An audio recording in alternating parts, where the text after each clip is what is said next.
Hello and welcome to this delightful, clean, historical Western romance by Shelfie audiobook. We're thrilled to have you join us. Before we dive in, please take a moment to hit the subscribe button, give this audiobook a thumbs up, and share it with your friends. Your support in these small ways helps us bring you more heartwarming romance stories at no cost. Now settle in, get comfortable, and let yourself be swept away into a world of adventure, love, and unforgettable characters. Enjoy! This audiobook is copyrighted by Shelfie Bennett. Chapter 1: Ashes and Disguise. Josie Tate's boots crunched over charred wood as she picked her way through the remains of what had been her family's home for 23 years. The sun was just rising, painting the Montana sky with streaks of crimson and gold that mocked the blackened skeleton of the homestead. Wisps of smoke still curled upward from the smoldering ruins, though the inferno had died 3 days past. The acrid smell stung her nostrils and burned her eyes, or perhaps it was the tears she refused to shed.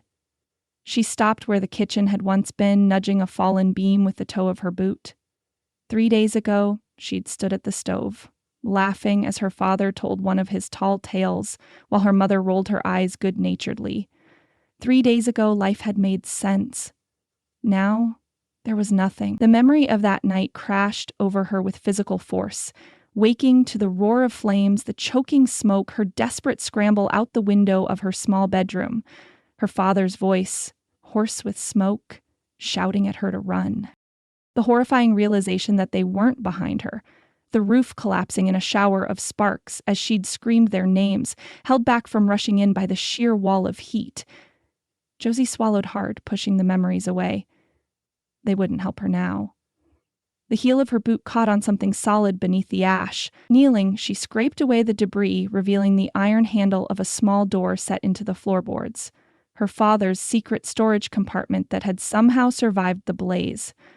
With trembling fingers, she tugged it open, revealing a metal lockbox, its sides scorched but intact. She pulled it free, working the simple clasp with blackened fingers. Inside lay 2 items. Her mother's leather-bound herbal journal, its pages rippled from heat but miraculously unburned, and her father's old Colt revolver wrapped in oilcloth. Josie traced her fingers over the battered journal cover, remembering how her mother's hands had looked, turning these same pages, explaining the healing properties of each carefully pressed plant. "Miss Josie?" She startled, clutching the lockbox to her chest as she turned. Albert Simmons, their closest neighbor from 2 miles east, stood awkwardly at what had been their front porch, hat in his weathered hands. His face was a mask of pity that made Josie's spine stiffen. "Mr. Simmons," she acknowledged him with a nod, tucking the journal and pistol into her skirt pocket. Well, Martha and I wanted to see how you're faring." His eyes darted around the destruction, unable to settle on Josie's face for long. "It's a terrible business, terrible. If there's anything—" "Thank you," Josie interrupted, unable to bear another offer of charity. 3 days of neighbors bringing food she couldn't eat and sympathy she couldn't accept had worn her raw. Martha was thinking. Simmons twisted his hat brim nervously. "What with you being all alone now, maybe you'd consider coming to town. She knows Mrs. Fletcher is looking for a girl handy with a needle, and you always did fine work on those quilts for the church socials." A seamstress, trapped inside all day, hemming trousers for men who'd pass her on the street without a second glance, accepting pennies with a grateful smile while whoever had done this walked free. "I thank you for the thought," Josie said carefully, "but I have other plans." "Now, Miss Josie," a young woman alone. "I'll manage." She softened her tone, seeing the genuine concern in his rheumy eyes. "Please thank Martha for thinking of me." He nodded reluctantly, settling his hat back on his balding head. "If you change your mind, our door's always open. Your daddy was a good man. Your mama, too. They'd want you taken care of." They'd want justice, Josie thought, but smiled tightly and thanked him again. As Simmons's wagon creaked away down the rutted drive, Josie turned her gaze to the distant mountains where the morning sun now burned away the dawn mist. Someone had done this. Someone had made sure her parents never escaped that burning house. This wasn't a random tragedy. It was deliberate. She'd seen the strange tracks behind the barn, heard the galloping hoofbeats as she'd fought to reach the house. "I'll find who did this," she whispered to the silent ruins. "I swear it on your graves." But a woman alone had no power, no voice, no means to seek the truth, especially not a woman with no connections and no money. The realization settled in her chest, hard and cold as stone. Then her eyes fell on the barn, the only structure the fire hadn't touched. The scissors felt unnaturally heavy in Josie's hand as she stood before the cracked mirror propped against the barn wall. Her reflection stared back, hollow-eyed and grim, her waist-length auburn hair hanging loose around her shoulders. It had been her mother's pride. Like autumn leaves caught in sunlight, she used to say when brushing it out each night. "I'm sorry, Mama," Josie whispered, gathering a thick section in her fist. The scissors bit through the strands with a harsh sound that echoed in the empty barn. She didn't flinch as lock after lock fell around her feet, forming a copper pool on the straw-covered floor. When she finished, her head felt strangely light.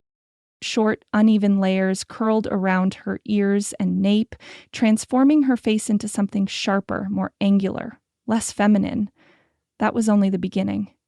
In the corner of the barn, in a trunk she'd dragged from the small room that had once been her brother's, Josie found what she needed. David had been gone 5 years now, taken by the fever that swept through the county before his 17th birthday. His clothes still smelled faintly of the cedar blocks her mother had packed them with, though dust had settled over everything. The cotton binding felt strange against her skin as she wound it tightly around her chest, suppressing the curves that would give her away. Her breath came in shallow gasps until she adjusted to the restriction. David's shirt hung loose on her frame, but the waistcoat helped disguise the difference. The trousers were too long but tucked into her boots no one would notice. "Speak low," she instructed herself, practicing the deeper pitch she'd need to maintain. "Speak slow. Don't fidget." She'd watched men all her life, how they moved with their shoulders, not their hips, how they occupied space as if it belonged to them, how they spat and cursed and scratched without apology. Now, she mimicked these movements, walking the length of the barn and back, adjusting her stride until the swagger felt almost natural. Hours passed as Josie drilled herself in the art of manhood. She practiced her spitting until she could hit a knot in the wood wall with fair accuracy. She roughened her voice until it settled into a believable tenor. She learned to spread her legs when sitting, to nod curtly instead of smile, to keep her gaze level and challenging. As dusk fell, she returned to the cracked mirror for final inspection. A stranger looked back at her. A lean young man with wary eyes and a set jaw. Only those eyes, her mother's eyes, gave her pause. The green depths held shadows no youth of 18 or 19 should carry. "You'll do, Joe Tate," she told her reflection, tucking her father's pistol into the waistband of her trousers. Her mother's journal was wrapped carefully and hidden in an inner pocket she'd sewn into the waistcoat. By the time full darkness had fallen, Josie had packed the few essentials she'd need and saddled her father's gelding. There was one place where a young man with a gun and nothing to lose might find work. The kind of work that could lead her to the truth. As distasteful as the prospect was, she knew what she had to do. She didn't look back as she rode away from the ruins of her life, toward Devil's Fork and whatever waited for her there. Devil's Fork earned its name, honestly. The small mining settlement crouched in a valley where 3 mountain passes converged, offering sanctuary to those avoiding lawmen from any direction. The respectable residents, what few there were, locked their doors at sundown. After dark, the town belonged to those who lived in the shadows of society. The Broken Spoke Saloon hulked at the far end of the muddy main street, yellow lamplight and raucous laughter spilling from its doors along with the tinny sound of a badly tuned piano. "Ha! No, Joe, now!" tied the gelding at a hitching post and straightened his waistcoat before pushing through the batwing doors. The wall of noise and smoke hit him like a physical force. Men crowded around tables nursing whiskey or playing cards, while women in garish dresses circulated among them, laughing too loudly at unfunny jokes. Joe moved to the bar with the careful confidence he'd practiced, avoiding eye contact but keeping his shoulders squared. Whiskey, he told the barkeep, dropping his voice to the practiced range. He slapped a coin on the scarred wood, keeping his hand steady through sheer force of will. The man slid a glass toward him without comment, already turning to the next customer. Joe raised the glass to his lips, breathing through his mouth to avoid the harsh smell as he pretended to sip. He needed his wits about him tonight. His eyes scanned the room, settling on a table near the back where 3 men hunched over cards. He recognized the largest one, Hank Dobbs, known associate of the Blackwell gang, a man his father had pointed out once in town with a warning to stay clear. Dobbs was enormous, with a beard like a briar patch and hands the size of dinner plates. Perfect. Joe downed what looked like a substantial swallow of whiskey, then sauntered over to the table. He stood silently until Dobbs looked up with irritation. "Something you want, boy?" "Better competition than this sorry lot," Joe drawled, letting his gaze sweep dismissively over the other players. A dangerous silence fell over the table. One of the men half rose before Dobbs's hand shot out, holding him back. "That's mighty big talk from such a little pup," Dobbs said, his voice deceptively soft. "You got the coin to back it up?" Joe extracted a small pouch from his pocket and let it drop onto the table with a satisfying clink. It contained nearly everything he had left in the world, but if his plan worked, it wouldn't matter. A slow smile spread across Dobbs's bearded face. "Well now, pull up a chair, pup. Let's see if you've got teeth to match that bark." For the next hour, Joe played carefully, losing small hands but winning enough to stay in the game. He drank only when absolutely necessary and then barely wetted his lips. All the while, he watched and listened as the men grew looser with alcohol and conversation. "Blackwell's planning something big," one of the men muttered after a particularly large swallow of whiskey. "Says it'll set us all up proper." "Shut your damn mouth, Peters," Dobbs growled, casting a suspicious glance at Joe. Joe pretended not to notice, focusing on his cards. "Full house," he announced, laying them down to a chorus of curses. As he reached for the pot, Dobbs's massive hand clamped over his wrist. "You've had a mighty fine run of luck, pup. Almost too fine, if you take my meaning." Joe met his gaze steadily. "Just good cards, friend." "I ain't your friend." Dobbs tightened his grip until the bones in Joe's wrist ground together painfully. "And I don't fancy being cheated by some pretty boy who just rode in." Joe's free hand moved to his father's pistol, drawing it smoothly from his waistband and pressing it against Dobbs's ribs beneath the table. "And I don't fancy having my character questioned by a man who can't play a decent hand sober." The other players froze. Dobbs's face darkened to a dangerous shade of purple. "You're making a grave mistake, boy." "Maybe." Joe cocked the hammer with his thumb, the tiny click audible even in the noisy saloon. "Care to find out?" For a heartbeat, the outcome hung in the balance. Then someone at the bar shattered a bottle, drawing everyone's attention. Joe seized the moment, pulling his arm free and standing in one fluid motion. He holstered his pistol, but kept his hand on it. "No hard feelings," he said to the table at large. "Let me buy a round to smooth things over." Without waiting for a response, he moved to the bar and ordered whiskey for the table. As the barkeep lined up glasses, Joe deliberately bumped into a drunk miner, causing him to spill his drink. "Watch it, you clumsy..." Joe cut him off by grabbing an empty bottle from the bar and tossing it high into the air. In one smooth motion, he drew his pistol and fired. The bottle exploded into glittering shards that rained down harmlessly over an empty section of floor. The saloon fell silent. Joe holstered his weapon with a casual flip that had taken hours to perfect in the barn. "Sorry about the mess," he told the stunned barkeep, tossing him another coin. He could feel the weight of dozens of eyes on him as he returned to Dobbs's table with the drinks. The big man was watching him with new calculation in his piggy eyes. "That's some shooting," Dobbs said, accepting the whiskey Joe offered. "Where'd a young buck like you learn to handle a gun like that?" Joe shrugged one shoulder. "Here and there, plenty of time to practice when you're on your own." A shadow fell across the table. Joe turned to find a man standing there, lean and straight as a rail fence, with silver thread black hair tied back at his nape. His eyes were an unsettling shade of blue that reminded Joe of the sky just before a blizzard hit. The newcomer wore no visible weapon, yet every man at the table stiffened respectfully. Joe knew instantly who he was looking at. Silas Blackwell himself, the most notorious outlaw in 3 territories. "Mr. Blackwell," Dobbs mumbled, suddenly sounding sober. Blackwell ignored him, those winter sky eyes fixed on Joe. "That was impressive shooting," he said, his voice cultured in a way Joe hadn't expected. "What's your name, son?" "Joe Tate." The response came automatically now, his true identity already feeling distant. "And what brings Joe Tate to a place like Devil's Fork? You don't have the look of a miner or a gambler." Joe met his gaze unflinchingly. "I'm looking for work, the kind that pays well and doesn't ask many questions."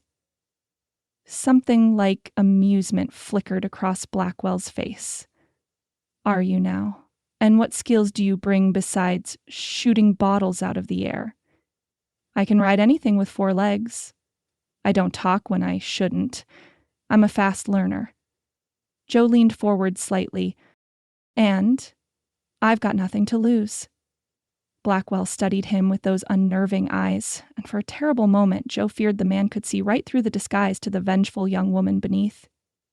"Nothing to lose is a dangerous state for a man," Blackwell said finally. "Makes for either a valuable ally or an unpredictable liability." He gestured toward the back door. "Let's continue this conversation somewhere quieter." Joe knew this was the moment, the crossroads. He could walk away now, find some other path. But what waited for him if he did? A life of hemming trousers and accepting charity while her parents' killers went unpunished? "Lead the way," Joe said, standing. Blackwell's smile didn't reach his eyes. "Dobbs, finish your business here and meet us at the usual place. Bring the others." As Joe followed Blackwell through the crowded saloon, he felt a strange sense of inevitability. Whatever happened next, there would be no turning back. Josephine Tate had died in that fire, along with her parents. From this moment forward, only Joe Tate existed. A young man with steady hands, a quick draw, and a secret purpose that burned hotter than any flame. Chapter 2: The Capture. Joe Tate shifted uncomfortably in the saddle, squinting at the dusty main street of Silver Creek through narrowed eyes. 3 months with the Blackwell gang had hardened her in ways she'd never anticipated. Her hands no longer shook when she drew her father's pistol. Her voice no longer threatened to rise to its natural pitch when she spoke. And the weight of her secrets had become as familiar as the binding around her chest. "Nervous, pretty boy?" Lester Jenkins grinned beside her, revealing a row of tobacco-stained teeth. "Biggest job yet. Might even be time to spend some of your earnings on a woman instead of hoarding it like a squirrel with acorns." Joe spat into the dirt, the gesture now second nature. "Leave the kid alone," growled Dobbs from her other side. In the months since Devil's Fork, the big man had taken a puzzling liking to Joe, something between a guard dog and an older brother. "He just ain't interested in the kind of diseased creatures you favor." "Maybe he prefers the company of men," snickered another gang member, Whitley, from behind. Always keeping to himself, writing in that little book of his at night. Joe stiffened, but kept her eyes forward. Her mother's herbal journal had become her own diary of sorts, recording observations that might one day lead her to the truth about the fire. But the men had seen her with it, and it had become another reason for their teasing. "Shut your mouth," Dobbs said to Whitley, without heat but with clear warning. "Boy's just particular, that's all. Nothing wrong with that."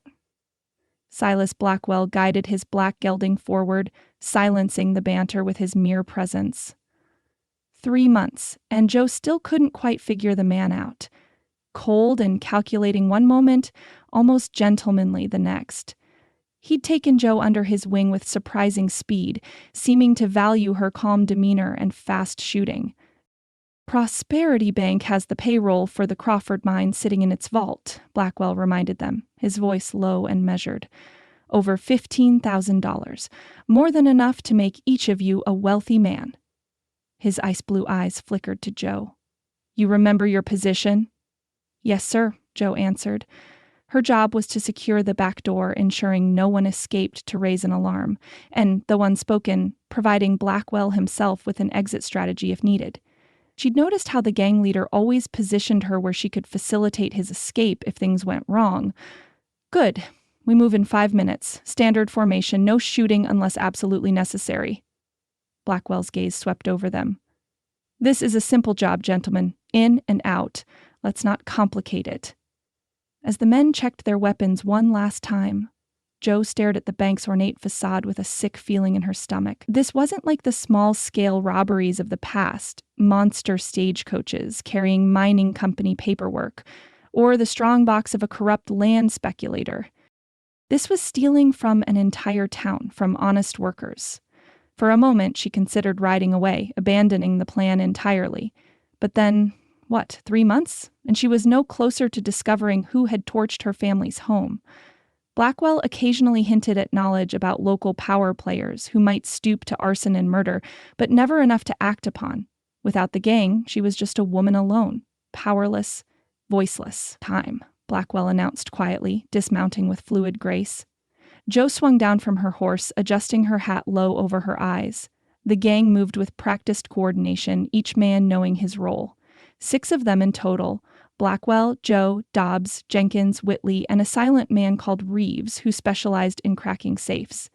As they approached the bank from different directions to avoid attracting attention, Jo caught her reflection in a shop window. The young man who stared back was a stranger, lean and hard-eyed, moving with the predatory alertness of someone who expected trouble around every corner. Was this who she had become? Swallowing her doubts, she circled to the rear of the bank as planned.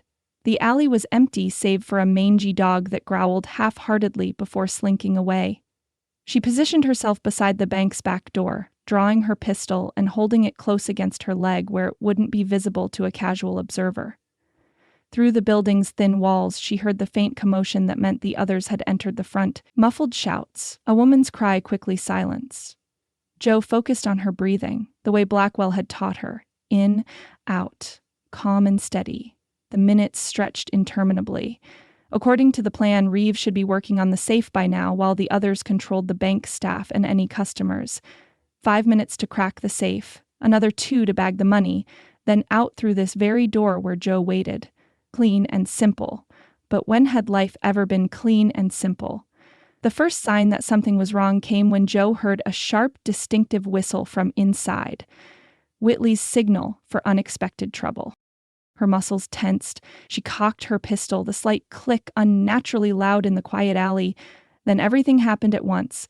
The back door burst open, but instead of her gang members, a young bank teller stumbled out, his face pale with terror. He froze at the sight of Jo's gun, raising his hands instinctively. "Please," he gasped. "Don't shoot! I have a wife!" From inside the bank came the sound of gunfire, followed by shouting. The plan was unraveling fast. "Get out of here," Jo told the teller roughly, jerking her head toward the end of the alley. "Run. Don't look back." He didn't need to be told twice, bolting past her with the speed of genuine fear. Jo hesitated, torn between maintaining her post and checking on the others. The decision was made for her when Blackwell appeared in the doorway, his usual composure visibly cracked. "It's a trap," he hissed. "Someone warned the sheriff. They were waiting." More gunfire echoed from inside, along with the crash of breaking furniture. Jo caught a glimpse of Dobbs' massive form through the door, upending a desk for cover as bullets splintered the wood around him. "What about the others?" she demanded. Something cold and calculating flickered in Blackwell's eyes. "Every man for himself now." He pushed past her, heading for where their horses were tethered behind the neighboring buildings. "Split up. Meet at the High Ridge camp in 3 days. Those who make it." He was leaving them. The realization shouldn't have surprised Jo, yet somehow it did. All those months of building trust, of loyalty, worth nothing when survival was on the line. "You're just going to run?" The words escaped before she could stop them. Blackwell paused, glancing back with an expression that might almost have been regret. "Survival isn't pretty, Tate. I thought you understood that." Then he was gone, moving with the silent efficiency that had made him the territory's most elusive outlaw. Jo swore under her breath, then turned toward the door. She couldn't just abandon the others, not even for the sake of her cover. But before she could move, a thundering crash from inside the bank was followed by Reeves's pained shout. More gunfire, the tinkling of broken glass. Self-preservation won out. Joe bolted toward the street where her horse waited, planning to circle around and assess the situation from another angle. She'd barely rounded the corner when she collided with a solid wall of muscle and determination. Strong arms wrapped around her as they both tumbled to the ground, the impact driving the air from her lungs. Her pistol skittered away across the dusty street. Desperately, Joe fought against the iron grip, twisting and kicking. "Settle down," a deep voice commanded near her ear. "It's over." Joe managed to turn her head enough to see her captor for the first time. The star pinned to his vest identified him clearly enough. This was the sheriff. He was younger than she'd expected, perhaps in his early 30s, with the weathered features of a man who spent most of his life outdoors. Dark hair curled from beneath his hat, and a day's growth of beard shadowed his jaw, but it was his eyes that stopped Joe's struggles. Hazel eyes flecked with amber, sharp with intelligence, and something else she couldn't name. They widened slightly as they met hers, a flicker of confusion? Recognition? Whatever it was, it passed quickly as he flipped her onto her stomach with practiced ease. The cold bite of handcuffs closed around Joe's wrists. The sheriff hauled her to her feet with surprising gentleness, turning her to face him. "You're making a mistake," Joe tried, deepening her voice despite the fear clawing at her throat. "I was just passing through." The sheriff's expression didn't change as he reached out and plucked Joe's hat from her head. Auburn hair, still short but grown out enough to curl at the ends, tumbled free. "Is that so?" he said quietly. One hand still gripped Joe's arm, but the other unexpectedly brushed a strand of hair from her face, the gesture so intimate it made her flinch. "And what exactly were you passing through to, miss? The bank's back door?" Joe's heart hammered against her ribs. He knew. Somehow he'd seen through her disguise instantly, when the gang hadn't suspected in 3 months of close quarters. "I don't know what you're talking about," she insisted, desperately clinging to her persona. "My name is Joe Tate. You can save it for questioning," the sheriff interrupted, though his voice remained strangely gentle. He studied her face with unsettling intensity, as if searching for something beyond the obvious. "Though, I have to say, the Blackwell gang's standards must be slipping if they're recruiting girls now, no matter how good they can shoot." Before Joe could respond, shouts erupted from the bank. A deputy appeared in the doorway, waving urgently. "Sheriff Barnes, we got 3 of them, but the big one's putting up a hell of a fight." "The sheriff?" Barnes nodded without taking his eyes off Joe's face. "Get her to the jail," he ordered, transferring his grip to a deputy who had appeared at his side. "Cell 3. Away from the others when you bring them in. And Peterson, keep this to yourself for now." He tapped the star on his chest meaningfully. "No need to announce we've caught ourselves a female outlaw just yet." The deputy's eyes widened as he took a closer look at Joe, but he nodded obediently. "Yes, sir, Sheriff Barnes." As she was led away, Joe glanced back to see the sheriff still watching her, that same inscrutable expression on his face. A chill ran down her spine that had nothing to do with her current predicament. Something in those hazel eyes suggested that her capture was more than bad luck. It was the beginning of something she couldn't yet understand.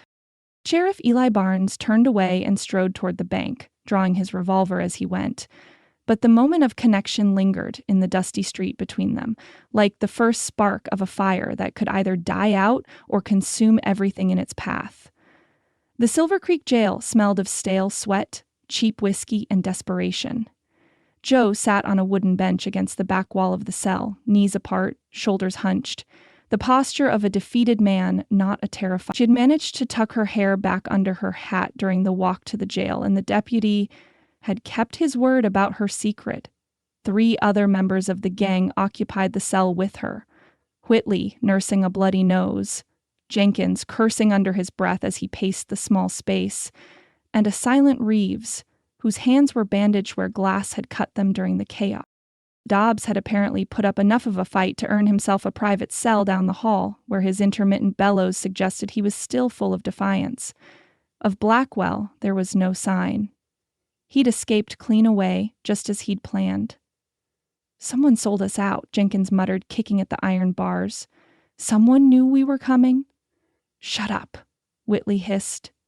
"You want to give them more to use against us?" Joe kept her eyes downcast, focused on a particular knot in the wooden floorboards. She could feel Sheriff Barnes's gaze from where he sat at his desk across the room, ostensibly doing paperwork but watching her with unsettling frequency. What did he want from her? Why hadn't he exposed her identity immediately? The door to the jail swung open, admitting a blast of late-afternoon heat and a new prisoner, a burly man with a florid face and clothes that reeked of cheap whiskey. The deputy who escorted him in had a long-suffering expression that suggested this was a regular occurrence. "Found Chester face down outside the Lucky Spur again, Sheriff," the deputy announced. "Mrs. Chester says he can stay here until he dries out this time." Sheriff Barnes sighed and set down his pen. "Put him in with the bank robbers, Williams.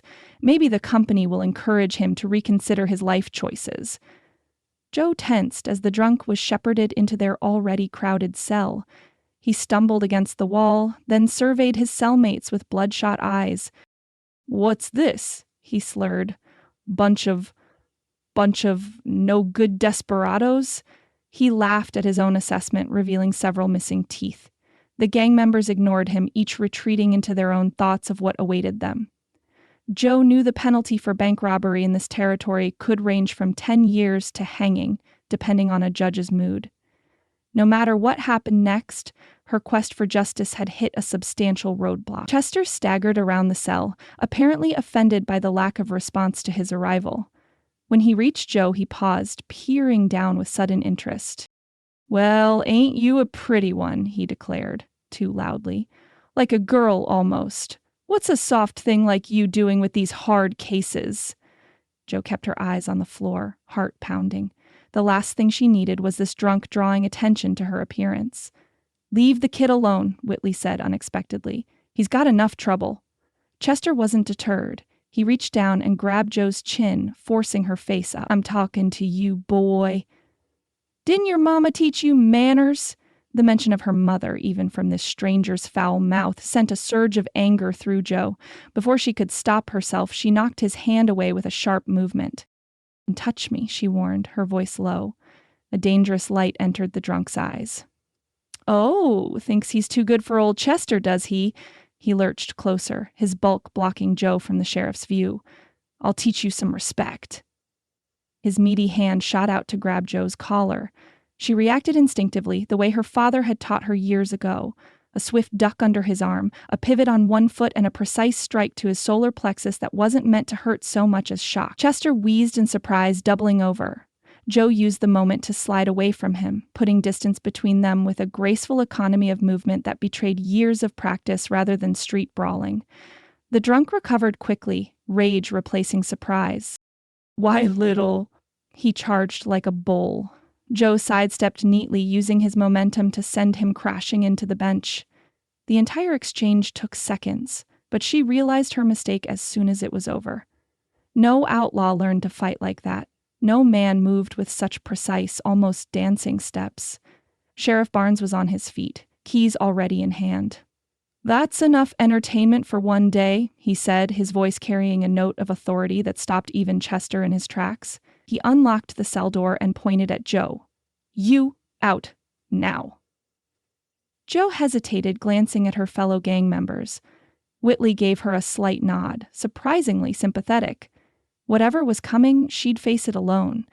She stepped out of the cell, keeping her shoulders squared and her gait as masculine as she could manage. Sheriff Barnes locked the door behind her, then took her arm in a firm grip. "Need to question this one about Blackwell's whereabouts," he announced to the room at large, though his deputies exchanged puzzled glances at the sudden urgency. "Peterson, keep an eye on things here." He guided Joe down a short hallway past Dobbs's cell. The big man pressed against the bars as they passed, concern evident in his usually impassive face. "You all right, kid?" he called. Joe gave a short nod, but couldn't risk speaking. The sheriff's grip tightened slightly on her arm as he opened a door to a small room furnished with only a table, 2 chairs, and a single oil lamp. Once inside, he released her and closed the door. For a long moment, he simply studied her, arms folded across his chest. Joe fought the urge to fidget under his scrutiny, maintaining the slouched posture she'd perfected over the past months. "Interesting technique back there," he finally said. "Not the kind of fighting you typically see in saloons or prisons." Joe shrugged one shoulder. "You learn what works." Indeed. Sheriff Barnes circled the table slowly. My father had a friend once, a Frenchman who'd served in their military. He taught fencing and something he called savate, fighting with the feet and hands in a particular style. Your movements reminded me of his demonstrations. Never heard of it, Joe muttered. No. The sheriff stopped directly in front of her. That's a shame, because whoever taught you was skilled. Too skilled for a common outlaw. Without warning, he reached out and plucked the hat from her head once more. This time, Joe wasn't quick enough to stop him. Her auburn hair fell free around her face, longer than 3 months ago, but still boyishly short. Who are you really? He asked quietly. And don't bother with the Joe Tate story again. We both know better. Joe lifted her chin defiantly, dropping the pretense of masculine posture, but not yet willing to surrender her identity entirely. I don't see how my name changes anything about my situation, Sheriff. It might change everything. His eyes never left her face. A young woman riding with Blackwell's gang? That's unusual enough to make me curious, especially one who fights like she had a private tutor instead of barroom brawls for education. He pulled out one of the chairs and gestured for her to sit. After a moment's hesitation, Joe complied. There was no point in further pretense, at least not about her gender. I'll need your real name for the paperwork, Barnes continued, taking the seat opposite her. Unless you prefer I just write female outlaw and let the circuit judge make what he will of that when he arrives next week. The casual mention of the judge sent a chill through Joe. The reality of her situation crashed down with sudden, suffocating weight. She was caught. There would be a trial, likely a conviction. Everything she'd worked for these past months, the chance to discover who had destroyed her family, was slipping away. Josephine, she said finally, her voice barely audible. Josephine Tate. Something flickered in the sheriff's eyes. Surprise, perhaps, or something deeper. Tate, he repeated. Any relation to Thomas Tate, who had a homestead north of here? The question hit her like a physical blow. He was my father, she answered, suddenly alert. You knew him? Sheriff Barnes leaned back in his chair, his expression unreadable. I knew of him.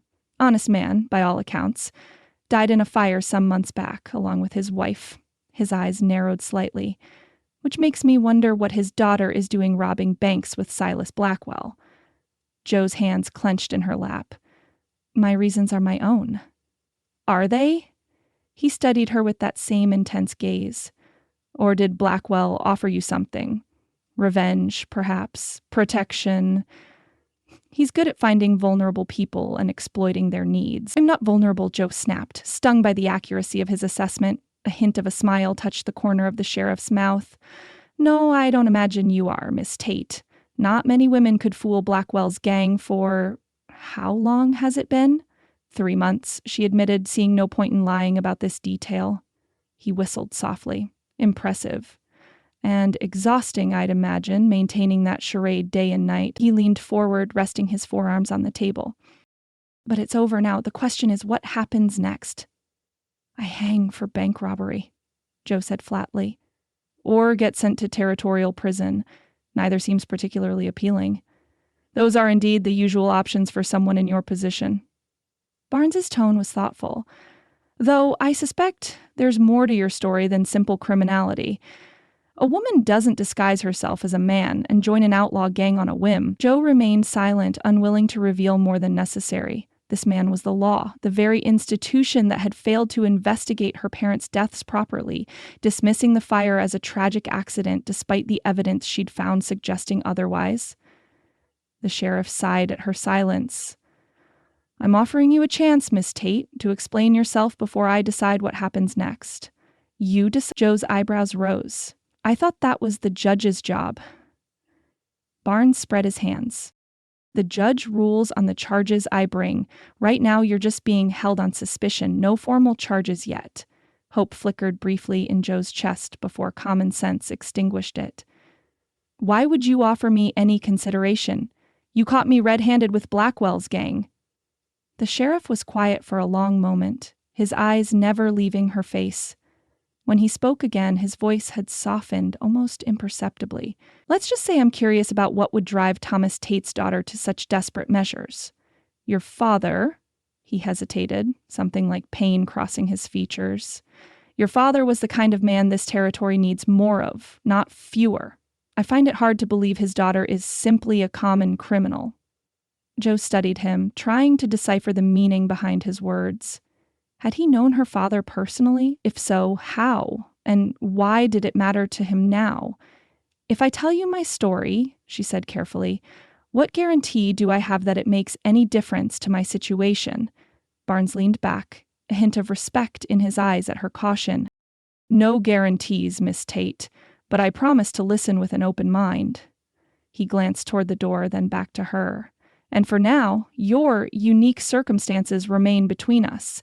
The town doesn't need to know they've got a woman locked up with the menfolk. The offer of discretion was meaningful. It suggested he wasn't simply looking to make an example of her.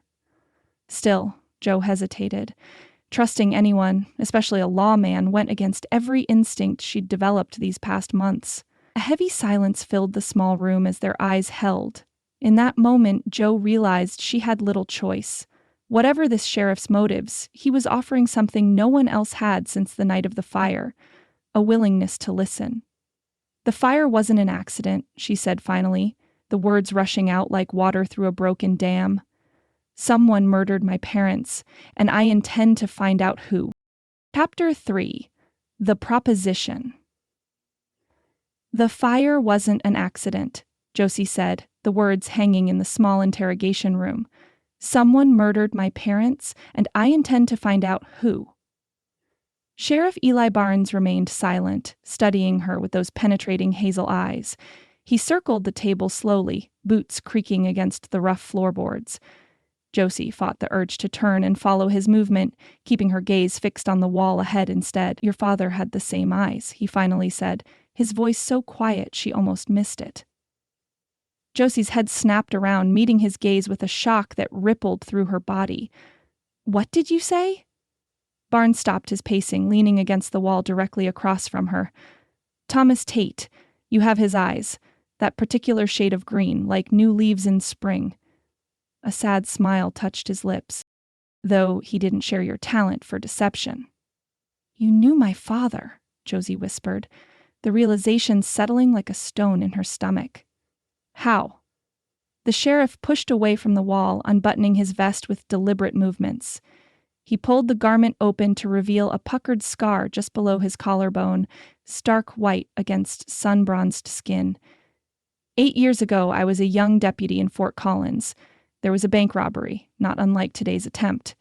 I took a bullet here. He touched the scar lightly. Would have taken another in the heart if your father hadn't stepped in front of me. The room seemed to tilt around Josie as memories rearranged themselves. Her father had never mentioned saving a lawman's life, but there had been a trip to Fort Collins years ago. He'd returned with a limp that plagued him for months afterward. He was shot protecting you? She asked, struggling to reconcile this revelation with her grief. Barnes nodded, rebuttoning his vest. Bullet shattered his hip. Doctors said he'd never walk right again. His eyes clouded with something like guilt. He never complained, not once. Said a limp was a small price to pay for doing the right thing. That sounds like him, Josie admitted, her throat tightening. I visited your family's homestead twice after that. Your father refused any reward, but I wanted to repay the debt somehow. Barnes's expression softened with remembrance. You were just a girl then, perhaps 14 or 15. Always with your mother in that herb garden, learning the plants. You wouldn't remember me. I kept my distance, spoke only with your father. But Josie did remember, vaguely, a serious young man with a new badge, standing awkwardly by the corral while her father demonstrated how to mend fence posts. She'd thought nothing of it at the time, too absorbed in her mother's lessons about which herbs to harvest at the full moon. When I heard about the fire, Barnes continued, I was stationed 2 territories away. By the time word reached me, the funerals were long over.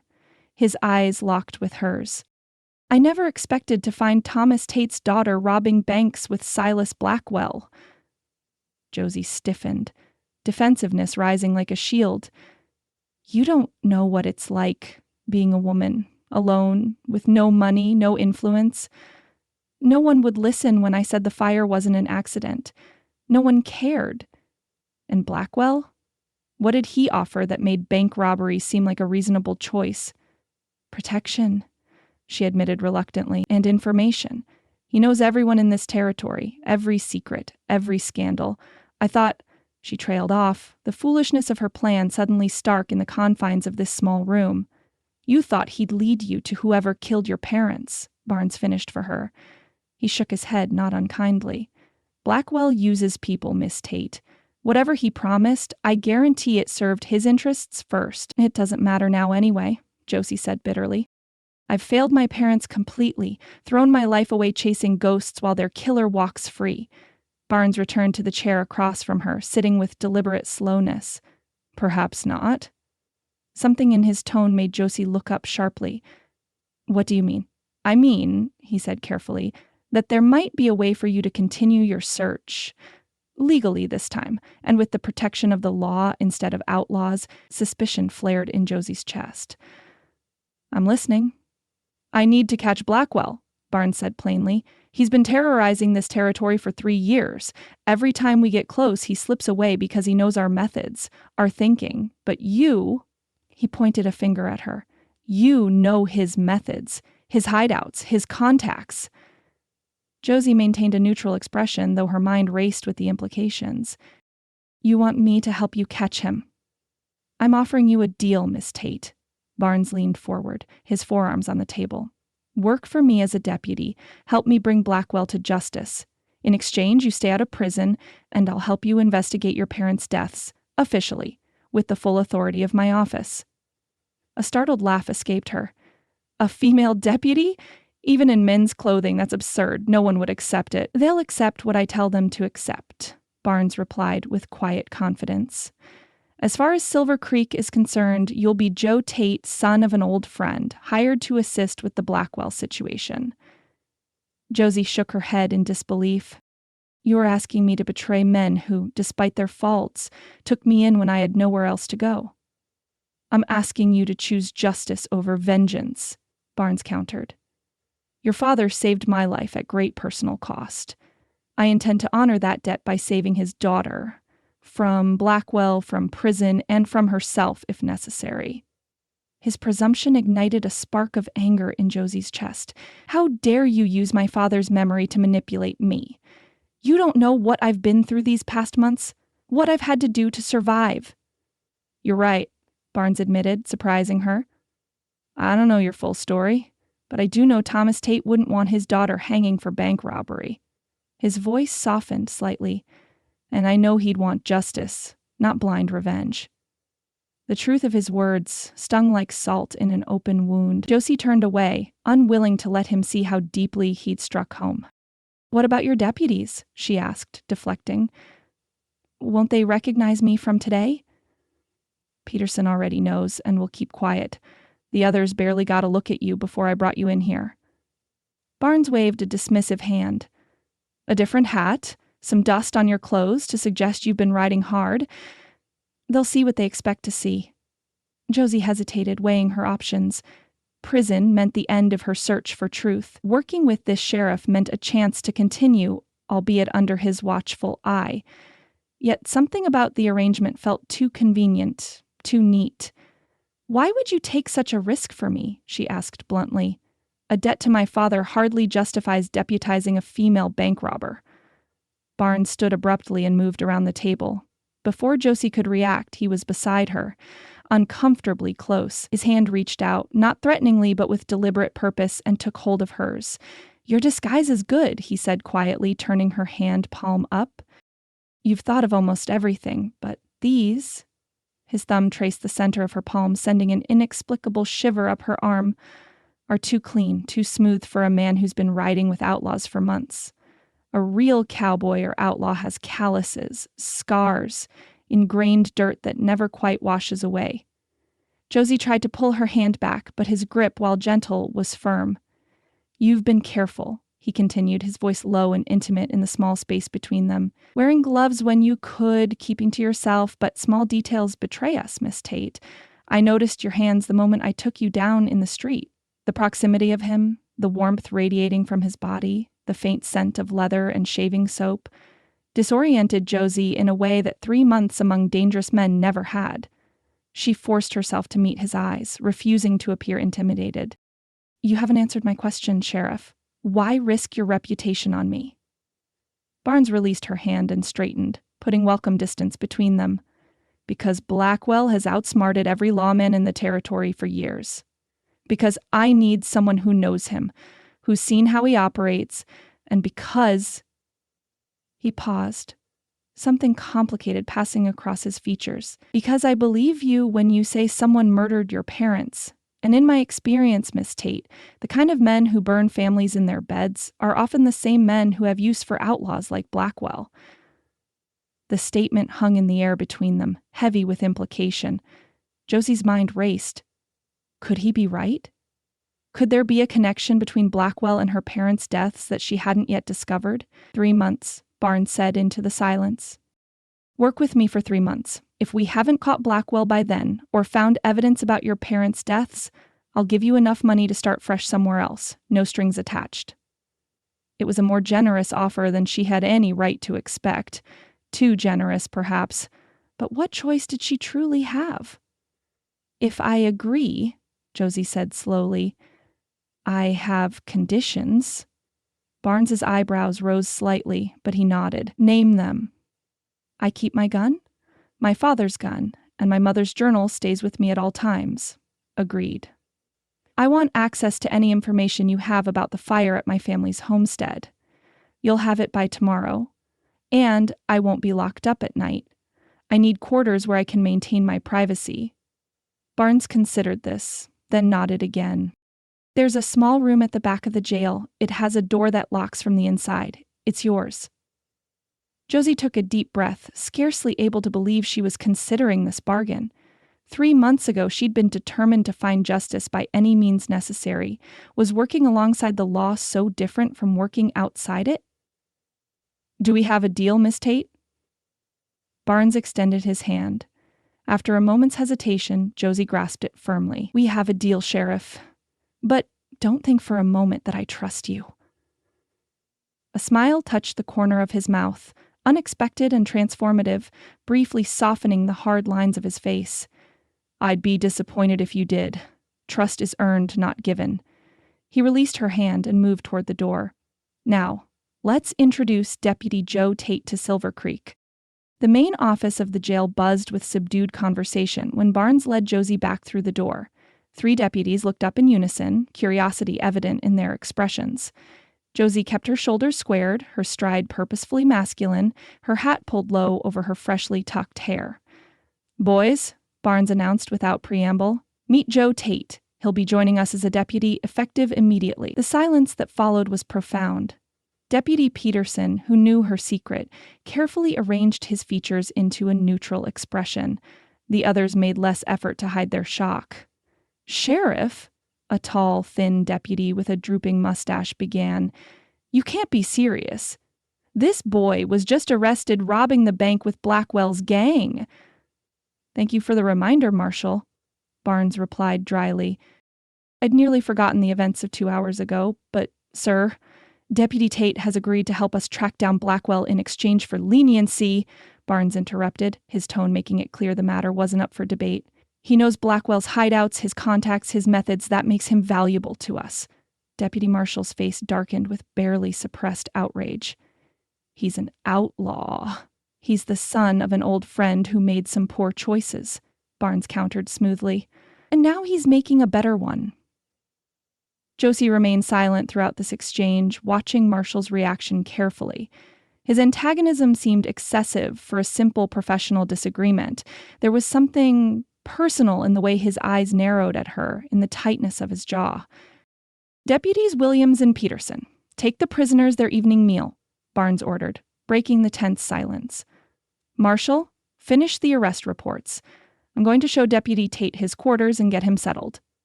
The men moved to obey, though Marshall did so with visible reluctance. As Barnes guided Josie toward the back of the building, She felt the deputy's gaze burning into her back. The room Barnes had promised was small but clean, containing a narrow bed, a washstand, a small chest of drawers, and little else. A single window, barred but with a decent view of the alleyway behind the jail, provided ventilation. Most importantly, it had a solid door with a sturdy lock. "It's not much," Barnes admitted, watching as Josie surveyed her new accommodations. "But it's private. It's fine," she replied, meaning it. After months of sleeping under stars or in crowded bunkhouses with the gang, privacy was a luxury beyond price. Barnes retrieved a deputy's badge from his pocket and offered it to her. "You'll need this, and a gun belt. I'll get you one from the storeroom." Josie took the badge, running her thumb over the 5-pointed star. Her father would be turning in his grave if he could see her now, his daughter preparing to pin on a lawman's badge while dressed as a man. "One more thing," Barnes said, his voice dropping to ensure they wouldn't be overheard. "Marshall doesn't like you, and he won't make this easy. Watch yourself around him." Josie pinned the badge to her vest, the weight of it alien and strange. "I've spent 3 months watching my back around murderers and thieves, Sheriff. I think I can handle one resentful deputy." "Don't underestimate him," Barnes warned. "Marshall has friends in this town, powerful friends, and he wanted your position." "Which position is that exactly?" Josie asked. "Jail-bound bank robber turned reluctant deputy?" Barnes didn't smile at her attempt at humor. "My second in command. I've been looking for someone I can trust in that role. Marshall assumed it would be his, and now you've given it to a woman he thinks is a teenage boy," Josie concluded. "No wonder he looks ready to spit nails." "Just be careful," Barnes repeated. He moved toward the door, then paused. "Get some rest. Tomorrow will be a long day." When he was gone, Josie sat heavily on the edge of the bed, the events of the day crashing down on her all at once. From would-be bank robber to deputy sheriff in the span of hours. It was almost too absurd to believe. She retrieved her mother's journal from inside her vest, unwrapping it from the oilcloth that had protected it these past months. The leather cover was worn smooth from handling. The pages rippled slightly from their proximity to the fire that had claimed her parents' lives. Opening it to a random page, Josie's throat tightened at the sight of her mother's elegant handwriting. Margaret Tate had been educated back east before marrying Thomas and following him west, and her script reflected that refinement. "The yarrow grows strongest near running water," the passage read. "Harvest at full moon for greatest efficacy against fever. A tea made from its flowers eases pain of monthly courses." Josie turned the pages slowly, finding comfort in her mother's precise descriptions of plants and their uses. Near the back of the journal, however, the writing changed. The neat script gave way to hurried notations, some in a kind of shorthand Josie hadn't yet deciphered. "Beware the serpent that swallows its tail," one cryptic entry read. "The curse is man-made, not God's will." And on the final page, written in a shaky hand, unlike her mother's usual confident strokes, "When darkness falls, my daughter will bring light. What was hidden will be revealed through her sight."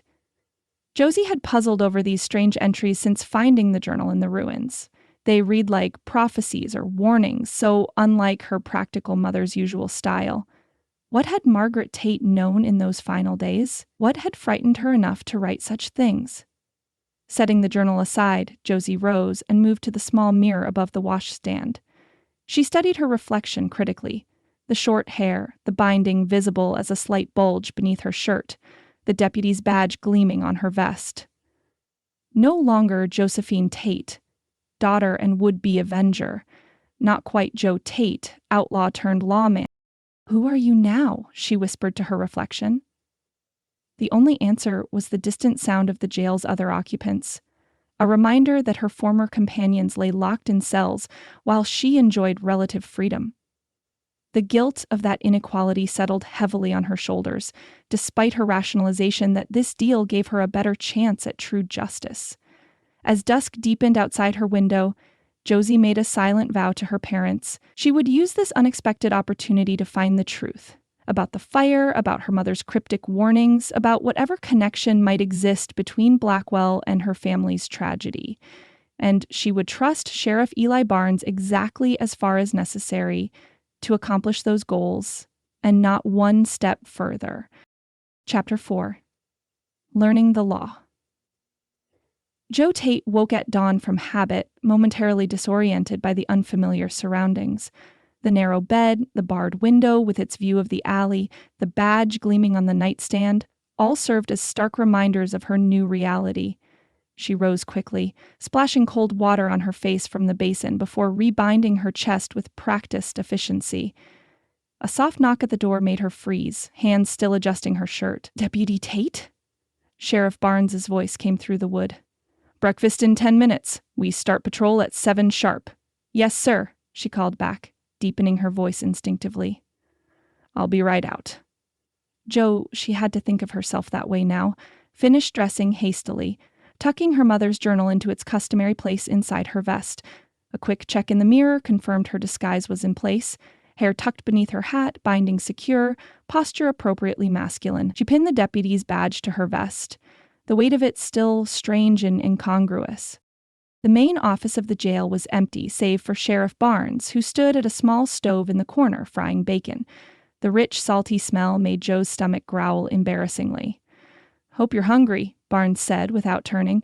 "Mrs. Potter down the street brings biscuits every morning. They're worth getting arrested for." Joe hesitated, unsure of the proper protocol.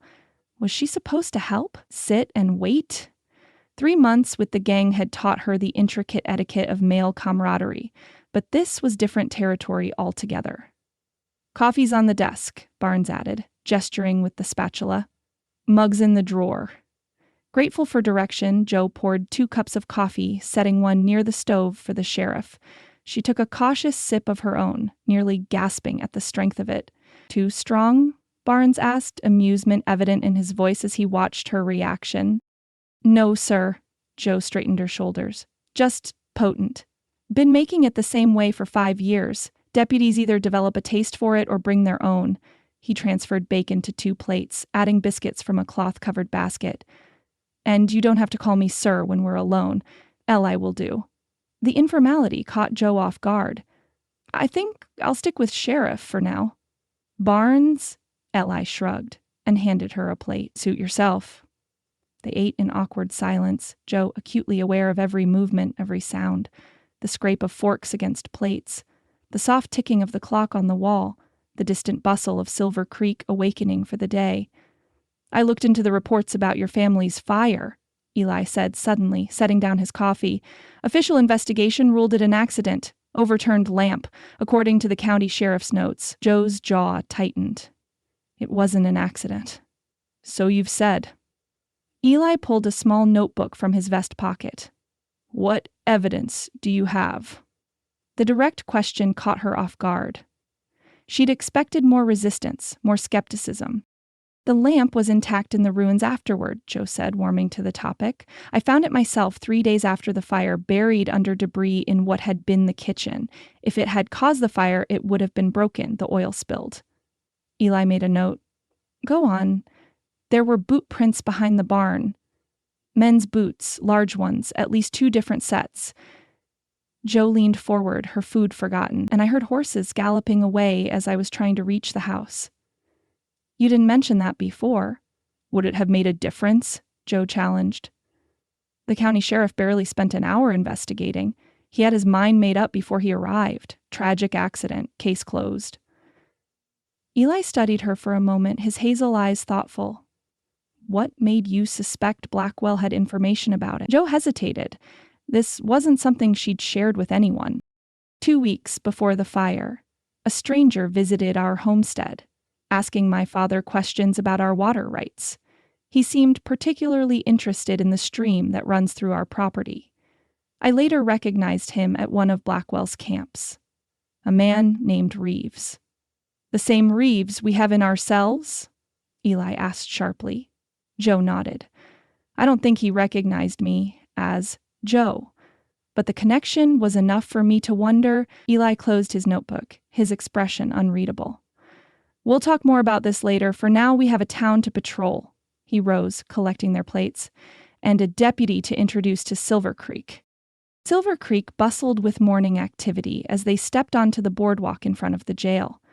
Freight wagons rumbled down the main street, Merchants arranged goods in their windows, and early risers hurried about their business under a cloudless sky. "Small town, but growing fast," Eli explained as they walked. "The Crawford mine brought prosperity, and the railroad spur they're building will bring more. 2 years ago, this was just a trading post with a saloon." Joe matched his stride, carefully observing everything around them. Citizens nodded respectfully to the sheriff as they passed, their curious gazes lingering on his companion. "Morning, Sheriff," called a portly man, sweeping the boardwalk in front of his hardware store. "This the new deputy I've been hearing about?" "Morning, Harold. Yes, this is Deputy Joe Tate." Eli performed the introduction with casual authority. "Joe, this is Harold Winters, best hardware in the territory and the worst poker player." Harold laughed good-naturedly. "Only 'cause you catch me when I'm trying to bluff." He extended a weathered hand to Joe. "Welcome to Silver Creek, Deputy. Any friend of the sheriff's is a friend of mine." Joe shook his hand firmly, careful to keep her grip strong. "Pleasure to meet you, Mr. Winters." As they continued down the street, Eli introduced her to what seemed like half the town: the blacksmith with forearms like tree trunks, the barber who doubled as the town dentist, the banker whose hands shook slightly as he greeted them, likely still rattled from yesterday's robbery attempt. "Memorize their faces," Eli murmured as they walked. "Knowing your townspeople is the difference between a good lawman and a great one." At the general store, Eli paused. "Need to check with Mr. Fuller about some supplies. Won't take long." The store's large front window displayed an array of goods, from farming implements to canned goods to clothing. Joe's attention was caught by a simple dress hanging at the side of the display, cornflower blue calico with modest white trim at the collar and cuffs. Nothing fancy or extravagant, but undeniably feminine. How long had it been since she'd worn anything but men's clothing? The binding around her chest seemed suddenly tighter, more restrictive. Her fingers itched to touch the soft fabric, to remember what it felt like to move without constant vigilance over her posture and mannerisms. A reflection appeared beside hers in the glass, Eli watching her with an expression she couldn't quite decipher. "Pretty," he said quietly. Joe jerked her gaze away from the dress, just looking at the window display. Lots of fine goods. Eli's eyes held hers in the reflection. "It's the right color for you, would bring out the green in your eyes." The comment, delivered in such a matter-of-fact tone, sent a disconcerting warmth up Joe's neck. Before she could formulate a response, a shrill voice interrupted them. "Sheriff Barnes, just the man I was hoping to see." They turned to find a thin woman with sharp features and elaborately arranged gray hair bearing down on them, determination in every line of her body. "Mrs. Henderson?" Eli acknowledged with a polite nod. "What can I do for you this morning?" Martha Henderson, whom Joe would later learn was the postmistress and self-appointed guardian of town morals, barely spared the sheriff a glance. Her attention was fixed firmly on Joe, her eyes narrowed in scrutiny. "So this is your new deputy," she said, circling Joe like a hawk eyeing prey. "Mighty young, isn't he? And familiar somehow." She tapped a bony finger against her chin. "Have we met before, young man?"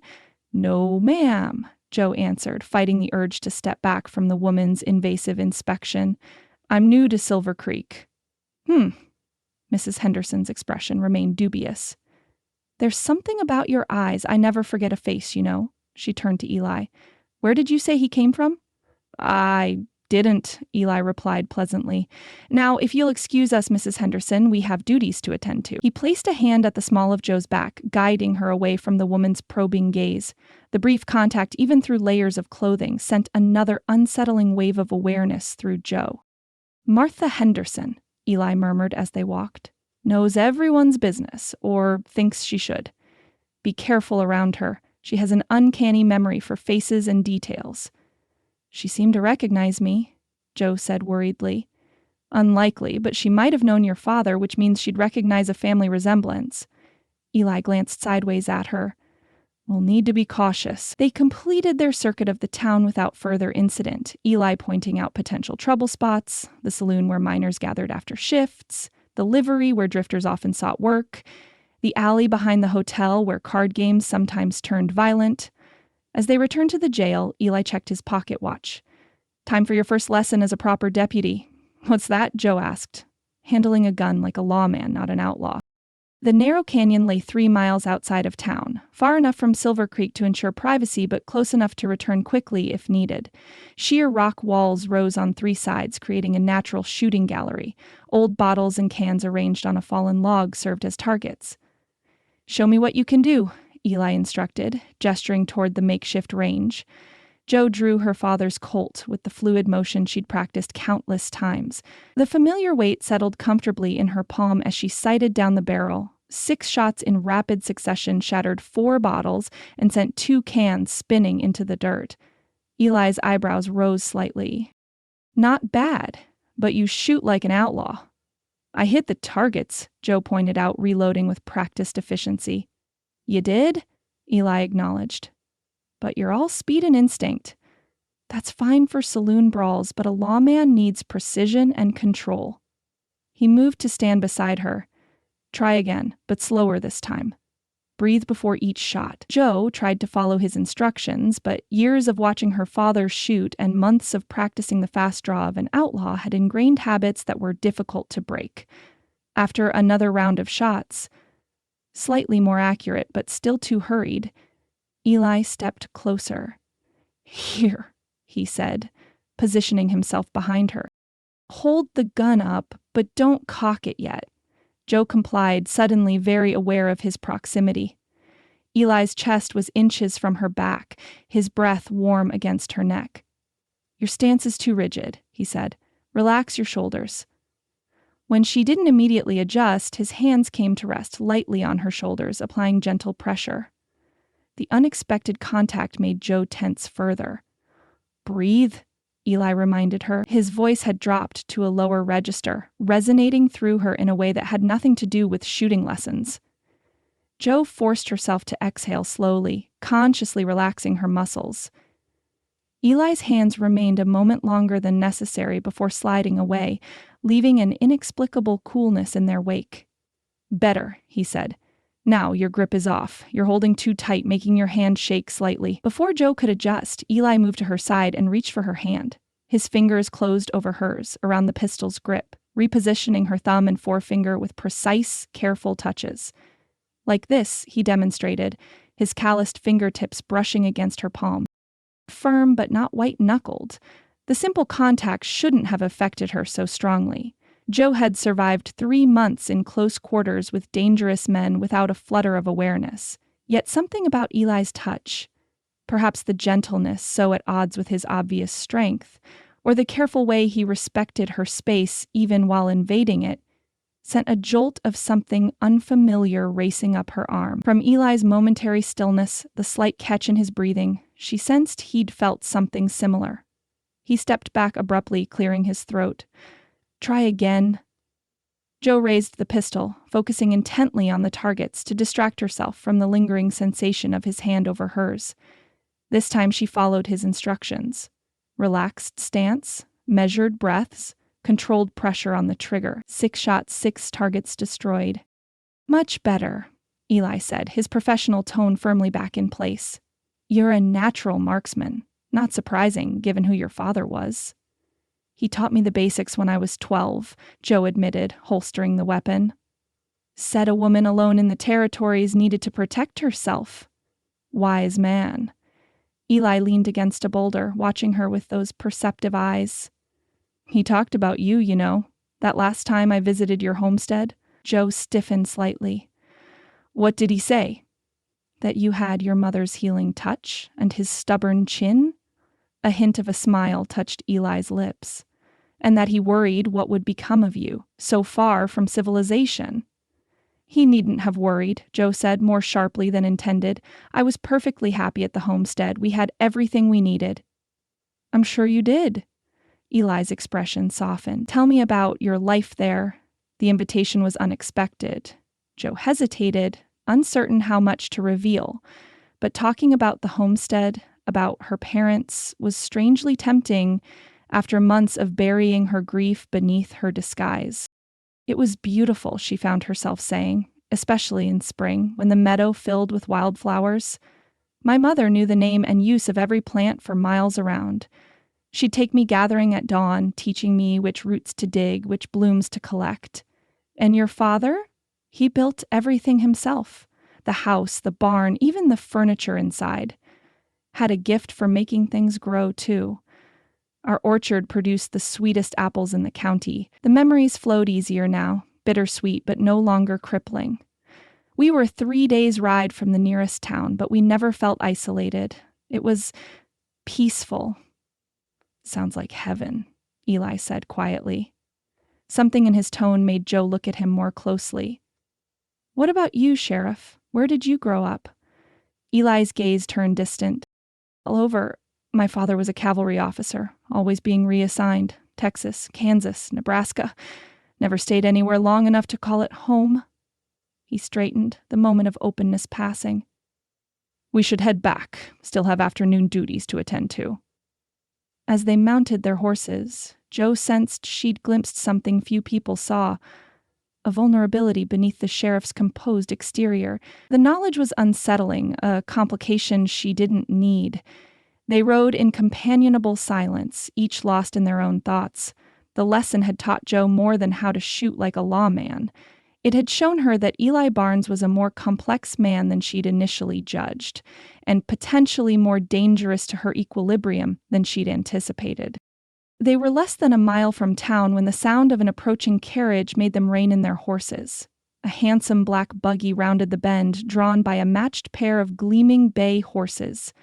The driver, a sour-faced man in a dark suit, barely acknowledged them as he guided the expensive conveyance to a stop alongside.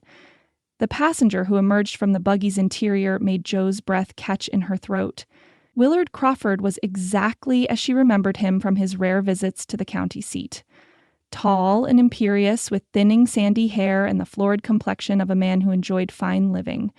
His tailored suit and gold watch chain advertised his wealth as clearly as a banner, while his cold gray eyes assessed everyone as if calculating their value.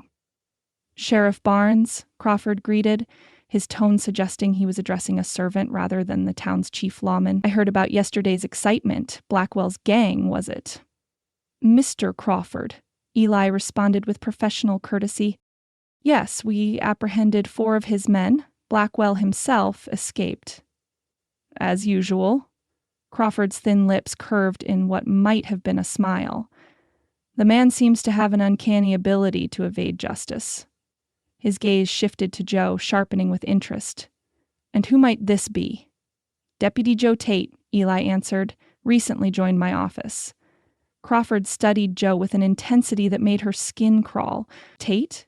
Any relation to Thomas Tate, who had that homestead up north? Joe's hand tightened involuntarily on the reins, causing her horse to sidestep nervously. My father, sir. Indeed? Crawford's eyebrows rose. I wasn't aware Thomas had a son your age. A tragedy about the fire. Your father was an interesting man, strong opinions about water rights and mining operations, as I recall. Every word felt like a probe, testing for weakness. Joe forced herself to maintain a neutral expression, though rage boiled beneath her carefully constructed facade. I wasn't aware you knew my father, Mr. Crawford. Oh, we had dealings from time to time. Crawford waved a dismissive hand. Nothing substantial. Now, Sheriff, about these captured gang members, I trust they're securely locked away. My payroll was very nearly in their hands, after all. They're secure, Eli assured him. The circuit judge arrives next week for their trial. Excellent. Crawford returned his attention to Joe, his gaze uncomfortably penetrating. Strange that Blackwell would accept someone so young into his gang. He's usually quite particular about who he trusts. Joe felt Eli tense beside her, though his expression remained impassive. Deputy Tate has been assisting with our investigation into Blackwell's operations, he interjected smoothly. His knowledge has already proven invaluable. Crawford's eyes narrowed fractionally. Has it now? Well, we're fortunate to have such expertise at our disposal. He turned back to the buggy, then paused. Oh, Sheriff, I'm hosting a dinner at my home this Friday for several mining investors. Your presence would lend a reassuring note about Silver Creek's security. 7 o'clock, formal attire. It was clearly a command rather than an invitation. Without waiting for a response, Crawford climbed back into the buggy and signaled his driver to continue. As the vehicle pulled away, Jo released a breath she hadn't realized she was holding. "He knew my father," she said quietly once the buggy was out of earshot, and not in a friendly way. Eli watched the retreating vehicle, his expression thoughtful. "Willard Crawford knows everyone with land anywhere near his mining operations, and he makes it his business to remove obstacles to his expansion. You think he might have had something to do with the fire?" Jo couldn't keep the eagerness from her voice. "I think," Eli said carefully, "that Crawford is the most powerful man in the county. The mayor, the bank president, even the county judge, all answer to him in one way or another." He turned to face her directly. "I also think you need to be very careful about showing any personal interest in him or anything connected to your parents' deaths." "Why?" Jo demanded. "If he's responsible, we'll need proof. Hard evidence that would stand in a court of law." Ellie's voice was low, intense. "Crawford isn't someone to cross without absolute certainty. He's ruined men for less than suspicion." "I'm not afraid of him," Jo insisted. "You should be." Ellie's expression was deadly serious. "Men like Crawford don't commit crimes themselves. They pay others to do their dirty work. If he had anything to do with your parents' deaths, confronting him directly would only warn him that you're a threat." The logic was sound but frustrating. After months of searching to find a possible connection, only to be told to proceed with caution was maddening. "So, I'm supposed to do nothing?"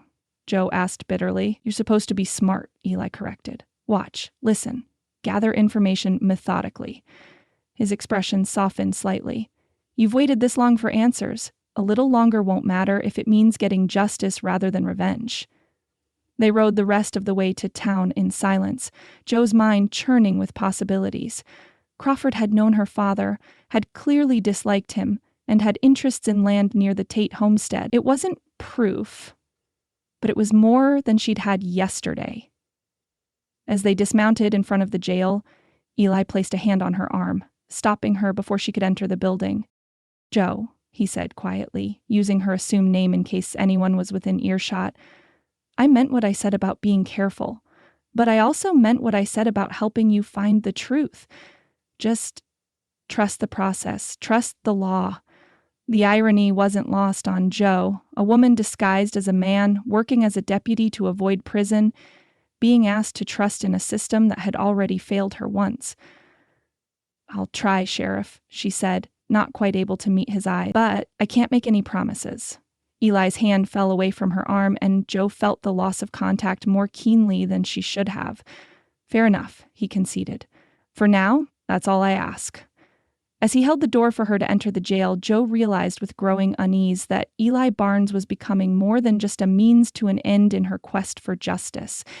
His touch affected her. His approval mattered. His safety concerned her, and those realizations were far more dangerous than Willard Crawford could ever be. Chapter 5, Growing Trust. Deputy Jo Tate stood in the shadow of the mercantile, watching Silver Creek transform before her eyes.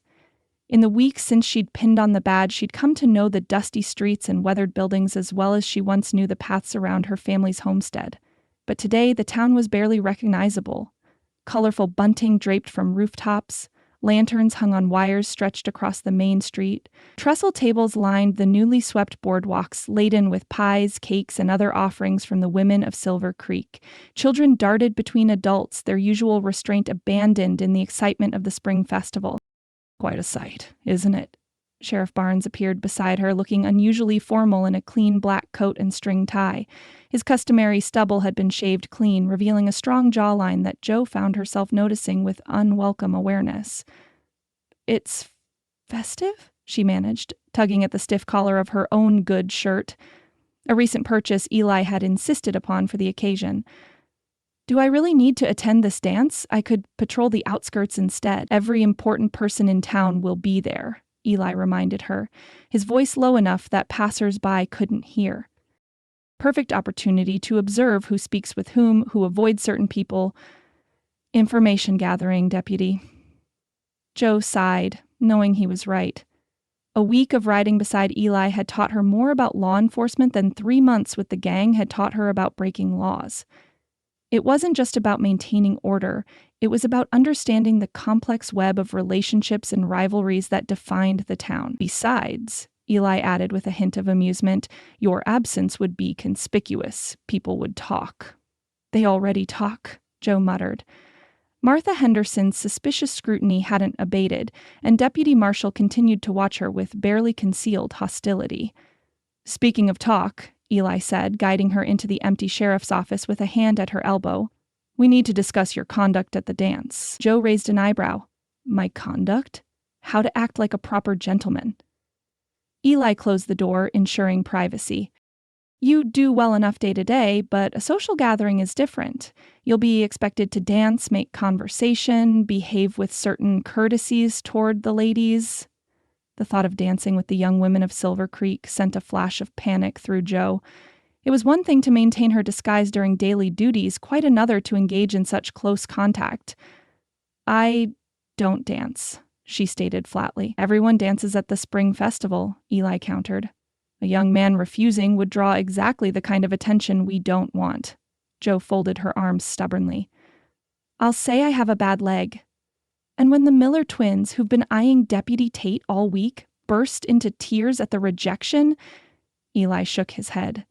It's simpler to participate minimally than to create a spectacle by refusing. Deep down, Joe knew he was right, but the prospect remained daunting. Fine, she conceded grudgingly. What do I need to know? Eli stepped closer, his expression serious. The basic waltz is easiest. You'll lead, of course, which means guiding your partner with your right hand at her waist, your left hand holding hers. Joe tried to envision the positioning, her brow furrowing in concentration. Here, Eli said with unexpected gentleness. It's easier to demonstrate. Before Joe could object, he'd taken her right hand and placed it at his waist, then clasped her left hand in his right, holding their joined hands aloft. The position brought them unnervingly close, his face mere inches from hers. Like this, he continued, apparently unaffected by their proximity. Now, the basic step is simple. 1, 2, 3. 1, 2, 3.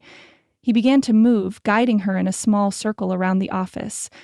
Joe's heart hammered against her ribs, the solid warmth of him beneath her palm, the subtle scent of shaving soap, the unexpected grace with which he moved, all combined to create a disconcerting awareness that had nothing to do with dancing lessons. You're too stiff, Eli murmured, his breath fanning against her temple. Relax your shoulders. Imagine you're guiding a young lady gently around the floor, not marching her across it.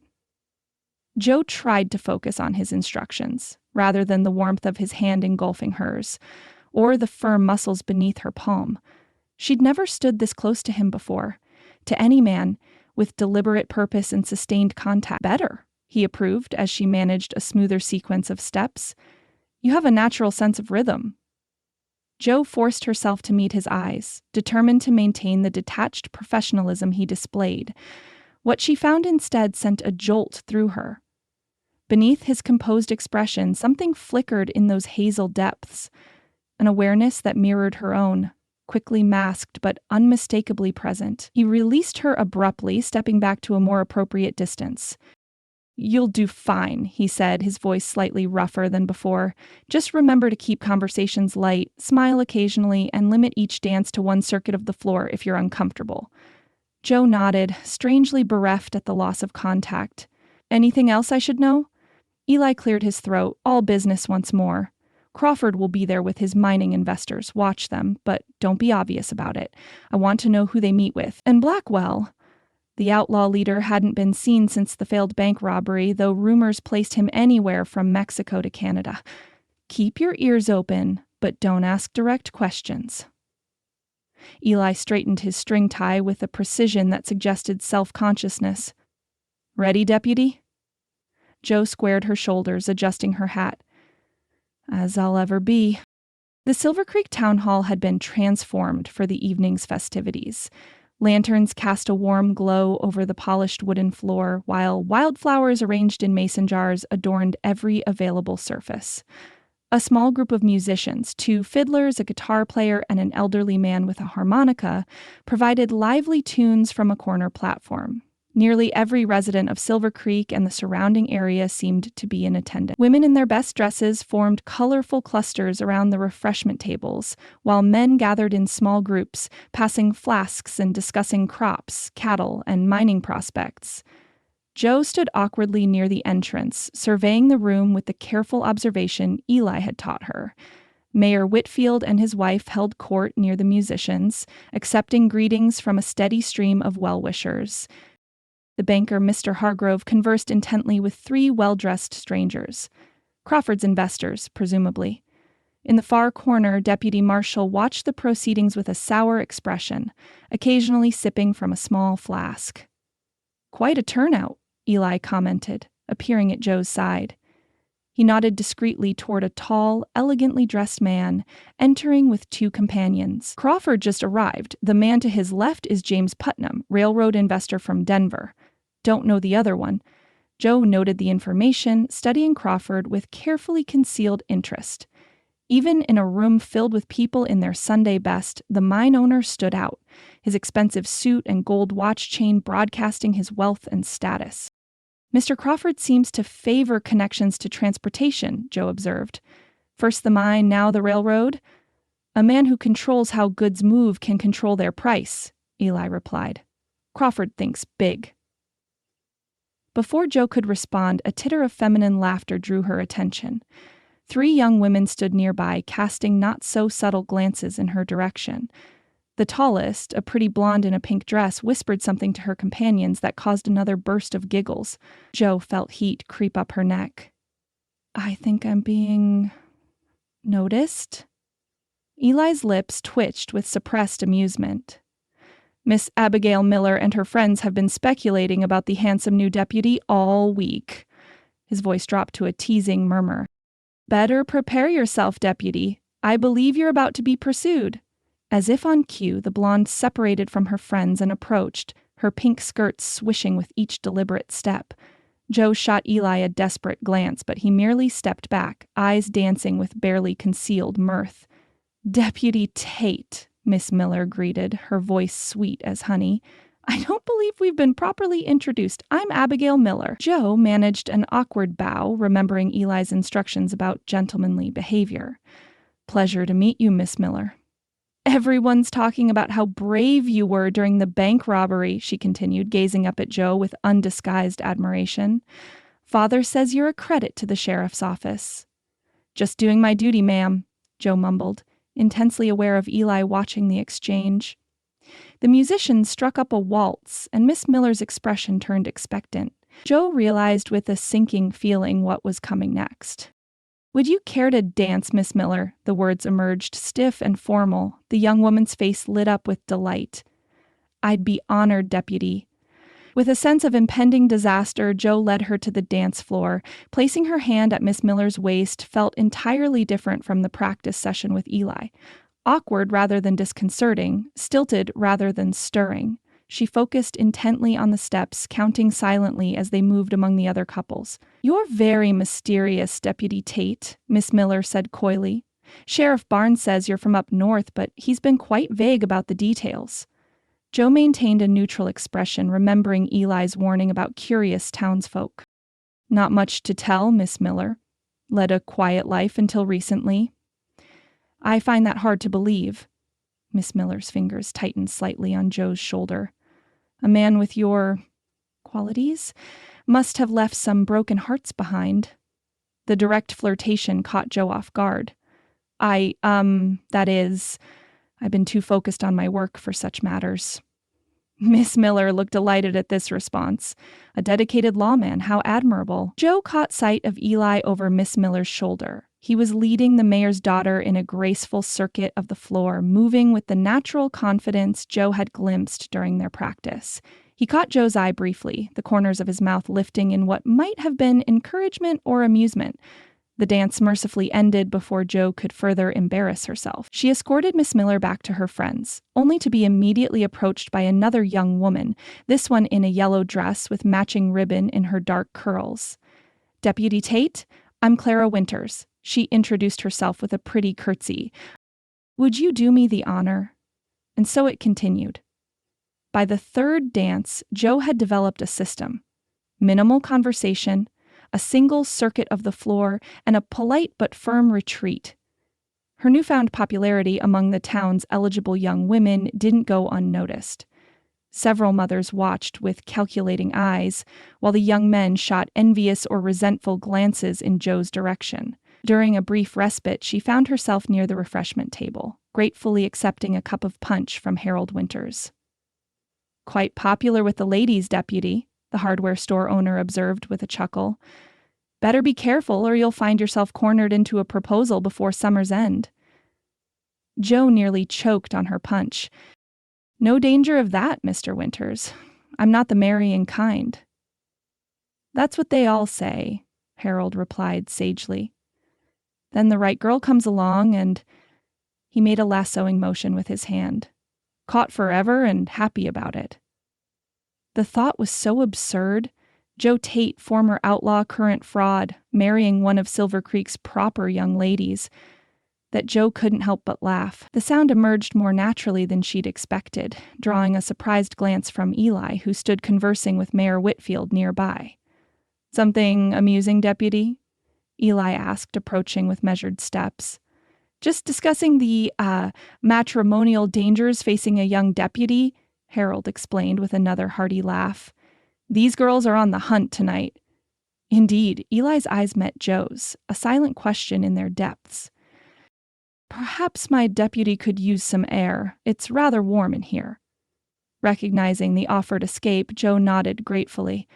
"If you'll excuse me, Mr. Winters." Outside, the spring evening had turned cool and clear, stars speckling the vast Montana sky. Joe inhaled deeply, appreciating the momentary solitude after the crowded dance hall. "Surviving?" Eli asked, joining her on the boardwalk. "Barely," Joe admitted. "Ms. Miller asked if I planned to establish a household in Silver Creek. I think she was offering to help." Eli chuckled, the sound unexpectedly pleasant in the quiet night. "You've made quite an impression. Half the young ladies in town are imagining themselves as Mrs. Deputy Tate." The absurdity of it struck Joe anew, and she found herself laughing alongside him. If they only knew. "Yes," Eli agreed, his amusement fading into something more thoughtful. "If they only knew." The moment stretched between them, oddly comfortable despite the underlying tension that seemed to accompany all their interactions lately. Joe studied his profile in the lantern light, struck by the contradictions in the man. The hard-edged lawman with gentle hands, the serious sheriff with unexpected humor, the man who'd captured her only to offer her freedom of a different kind. "You should return to your admirers," Eli said finally, breaking the spell. "People will talk if you disappear for too long." "People always talk," Joe replied with a shrug. "I've learned that much in Silver Creek." Eli's smile returned, genuine and warm. "Indeed they do, deputy. Indeed they do." The note arrived at dawn 3 days after the spring festival, delivered by a freckle-faced boy of about 10 who refused to say who had sent him. "Just told to give it to the sheriff," he insisted, shifting from foot to foot in the early morning light. "Said it was important." Eli unfolded the scrap of paper, his expression growing serious as he read the brief message. He pressed a coin into the boy's hand. "This is just between us, understand?" The child nodded solemnly and darted away, disappearing around the corner of the mercantile. "What is it?" Joe asked, setting aside the wanted posters she'd been organizing. Eli handed her the note. The handwriting was crude, the message simple. "Blackwell seen at Old Farley Trading Post. 2 days ago, alone." "Could be nothing," Eli said, though his tone suggested otherwise. "Could be a trap. Or it could be our first real lead." Joe studied the note, trying to identify the handwriting. "The Farley Trading Post has been abandoned for years. Good place to hide.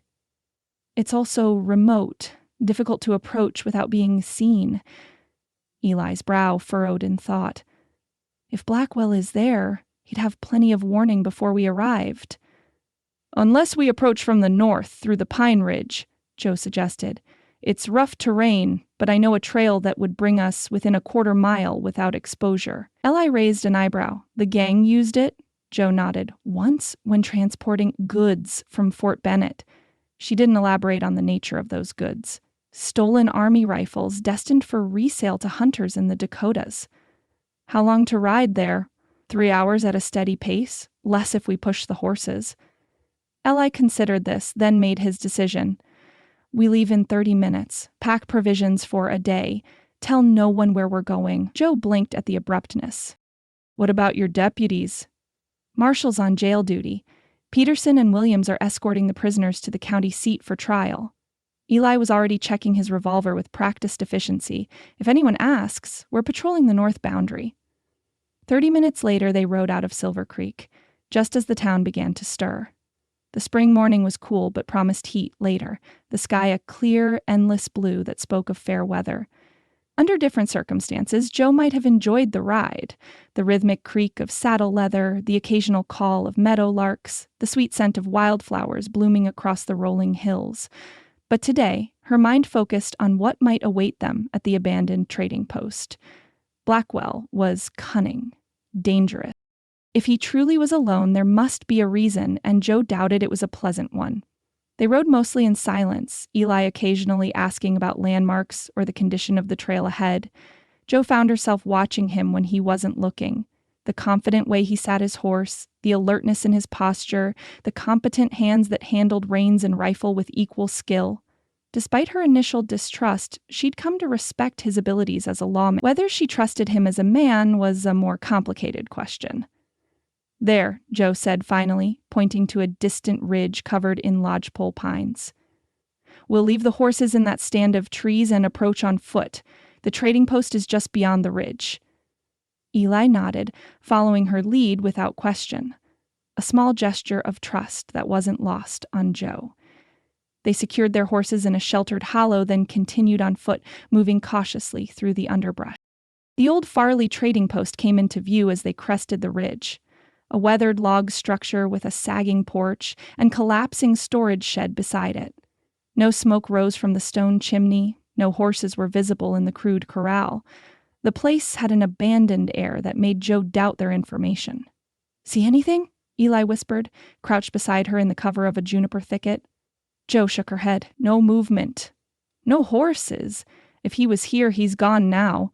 Maybe. Eli studied the building with narrowed eyes. Or maybe he's just careful. Let's watch a while longer. They observed the trading post for nearly an hour, seeing nothing to indicate human presence. Finally, Eli made a decision.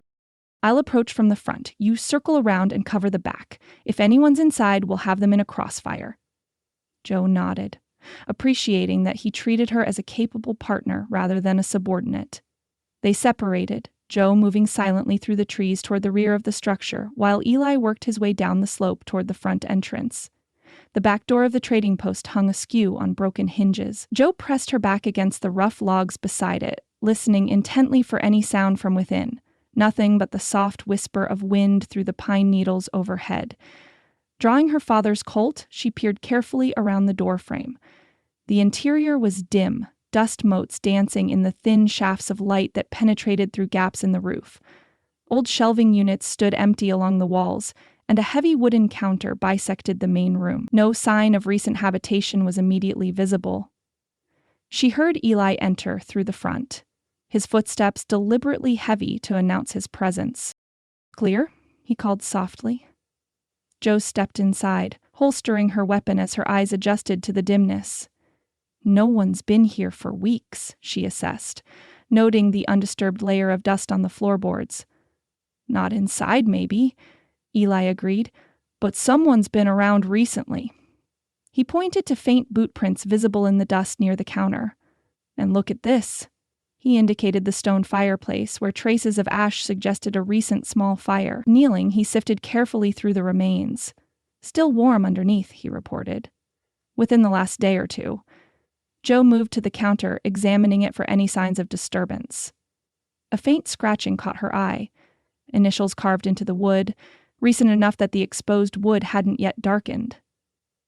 S.B.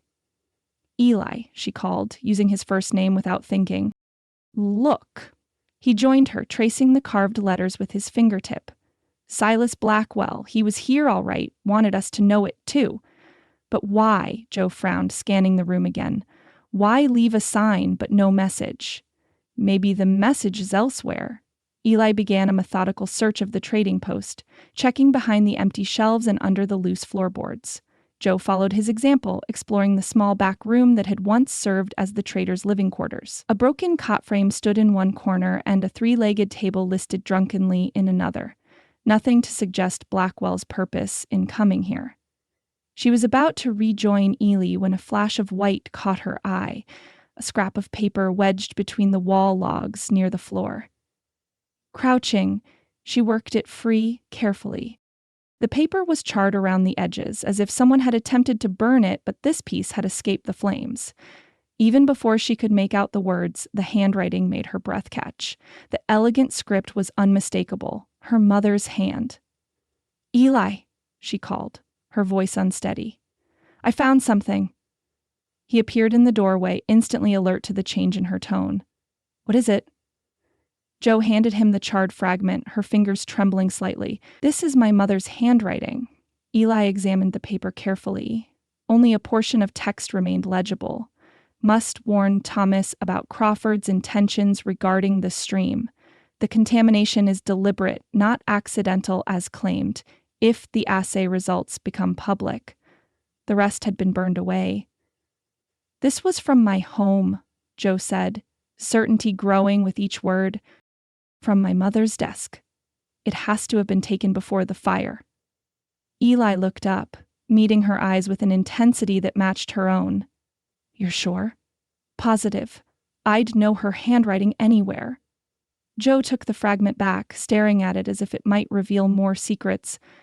But how did it get here? Why would Blackwell have it? Eli's expression had turned grimly thoughtful. "We need to consider the possibility that Blackwell was directly involved with whatever happened at your homestead." The implication struck Joe with physical force. She'd suspected a connection between her parents' deaths and her recruitment into the gang, but this was concrete evidence. Blackwell hadn't just known about the fire. He'd possessed documents from her home before it burned. "He used me," she whispered, the betrayal cutting deep despite her own deception. "All those hints about knowing powerful men who might have reasons for arson, he was playing with me all along." "Or protecting himself," Eli suggested, his voice gentle but firm. "If he was involved in your parents' deaths, keeping you close allowed him to monitor you, perhaps misdirect your suspicions." Joe's mind raced, reassessing every interaction with Blackwell over the past months. His unexpected interest in recruiting her, his pointed questions about her background, which she'd carefully evaded, his tendency to position her where she could facilitate his escape if things went wrong. "We need to find him," she said, conviction hardening her voice.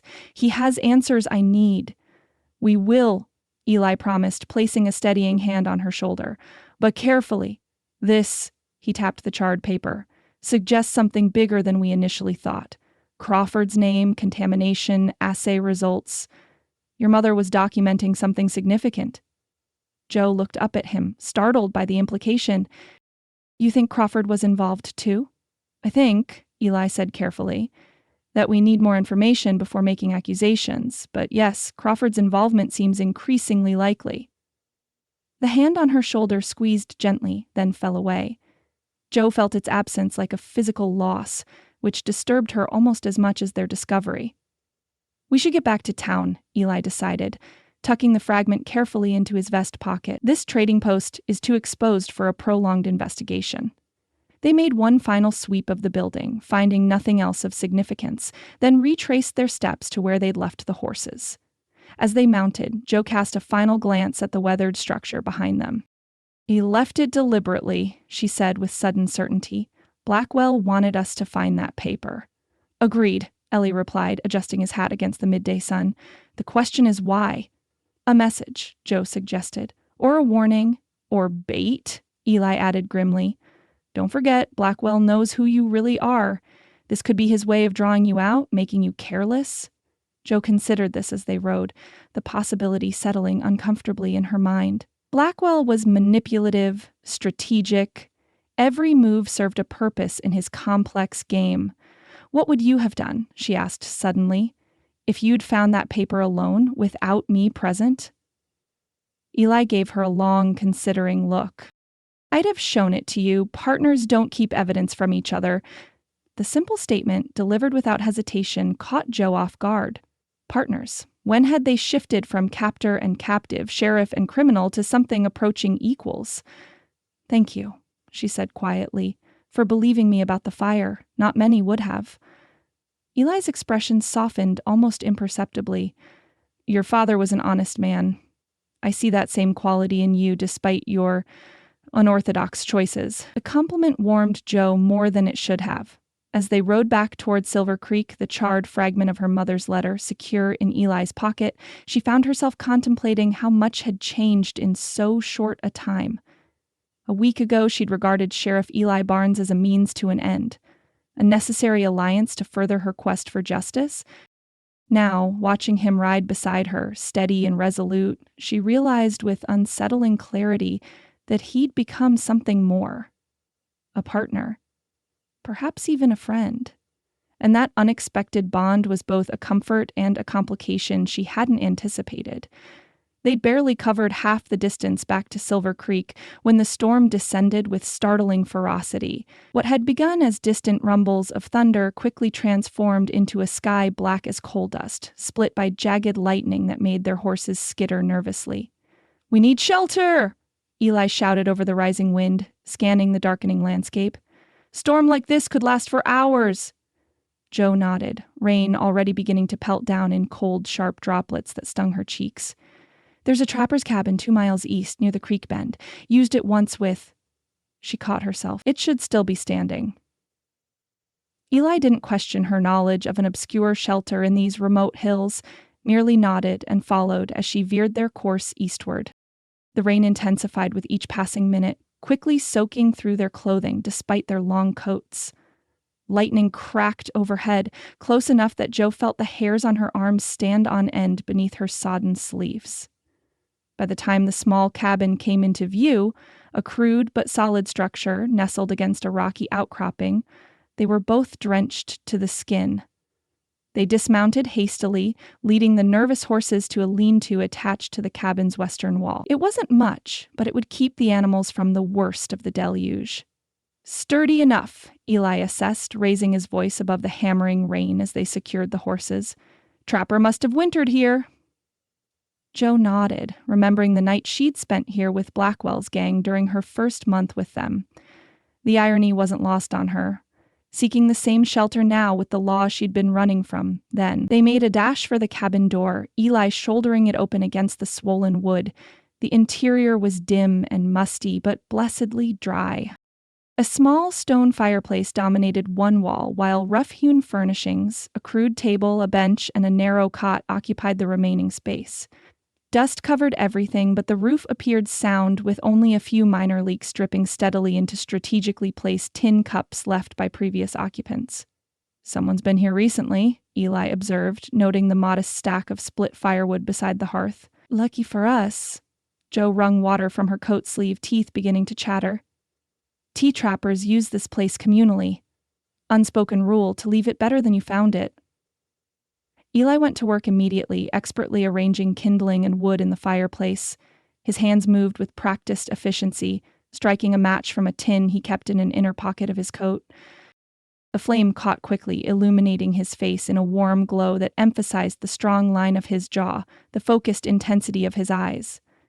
Joe turned away, struck by an unwelcome awareness of his physical presence in the small space. She'd spent months surrounded by men, yet none had affected her equilibrium the way Eli Barnes did with a simple glance or casual proximity. The fire grew steadily, offering blessed heat that drew Joe closer, despite her discomfort. She held her hands toward the flames, watching steam rise from her soaked gloves. "You should get out of those wet clothes," Eli said practically, his back to her as he rummaged through his saddlebags. "You'll catch your death otherwise." Joe tensed. "I'm fine." "You're shivering," he countered, turning to face her. "I'm not suggesting anything improper, Deputy." A hint of amusement softened his words, "but hypothermia won't help either of us get back to town." He was right, of course. Her clothes were sodden, her binding uncomfortably damp against her skin, but disrobing even partially seemed dangerous in ways that had nothing to do with propriety. I'll step outside to check on the horses, Eli offered, apparently reading her hesitation. Give you a few minutes of privacy. Before she could protest, he'd slipped out the door into the downpour, leaving Jo alone with the crackling fire and her churning thoughts. Working quickly, she removed her hat and coat, hanging them on pegs near the fireplace. Water dripped from her short hair, running in cold rivulets down her neck. Indecision paralyzed her momentarily. The binding beneath her shirt was soaked through, restricting her breathing and chilling her to the bone, yet removing it meant vulnerability of a kind she hadn't risked in months. A particularly violent shiver decided for her. Working with fumbling fingers, she unbuttoned her shirt enough to reach the binding, loosening and adjusting it without fully removing it. The relief was immediate, her lungs expanding gratefully as the constriction eased. She was still making these adjustments, shirt partially open and head bent to her task, when the door creaked open. Jo looked up, startled, as Eli stepped inside. Time suspended between them, rain dripped from the brim of his hat, his coat gleaming with moisture in the firelight. But it was his eyes that captured Jo. The sudden, unguarded flash of awareness as he took in her partially disheveled state. For that unplanned moment, she wasn't Deputy Joe Tate, the competent young lawman. She was unmistakably Josephine, with damp tendrils of auburn hair curling around her face and the feminine curve of her throat visible where her shirt gaped open. Eli froze, then deliberately turned his back, offering her privacy once more. "Forgive me," he said, his voice rougher than usual. "I should have knocked." Jo hastily readjusted her clothing, heart hammering against her ribs. "My fault," she managed, striving for the deeper register of Jo's voice, yet not quite achieving it. "I should have been more careful." An awkward silence fell between them, broken only by the crackling fire and the relentless drumming of rain on the cabin roof. Jo cleared her throat. "You can turn around now." Eli did so cautiously, relief evident in his expression when he found her properly composed once more. He removed his own dripping hat and coat, hanging them beside hers near the fire. His dark hair curled damply against his neck, longer than she'd realized beneath his customary hat. "Found this," he said, retrieving a threadbare wool blanket from his saddlebag. "It's not much, but it's dry." The cabin had grown marginally warmer, but the spring storm had brought a penetrating chill that the small fire couldn't entirely dispel. Jo eyed the blanket, then the single narrow cot with its bare, dusty surface. "You take it," she offered. "I'll be fine by the fire." Eli shook his head. "There's enough to share if we're sensible about it." He settled on the floor near the hearth, his back against the wall, and spread the blanket beside him in clear invitation. "Unless you find the arrangement compromising, Deputy." The gentle teasing in his tone eased some of the tension. Jo hesitated, then joined him on the rough plank floor, careful to maintain a respectable distance before drawing a portion of the blanket over her legs. "Better?" he asked. Jo nodded, gradually relaxing as warmth from the fire seeped into her chilled body. Outside, the storm showed no signs of abating, lightning periodically illuminating the cabin's interior through its single small window. "Looks like we'll be here a while," Eli observed, stretching his long legs toward the fire. "Might as well make the best of it." Jo darted a questioning glance his way. "Conversation," he clarified with a slight smile. "Unless you'd prefer we sit in silence for the next few hours." The suggestion shouldn't have made her nervous, yet it did. Conversation meant revelation, and revelation meant vulnerability. But the alternative? Strained silence in this intimate setting seemed equally dangerous. "What would you like to talk about, Sheriff?" Eli considered this, firelight playing across his features. "Tell me something about yourself that isn't in your wanted poster." Despite herself, Jo laughed, a genuine sound that revealed more of Josephine than she'd intended. "There was a wanted poster?" "A small one," Eli admitted with a hint of a smile. "Not very accurate." Joe Tate, suspected member of Blackwell gang, approached with caution. "No mention of your unique qualities." "Fortunate oversight." "Indeed." Ellie's expression turned more serious. "But my question stands. Who is Josephine Tate, beyond daughter, outlaw, and reluctant deputy?" Jo stared into the fire, considering her answer carefully. It had been so long since anyone had asked about her, the woman beneath the disguises and deceptions. I like wildflowers, she said finally, the admission feeling strangely intimate. Every spring, I'd collect and press them between the pages of old catalogs. My mother taught me their names, their medicinal properties, but I loved them just for their colors, their resilience. She darted a glance at Eli, half expecting mockery, but found only quiet interest. I used to sing, she continued, the words coming easier now. Not well, mind you.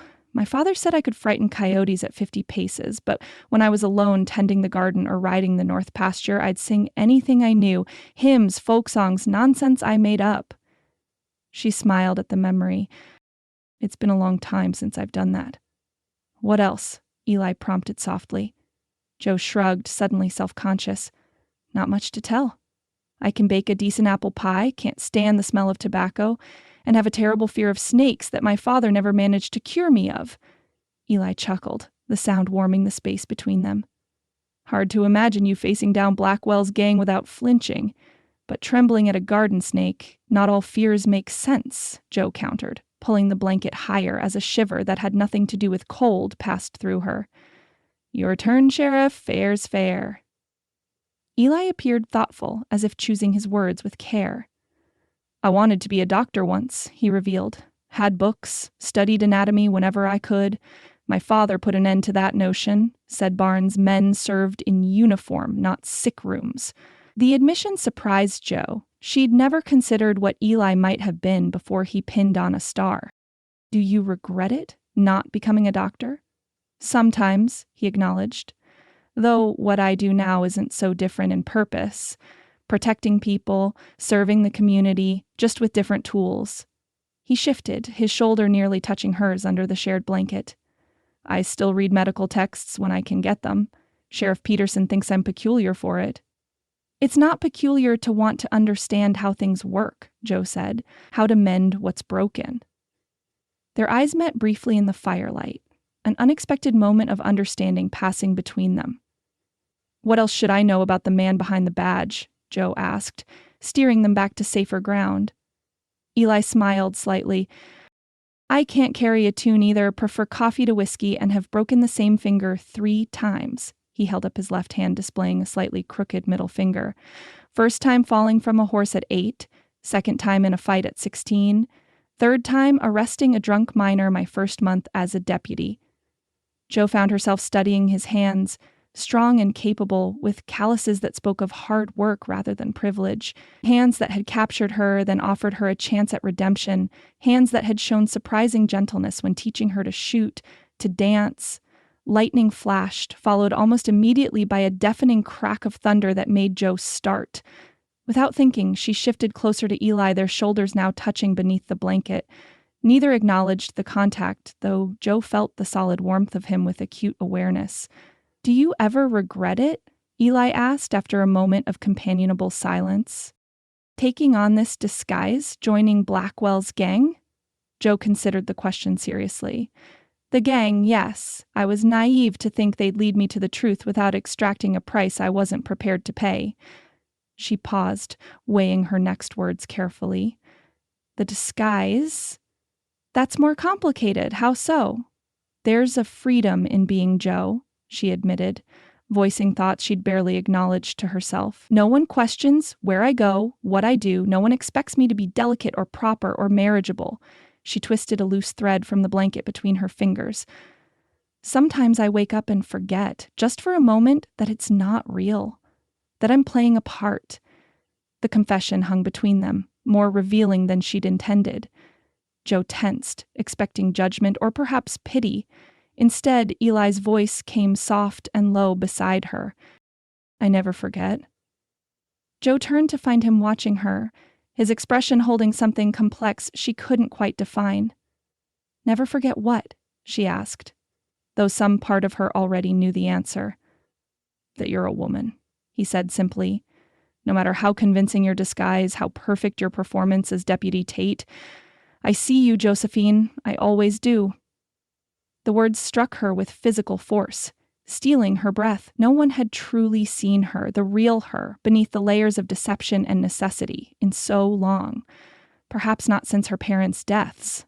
How? she whispered, abandoning the pretense of Joe's deeper voice. Eli's gaze remained steady on hers. 100 small things. The way you move when you think no one's watching. The grace in your hands when you're not deliberately making them rough. The compassion you try to hide beneath that competent deputy's exterior. His voice dropped lower still. The green of your eyes that no disguise could ever change. The intimacy of his observations made Joe's heart race. They were sharing the same blanket, shoulders touching, faces close enough that she could see the flecks of amber in his hazel eyes, could detect the faint scent of shaving soap beneath the earthier smells of rain and smoke. "It's dangerous," she managed, uncertain whether she meant his awareness of her true self or this growing connection between them. Perhaps both. "Yes," he agreed, without elaboration. Outside, the storm continued its assault, rain lashing against the cabin walls. Inside, a different kind of tempest gathered force. Unspoken, unacknowledged, but no less powerful. Joe looked away first, returning her gaze to the safety of the dancing flames. "We should get some rest," she suggested, her voice not entirely steady.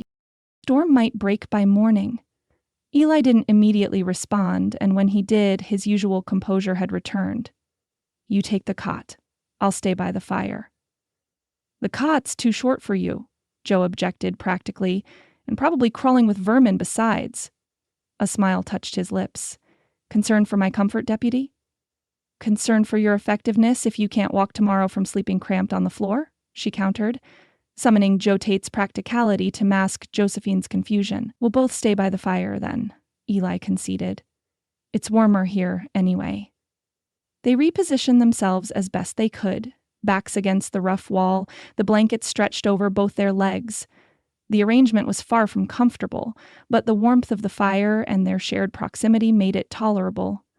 "Try to sleep," Eli suggested, his voice returning to the professional tone of Sheriff Barnes. "I'll keep watch for a while."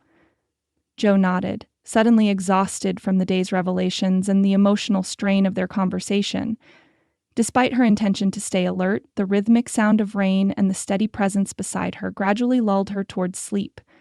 Just before consciousness faded entirely, she felt the lightest touch against her hair. Fingers gently brushing a damp strand from her forehead. The gesture was so brief, so tender, she might have imagined it. "Sleep well, Josephine," came the whispered words, barely audible above the storm. Joe drifted into slumber with the unsettling realization that while she sometimes forgot who she truly was beneath her disguise, Eli Barnes never did, and that knowledge was both comforting and terrifying in equal measure. Chapter 6. Whispers of the Past. The morning after the storm dawned clear and brilliant, as if the tempest had never happened. Joe and Eli had returned to Silver Creek damp but unharmed, their night in the trapper's cabin unmentioned as they resumed their duties. But something had shifted between them, an awareness that neither acknowledged aloud, yet both felt with undeniable certainty. 3 days later, they rode northward along Crow Creek, following reports of Blackwell's band moving through the area. The late spring sunshine warmed their shoulders as they guided their horses through a meadow thick with wildflowers. "Seems a wild goose chase," Joe commented, scanning the distant tree line. 3 different sightings, all contradictory. "Blackwell's too careful to leave such an obvious trail." Eli nodded, his expression thoughtful. "Unless he wants to be followed. After that note at the trading post, I'm not taking anything at face value." They had been careful with each other since that night in the cabin, maintaining a professional distance that felt more deliberate than natural. Joe found herself watching Eli when his attention was elsewhere, remembering his words by the fire. "I see you, Josephine. I always do." The memory unsettled her in ways she couldn't afford to examine. A flash of color among the trees caught her attention, not the movement of wildlife or riders, but fabric. Joe reined in her horse, pointing silently. Eli followed her gaze, instantly alert. "Could be a trap," he murmured. "Or a witness," Joe countered. "Let me approach first. 1 rider draws less attention than 2. Eli hesitated, then nodded reluctantly. "I'll cover you from those rocks. First sign of trouble, ride hard back to me." Joe nudged her horse forward, approaching the trees with careful nonchalance, as if simply exploring rather than investigating. As she drew closer, the splash of color resolved into clothing, a dress of deep blue adorned with intricate beadwork, worn by an elderly native woman collecting plants along the stream bank. The woman looked up at Joe's approach, her weathered face impassive. She appeared ancient, her silver hair braided and wrapped with strips of decorated leather, her dark eyes clear and penetrating despite her advanced years. "Good day," Joe called, stopping her horse at a respectful distance. "I don't mean to disturb you." The woman straightened, studying Joe with an intensity that seemed to pierce straight through her disguise. For a tense moment, neither spoke. Then the elder said something in her native tongue, words Joe couldn't understand but which carried unmistakable authority. "I'm sorry," Joe responded, uncertain. "I don't speak your language." The woman switched to English, her accent distinct but her words clear. "I said you wear the wrong skin, daughter of Margaret." Joe's breath caught, her hand instinctively moving toward her pistol. "Who are you? I am called Singing Bird by your people." The woman gathered her plants with unhurried movements. "Your mother called me friend." Shock rendered Joe momentarily speechless. This woman not only saw through her disguise, but knew her mother, knew her well enough to recognize Margaret Tate's daughter despite the masculine attire. "You knew my mother?" Joe asked, dismounting slowly. Singing Bird nodded, her expression softening slightly. "The woman who listened to plants, she understood what others could not hear." She gestured to the meadow around them. "The earth speaks constantly, few have ears to listen." Joe approached cautiously, removing her hat in a gesture of respect. "My mother never mentioned you." "There is much the daughter of Margaret does not know," Singing Bird replied, her gaze uncomfortably perceptive. "Much that was hidden to protect you." From the corner of her eye, Joe saw Eli emerging from his position among the rocks, evidently deciding the elderly woman posed no threat. Singing Bird noted his approach without surprise. "The lawman follows you like shadow follows light," she observed. "He sees your true face." Joe flushed at the accuracy of the observation. "He's just doing his job." Singing Bird's expression suggested she found this answer inadequate, but she didn't pursue it. Instead, she sorted through the plants in her basket, selecting several with deliberate care. "Your mother came to me when the children fell sick," she said, her gnarled fingers working deftly. "She knew the water caused their illness, but not how to prove it. Together, we found the truth." "The contamination from Crawford's mine," Joe said, the pieces connecting. "You helped her." Singing Bird nodded. "The earth remembers what men forget. The poison in the water left marks in the plants, in the soil. Your mother saw these signs, brought them to light." Her expression darkened. Powerful men do not like their secrets exposed. Eli had reached them, dismounting to stand beside Joe.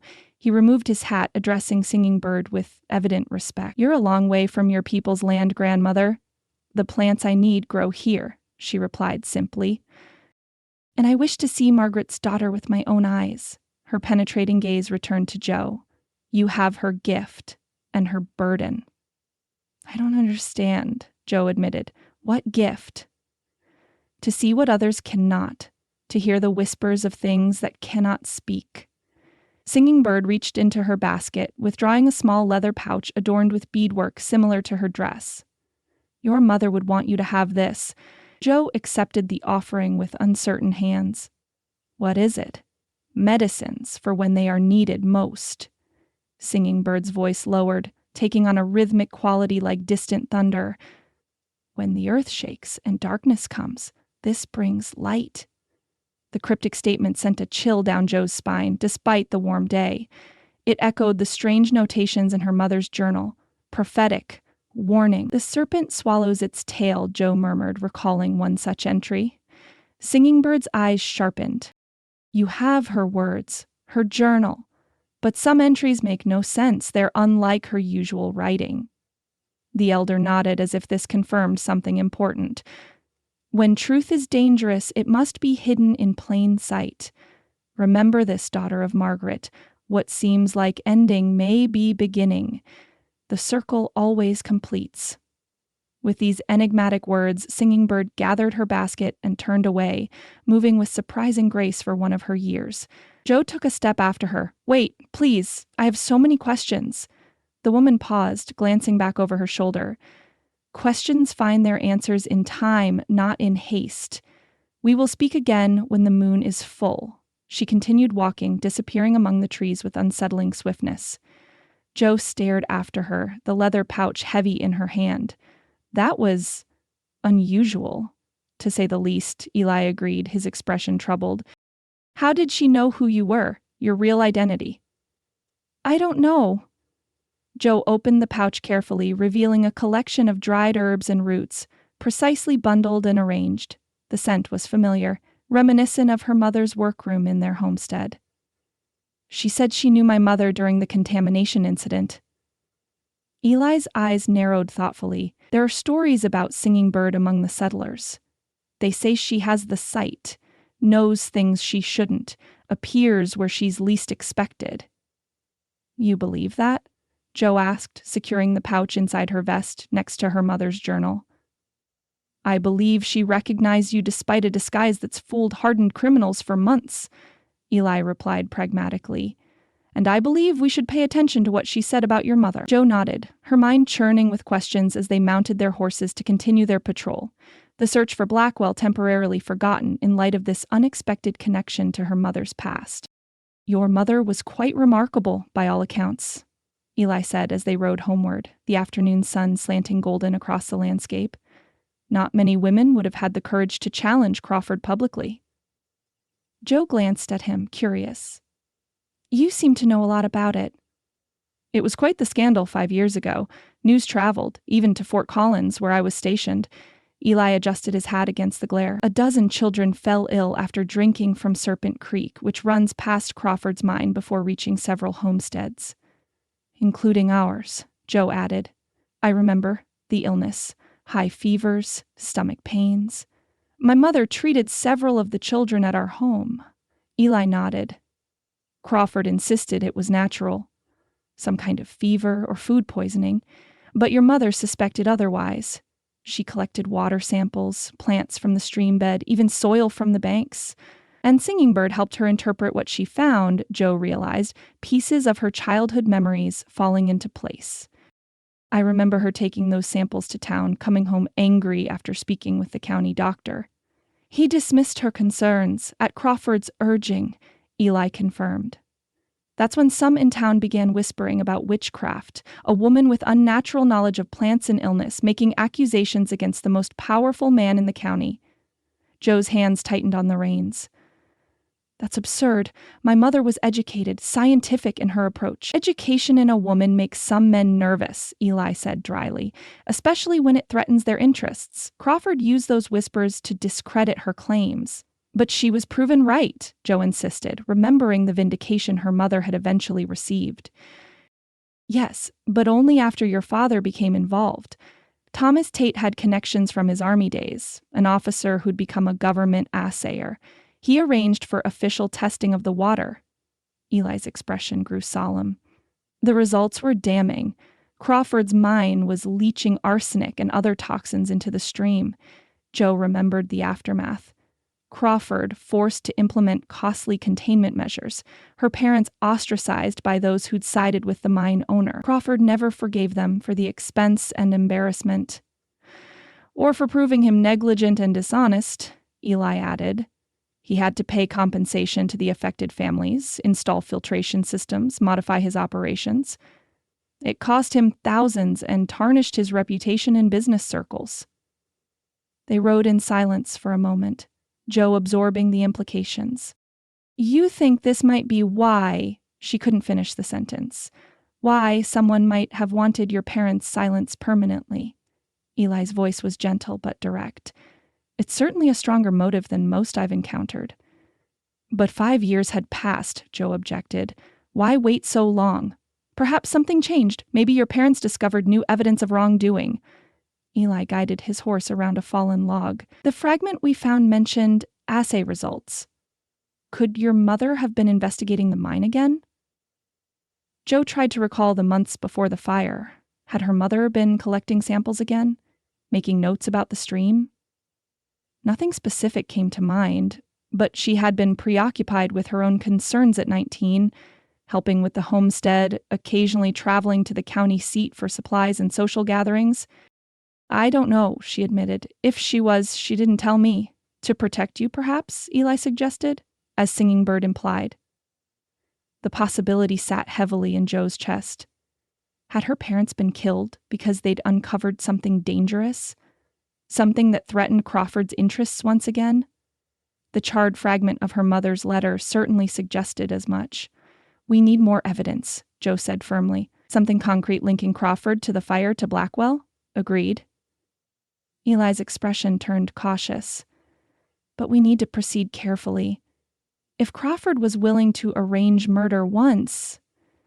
He didn't need to complete the thought.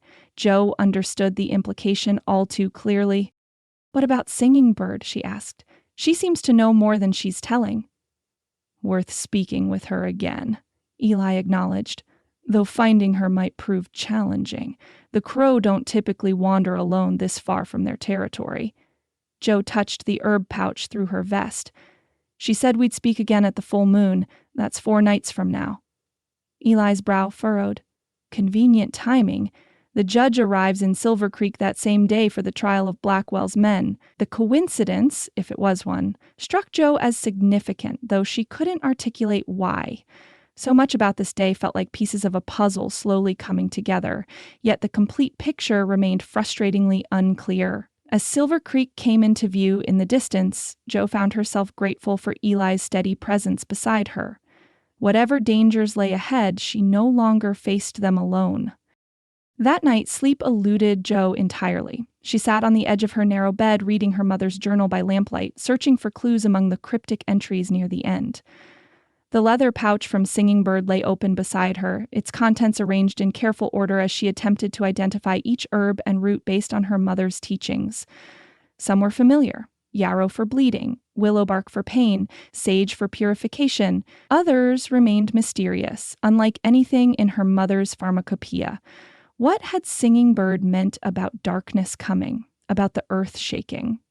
The warnings felt ominous, yet maddeningly vague. After hours of fruitless study, Joe set the journal aside with a sigh of frustration. Her mind was too active for sleep, spinning with questions about her mother, Crawford, Blackwell, and the strange connections between them. Perhaps some fresh air would help.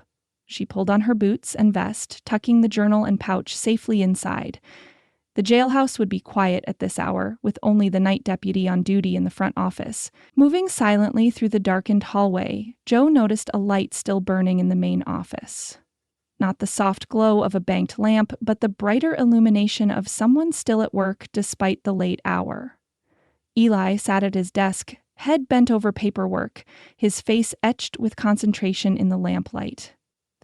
He'd removed his vest and rolled up his shirt sleeves, revealing forearms corded with muscle. His hair fell forward slightly as he wrote, and Joe was struck by a sudden, inappropriate urge to brush it back from his forehead.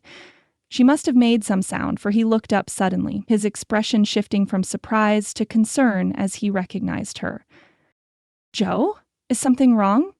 The use of her male name reminded her sharply of their reality. She was his deputy, not Josephine Tate, the woman. The distinction had never felt more artificial than it did in this quiet moment, with no audience to maintain the charade for. Couldn't sleep, she admitted, stepping into the pool of lamplight. Too many questions without answers. Eli leaned back in his chair, rubbing a hand across his eyes. I know the feeling. Joe gestured to the papers spread across his desk. Important enough to keep you working past midnight. Preparing for the judge's arrival. He'll want details on the bank robbery, evidence against the prisoners. Ella's mouth quirked in a humorless smile. Explaining why one of the gang members now wears a deputy's badge might prove challenging. The reminder of her precarious position sobered Joe further. Will you tell him the truth about me? Eli considered this, his gaze steady on her face. What would you prefer I do? The question caught her off guard. He was offering her a choice. Respect for her preference despite his position of authority? I don't know, she answered honestly. The truth might serve justice better, but But it would complicate matters, Eli finished for her. Put your investigation at risk. Joe nodded, grateful for his understanding. I need more time, she admitted, to find proof about the fire, about Crawford's involvement. Then that's what I'll tell the judge, Eli decided. That you're working undercover for me, that your true identity must remain confidential for now. Relief washed through Joe, followed quickly by a wave of something dangerously close to gratitude. To affection, even. She turned away, disturbed by the strength of her reaction. What is it? Eli asked, perceptive as always. Joe moved to the window, gazing out at the moonlit street. Sometimes I feel like I'm losing myself, she confessed quietly. Like Josephine Tate is fading away, piece by piece. Every day I live as someone else. She heard Eli rise, his chair scraping softly against the wooden floor. You're still you, he said, his voice closer now. The disguise doesn't change who you are inside. Doesn't it? Joe turned to face him, surprised to find him standing just a few feet away. I think differently as Joe, act differently. Sometimes I catch myself thinking about the future, about what Deputy Tate might accomplish in Silver Creek, and I forget, just for a moment, that it's all temporary, that it's not real. It is real, Eli countered gently. Different from what you planned, perhaps, but no less authentic. The compassion you show, the skills you've developed, the relationships you've built, those are real, Josephine. They're yours, regardless of the name you wear. The use of her true name, spoken softly in the quiet office, broke something loose inside her. I'm afraid, she whispered, abandoning pretense entirely. Afraid of finding the truth about my parents' deaths and afraid of not finding it. Afraid of what happens after, when this, she gestured between them, encompassing their partnership, their shared purpose, ends? Eli took a step closer, close enough that she could see the flecks of amber in his hazel eyes, could detect the faint scent of coffee and leather that she'd come to associate with him. Some things don't have to end, he said, his voice deeper than before. Some things endure despite changes in circumstance. Joe's heart hammered against her ribs. Sheriff Barnes? Eli, he corrected softly. In this moment, just Eli. Eli, she amended, the name intimate on her tongue. We agreed to professional boundaries. We did. His gaze dropped briefly to her mouth, then returned to her eyes. I've never been very good at following my own rules. His hand rose slowly, giving her ample time to retreat, to reestablish those carefully constructed boundaries between them. When she remained motionless, caught in the gravity of the moment, his fingers traced the line of her jaw with exquisite gentleness. I see you, Josephine, he murmured, echoing his words from the storm-bound cabin. Not the deputy, not the outlaw. The touch of his fingertips against her skin sent warmth cascading through her body. It had been so long since anyone had touched her with tenderness, with recognition of her true self. The sensation was overwhelming, dissolving her hard-won composure.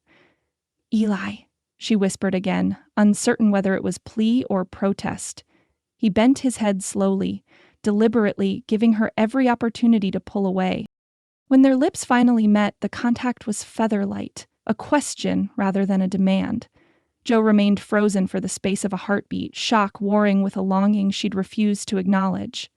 Then something broke free within her, and she leaned into the kiss, her hand coming up to rest hesitantly against his chest. The kiss deepened, still gentle but gaining heat.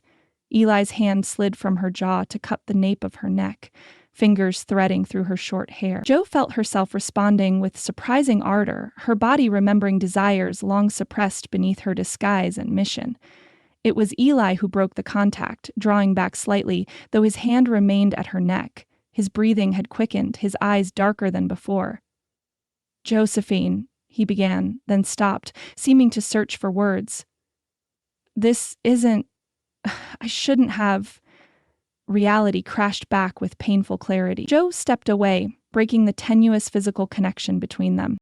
No, you're right. That was... unwise. Eli's expression was a complex mixture of regret and resolve. Not unwise, he corrected quietly, just untimely. We have responsibilities, duties. Crawford Blackwell, the trial, personal feelings must wait. Personal feelings. The phrase hung in the air between them, neither confirming nor denying the depth of what had just transpired.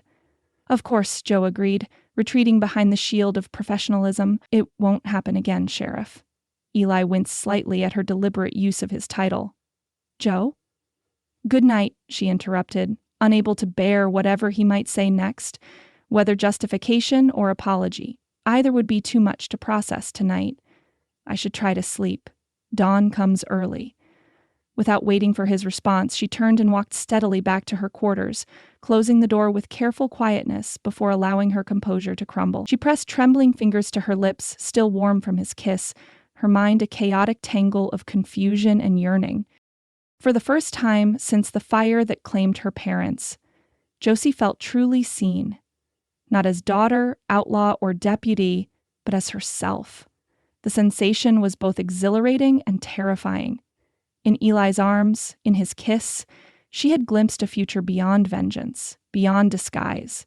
But that future remained distant, contingent on mysteries still unsolved and dangers not yet faced. With Crawford's machinations, Blackwell's secrets, and her own precarious position, romance was a luxury she could ill afford, even if her heart disagreed vehemently with that assessment. Josie sank onto her bed, the full moon casting silver bars of light through her window. In 4 days the judge would arrive. Singing Bird had promised another meeting. The wheels of justice and revelation were turning, gathering momentum toward a conclusion she couldn't predict. And now, complicating everything, the memory of Eli's kiss burned in her consciousness, a moment of genuine connection that threatened to undermine her focus at precisely the time she needed it most. Chapter 7: Rising Danger. Dust billowed behind the approaching rider, a solitary figure pushing his horse hard along the road to Silver Creek. Joe squinted against the afternoon glare, tracking the man's approach from where she leaned against the jailhouse porch post. Riding like the devil's on his heels, observed Deputy Peterson, pausing beside her with coffee mug in hand.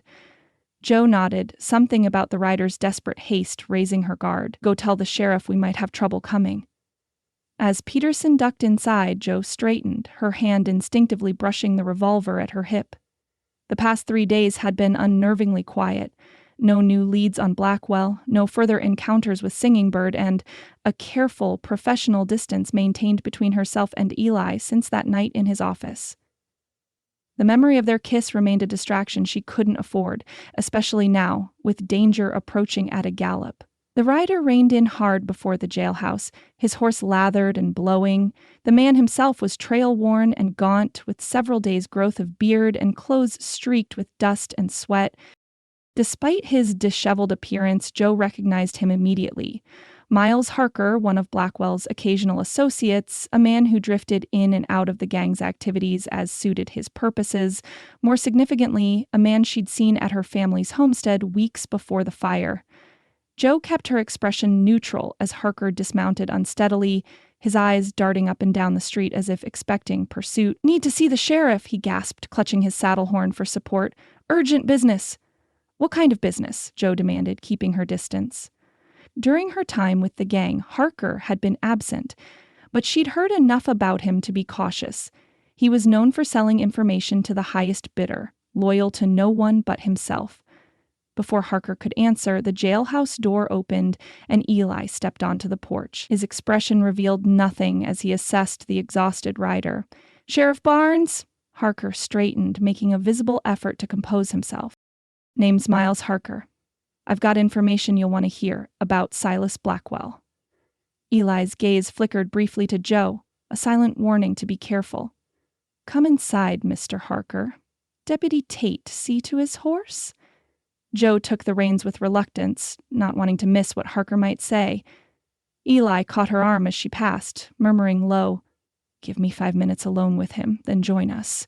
Watch his reactions to you. She nodded slightly, understanding the strategy. If Harker had been involved with her parents' deaths, his reaction to Joe Tate might reveal something useful.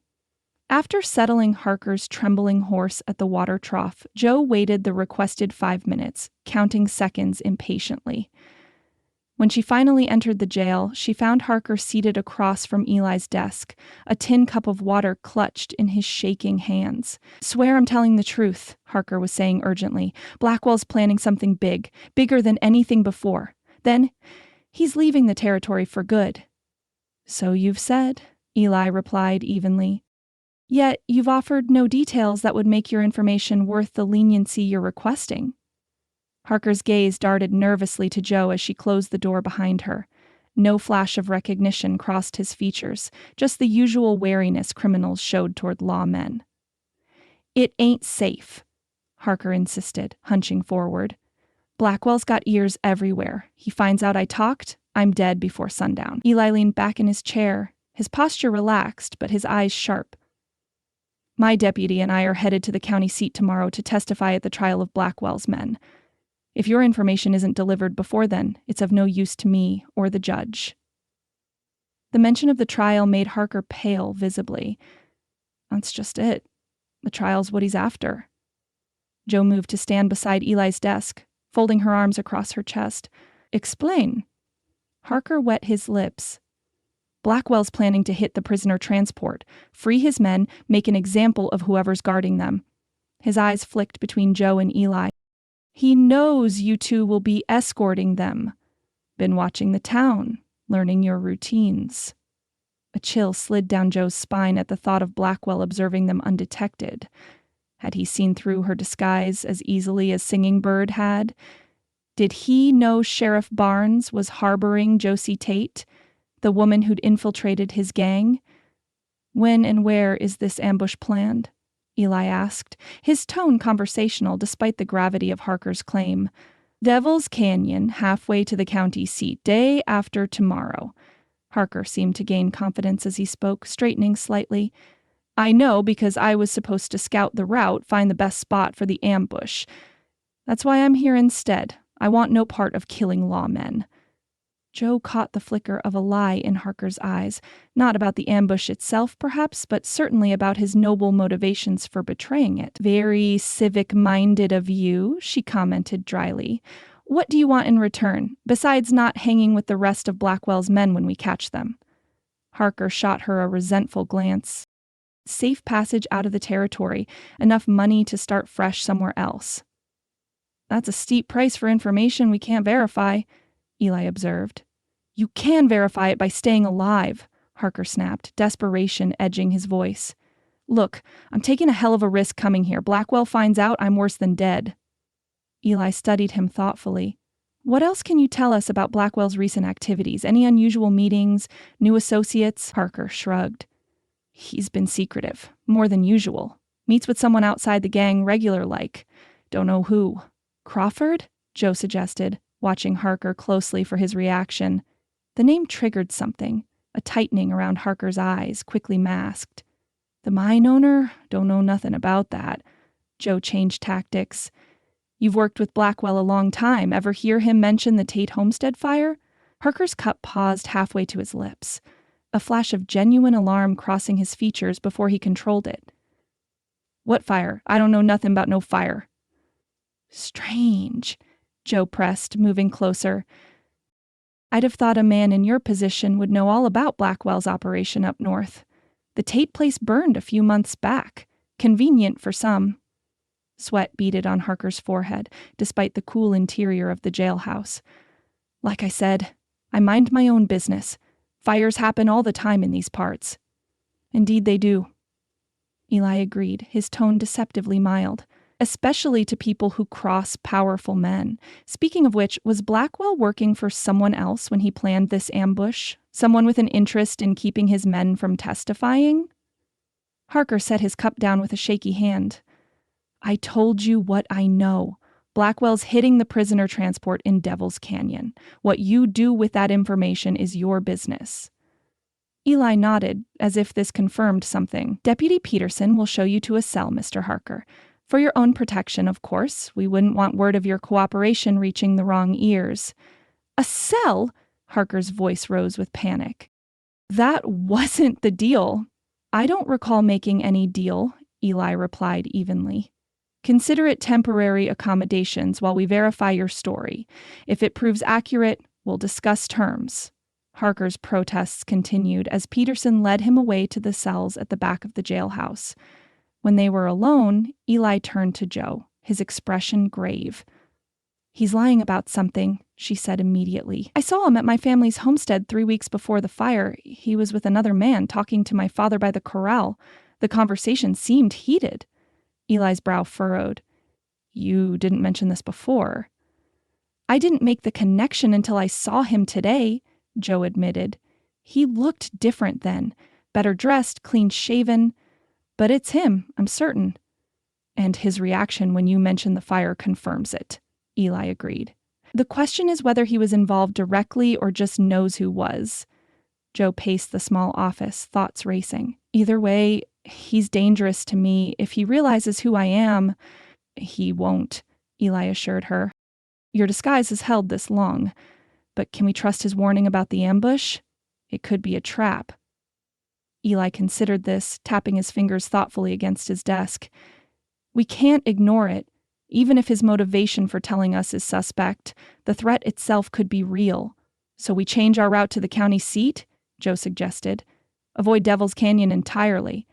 And miss the opportunity to catch Blackwell?" Ellie shook his head. "No, I think we use this to our advantage. Set a trap of our own." Joe studied his face, recognizing the determined set of his jaw. "You want to walk straight into the ambush?"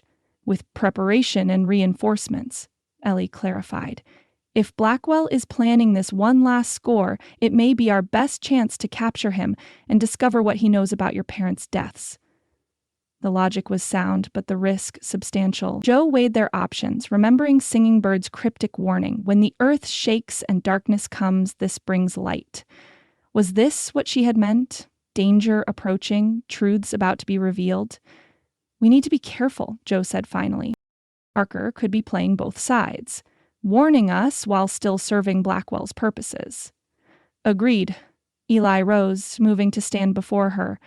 "In the meantime, we keep this between us. The fewer people who know our plans, the better." Joe nodded, acutely aware of his proximity, of the memory of his lips on hers just days earlier. She took a deliberate step back, maintaining the professional distance they'd wordlessly agreed upon since that night. If Eli noticed her retreat, he gave no sign, turning instead to the map of the territory pinned to the wall. "We have planning to do, Deputy. Devil's Canyon is treacherous ground for an ambush, or a counter-ambush." "Yes, sir," Joe replied, grateful for the shift to practical matters. The coming confrontation would require all her focus, all her strength. Personal complications would have to wait. The rock crashed through the jailhouse window just after midnight, sending glass shards spraying across the wooden floor. Joe bolted upright from her desk, where she'd been studying maps of Devil's Canyon, her hand automatically drawing her pistol. Eli emerged from his office in the same instant, his own weapon ready. Their eyes met in silent communication before he moved swiftly to the broken window, keeping to the side to avoid presenting a target. "See anything?" Joe asked, already moving to check the back door. "Street's empty," Eli reported, scanning the moonlit thoroughfare. "Whoever threw it is long gone." Joe secured the rear entrance, then returned to find Eli kneeling beside the rock, examining a piece of paper tied to it with twine. His expression had hardened into something dangerous. "What is it?" she asked, holstering her weapon. Eli wordlessly handed her the note. The message consisted of 5 words, scrawled in crude handwriting. "The girl can't hide forever." Ice flooded Joe's veins as the implication became clear. Someone knew. Knew she wasn't Joe Tate, knew she was a woman in disguise. But who? Harker? Blackwell? Crawford? Or someone else entirely? "It could be a bluff," Eli said, watching her reaction closely. "A general threat rather than specific knowledge." Joe shook her head, knowing better. "They know, Eli. Someone knows who I am." The use of his first name slipped out unconsciously, a reversion to Josephine in her moment of alarm. Eli seemed to notice, but didn't comment, moving instead to secure the broken window with a piece of wood from the storage room. "We need to consider who might have figured it out," he said as he worked. "Blackwell's an obvious suspect. He knew you better than most." "But why warn me instead of simply exposing me?" Joe countered, forcing herself to think logically despite her racing heart. "It makes no sense." "Unless he wants you afraid off balance," Eli finished boarding the window and turned to face her. Or unless it's not Blackwell at all, but someone using the threat of exposure to derail our investigation. Crawford, Joe concluded, if he's connected to Blackwell, to my parents' deaths, he'd have every reason to want me gone. Eli nodded grimly. The timing is suspicious. One day after Harker arrives with his warning, this threat appears. Someone's getting nervous about what we might discover. Joe paced the office, mind racing. What do we do if my disguise is compromised? We adapt, Eli interrupted, his voice steady. Nothing changes about our immediate plans. We proceed with the prisoner transport, prepared for Blackwell's ambush, but we take extra precautions regarding your safety. I don't need protection. Joe bristled, pride stinging at the suggestion. Eli's expression remained implacable. This isn't about your capabilities, which I don't question. It's about the fact that someone just escalated from observation to direct threat. He crossed to her quarters, opening the door without asking permission. I need to check your room, make sure no one's tampered with anything. Joe followed, irritation warring with a recognition of the necessity. If they'd been inside, we'd know it. Not necessarily, Eli countered, scanning the small space with methodical attention. A skilled intruder can enter and leave without obvious signs. The room was exactly as Joe had left it, bed neatly made, her few possessions arranged with the precision she'd developed during her time with the gang. Nothing appeared disturbed, yet the knowledge that someone had identified her, had targeted her specifically, made the space feel suddenly vulnerable. Eli checked beneath the bed, then tested the window latch. Secure, but I don't like how easily this could be forced from outside. He moved to examine the doorframe, his tall form filling the small room, crowding Joe against the washstand. I think that's sufficient, she said stiffly, acutely aware of his proximity in this private space. Since their kiss, she'd been careful to maintain physical distance, to avoid situations that might rekindle the dangerous awareness between them. Eli turned, suddenly realizing how close they stood in the confined quarters. For a moment, neither moved. His eyes held hers, concern evident beneath his professional demeanor. You should stay in the main office tonight, he said finally, his voice lower than before. Sleep on the cot there, where it's more secure. No. Joe lifted her chin, refusing to be cowed by threats or coddled by protection. I won't be chased from my own quarters by anonymous notes. That's exactly what they want. To frighten me, to make me vulnerable. Josephine. His use of her real name was deliberate, intimate in the small space between them. This isn't about courage or proving yourself. Someone knows who you are, knows how to find you. That makes you a target. I've been a target since the night my parents died, she countered, not backing down. I won't live in fear now, not when we're finally getting close to the truth. Frustration flashed across Eli's features. Your safety matters, he insisted, a hint of something personal bleeding through his professional concern. Not just to the investigation, to... He stopped, recalibrating. You have value beyond this case. The unfinished sentiment hung in the air between them, charged with implications neither was prepared to voice aloud. Joe was acutely conscious of his nearness, of the breadth of his shoulders in the small room, of the lingering memory of their kiss and the way his hands had cradled her face with unexpected tenderness. I'll be careful, she conceded, softening slightly. But I won't hide. Not anymore. Whoever sent that note needs to understand that threats won't deter me. Eli studied her face for a long moment, then nodded once, accepting her decision, though his concern remained evident. At least let me check your room each night, secure the windows, and keep your weapon close, always. I can agree to that, Joe replied, relieved at the compromise. And Joe, he added, using her assumed name deliberately as he stepped toward the door, if anything feels wrong, anything at all, you call for me, immediately. Pride isn't worth your life. The genuine worry in his eyes touched something deep within her. For so long, she'd been alone in her quest for justice, bearing the weight of her parents' deaths and her own transformation into someone unrecognizable. Now, somehow, she'd acquired an ally who cared about her survival as more than just a useful deputy. I promise, she said softly.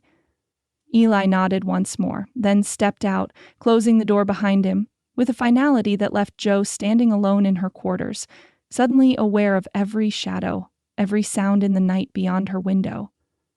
The rock and its threatening message had changed something fundamental about her situation. Until now, her disguise had been a shield, a tool for investigation. Now it felt tenuous, a fragile barrier between herself and dangers gathering like storm clouds on the horizon. The abandoned way station crouched amid scrubby pines like a wounded animal, its roof partially collapsed, its windows gaping empty.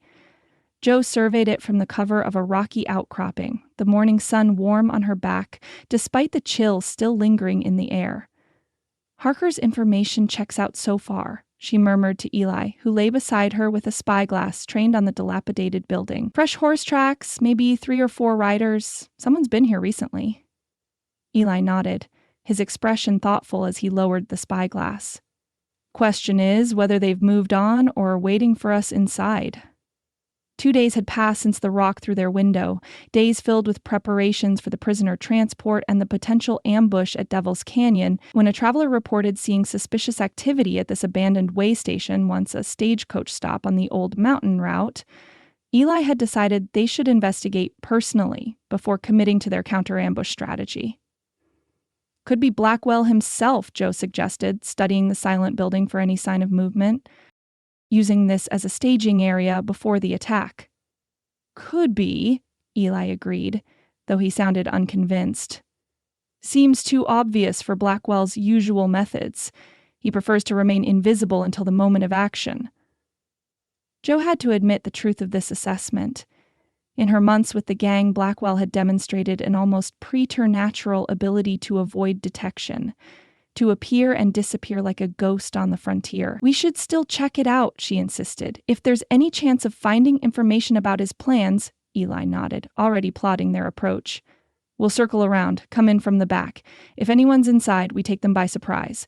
If it's empty, we search for any clues Blackwell might have left behind." They retreated down the slope, mounted their horses, and rode in a wide arc to approach the way station from its blind side. The silence, as they drew nearer, raised the hairs on Jo's neck. Not the natural quiet of an abandoned place, but the deliberate stillness of a held breath. "Something's wrong," she whispered as they secured their horses in a stand of pines 100 yards from the building. "It's too quiet." Eli nodded, drawing his revolver. "Stay sharp. Follow my lead." They approached on foot, moving silently through the sparse undergrowth until they reached the back wall of the way station. A door hung crookedly on leather hinges, opening into what had once been a kitchen area. Eli motioned for Jo to cover him, then eased the door open with the barrel of his gun. No sound came from within. Eli slipped inside, Jo following close behind, both moving with the practiced coordination they'd developed over their weeks together. The interior was dim, dust motes dancing in the thin shafts of light penetrating through holes in the roof. Old furniture lay scattered and broken across the floor, chairs with missing legs, tables cracked down the center, remnants of a life long abandoned. But atop the debris were fresher signs of human presence.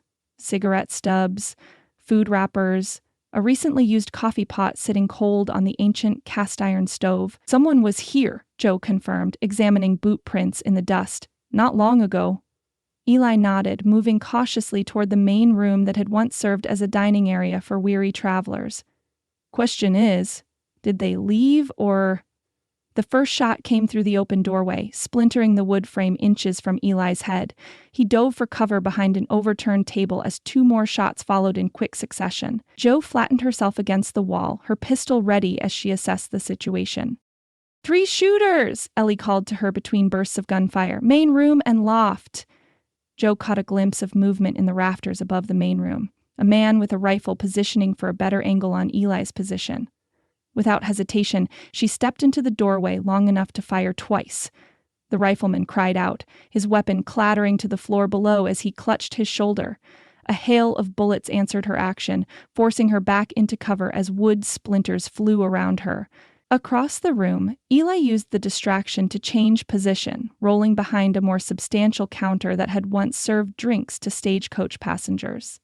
"Blackwell send you?" he called out to their attackers. A harsh laugh answered him. "Blackwell ain't got nothing to do with this, Sheriff. This is personal business."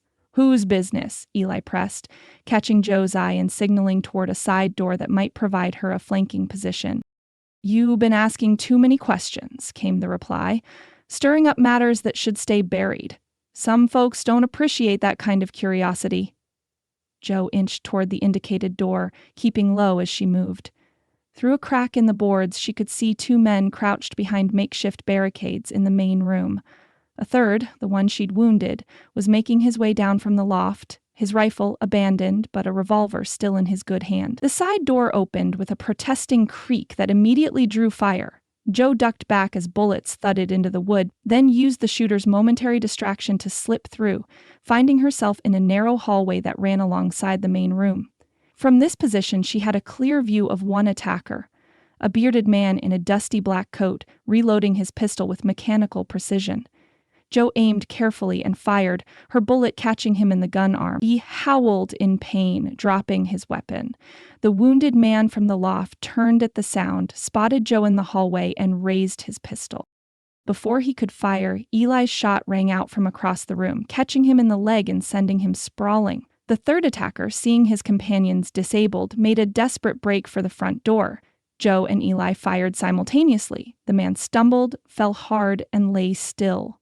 Silence descended once more, broken only by the pained groans of the two wounded men. Eli moved swiftly to secure them, kicking their weapons aside and checking for hidden arms. Joe approached cautiously, her gun still trained on the man she'd shot in the arm. "Who sent you?" she demanded. The bearded man spat on the floor. "Go to hell." Eli finished binding the loft man's wounds, then turned his attention to the third attacker, who hadn't moved since falling. Joe watched as Eli knelt beside the prone figure, checking for signs of life. "This one's done," he announced grimly. "Your shot caught him in the chest." Joe felt a momentary pang. She'd killed men before, during her time with the gang, but always in the confused heat of battle, never with such clinical certainty. She pushed the feeling aside, focusing instead on the surviving attackers. "One last time," Eli said, his voice hard as he addressed the bearded man. "Who sent you?" The man remained defiant, but his companion from the loft, younger, clearly in pain from his wounds, glanced between them with growing uncertainty. "Tell them nothing, Roy," the bearded man growled. "They can't protect you from what'll happen if you talk." "Shut up, Maddock," Eli ordered, turning his attention to the younger man. "Your friend here is looking at a hanging for attempting to murder a sheriff. You want to join him on the gallows, or make a deal?" The young man swallowed hard. "We weren't told it'd be murder, just said to rough you up, scare you off." "Who said? Blackwell?" A bitter laugh escaped the bearded Maddock. "Blackwell's just another puppet. You ain't even asking about the right man." Joe felt a chill at his words. "Crawford," she said, watching their reactions closely. "Crawford paid you." The younger man's eyes widened in fear, confirming her suspicion before he could deny it. Maddock cursed viciously, struggling against his bonds. "You're dead," he snarled at his companion. "Both of you," he added, glaring at Joe and Eli. "Crawford don't leave loose ends." "Unlike you," Eli observed dryly, "who seem to have a talent for running your mouth." He turned to Joe. "Check the rest of the building. Make sure there aren't any more surprises waiting." Joe nodded, moving methodically through the remaining spaces of the way station. She found no other attackers, but in a back room, a folded paper caught her attention. A hand-drawn map of Devil's Canyon with notations marking positions for gunmen. Blackwell's planned ambush, laid out in precise detail. When she returned to the main room, she found a disturbing tableau. Eli was slumped against the counter, his left hand pressed to his right shoulder, where blood seeped between his fingers. The bearded man lay unconscious or dead nearby, while the younger attacker watched with wide, fearful eyes. "Eli!" Joe hurried to his side, alarm coursing through her. "What happened?" "Maddock had a hidden derringer," Eli explained through gritted teeth. "Got off a shot before I could stop him." Joe helped him into a more comfortable position, quickly assessing the wound. The bullet had entered his upper shoulder, missing vital areas but causing significant bleeding. We need to get you to a doctor, she insisted, already calculating the distance back to Silver Creek. Eli shook his head. Too far. You'll have to handle it here. He nodded toward her vest, where her mother's journal and singing bird's herbs were secured. You know how. Jo hesitated, fear momentarily overwhelming her confidence. She'd assisted her mother in treating injuries, had basic knowledge of wound care, but this was Eli, his life in her inexperienced hands. I don't know if I trust you, Eli interrupted, his gaze steady despite the pain evident in his features. Your mother taught you well. Use what she gave you. The simple statement of faith steadied her. Jo took a deep breath, then moved with newfound determination. She secured the remaining prisoner, checked that Maddock was indeed dead from a blow Eli had apparently delivered in their struggle, then gathered what she needed. Clean cloths from her saddlebag, water from the canteen, the pouch of herbs from Singing Bird. This will hurt, she warned, helping Eli remove his coat and shirt to expose the wound. Not my first bullet, he replied with a strained attempt at humor. Jo worked methodically, cleaning the wound with practiced hands that grew steadier as her mother's training returned to her. The bullet had passed clean through, which simplified her task considerably. She identified the herbs she needed from Singing Bird's collection: yarrow to slow bleeding, willow bark for pain. A third she recognized from her mother's teachings as particularly effective against infection. As she ground the herbs together using the back of a spoon and a tin cup, the surviving attacker watched with undisguised fascination. You a medicine woman? He asked, his voice hushed. Jo ignored him, focusing on preparing the poultice as her mother had taught her.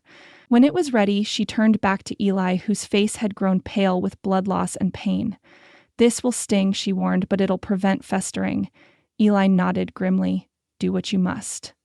Jo positioned herself beside him, one hand steadying his shoulder as she applied the herbal mixture directly to the wound.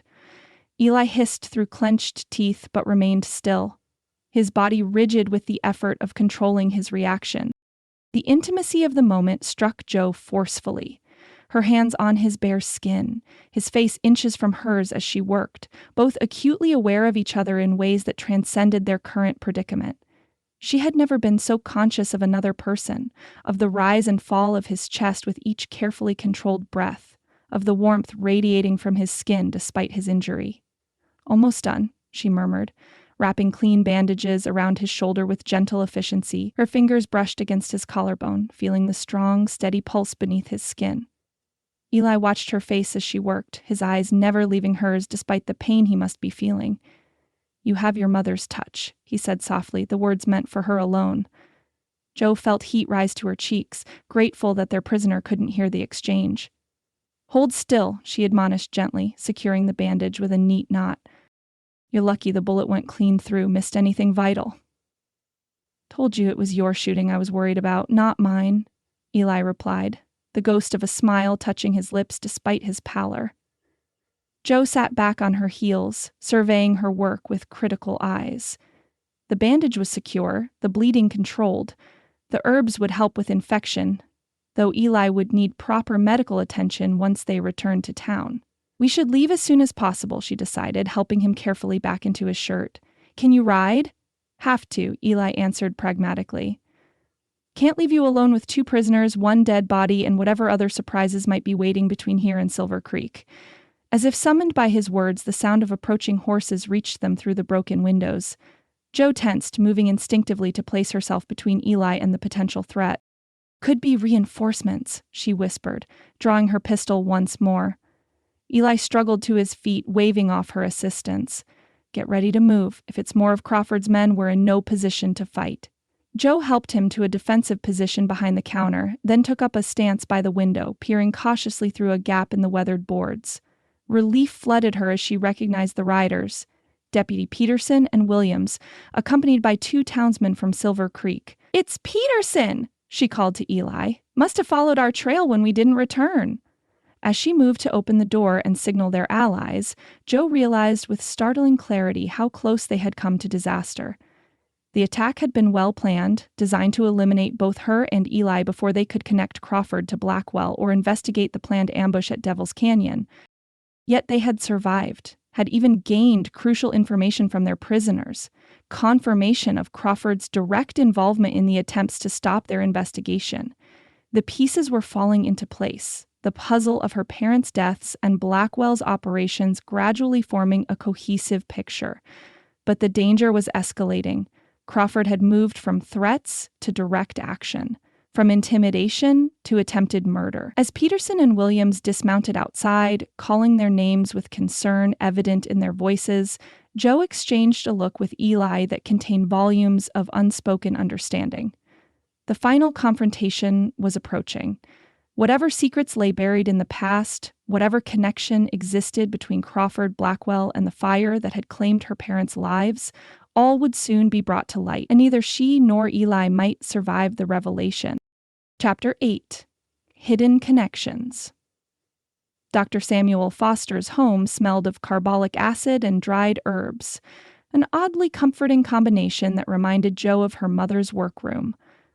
Afternoon sunlight streamed through lace curtains, casting dappled patterns across the bed where Eli lay sleeping, his breathing deep and even. The herbal poultice Joe had applied at the way station had prevented infection, but he'd lost enough blood to leave him weak and fevered for 2 days after their return to Silver Creek.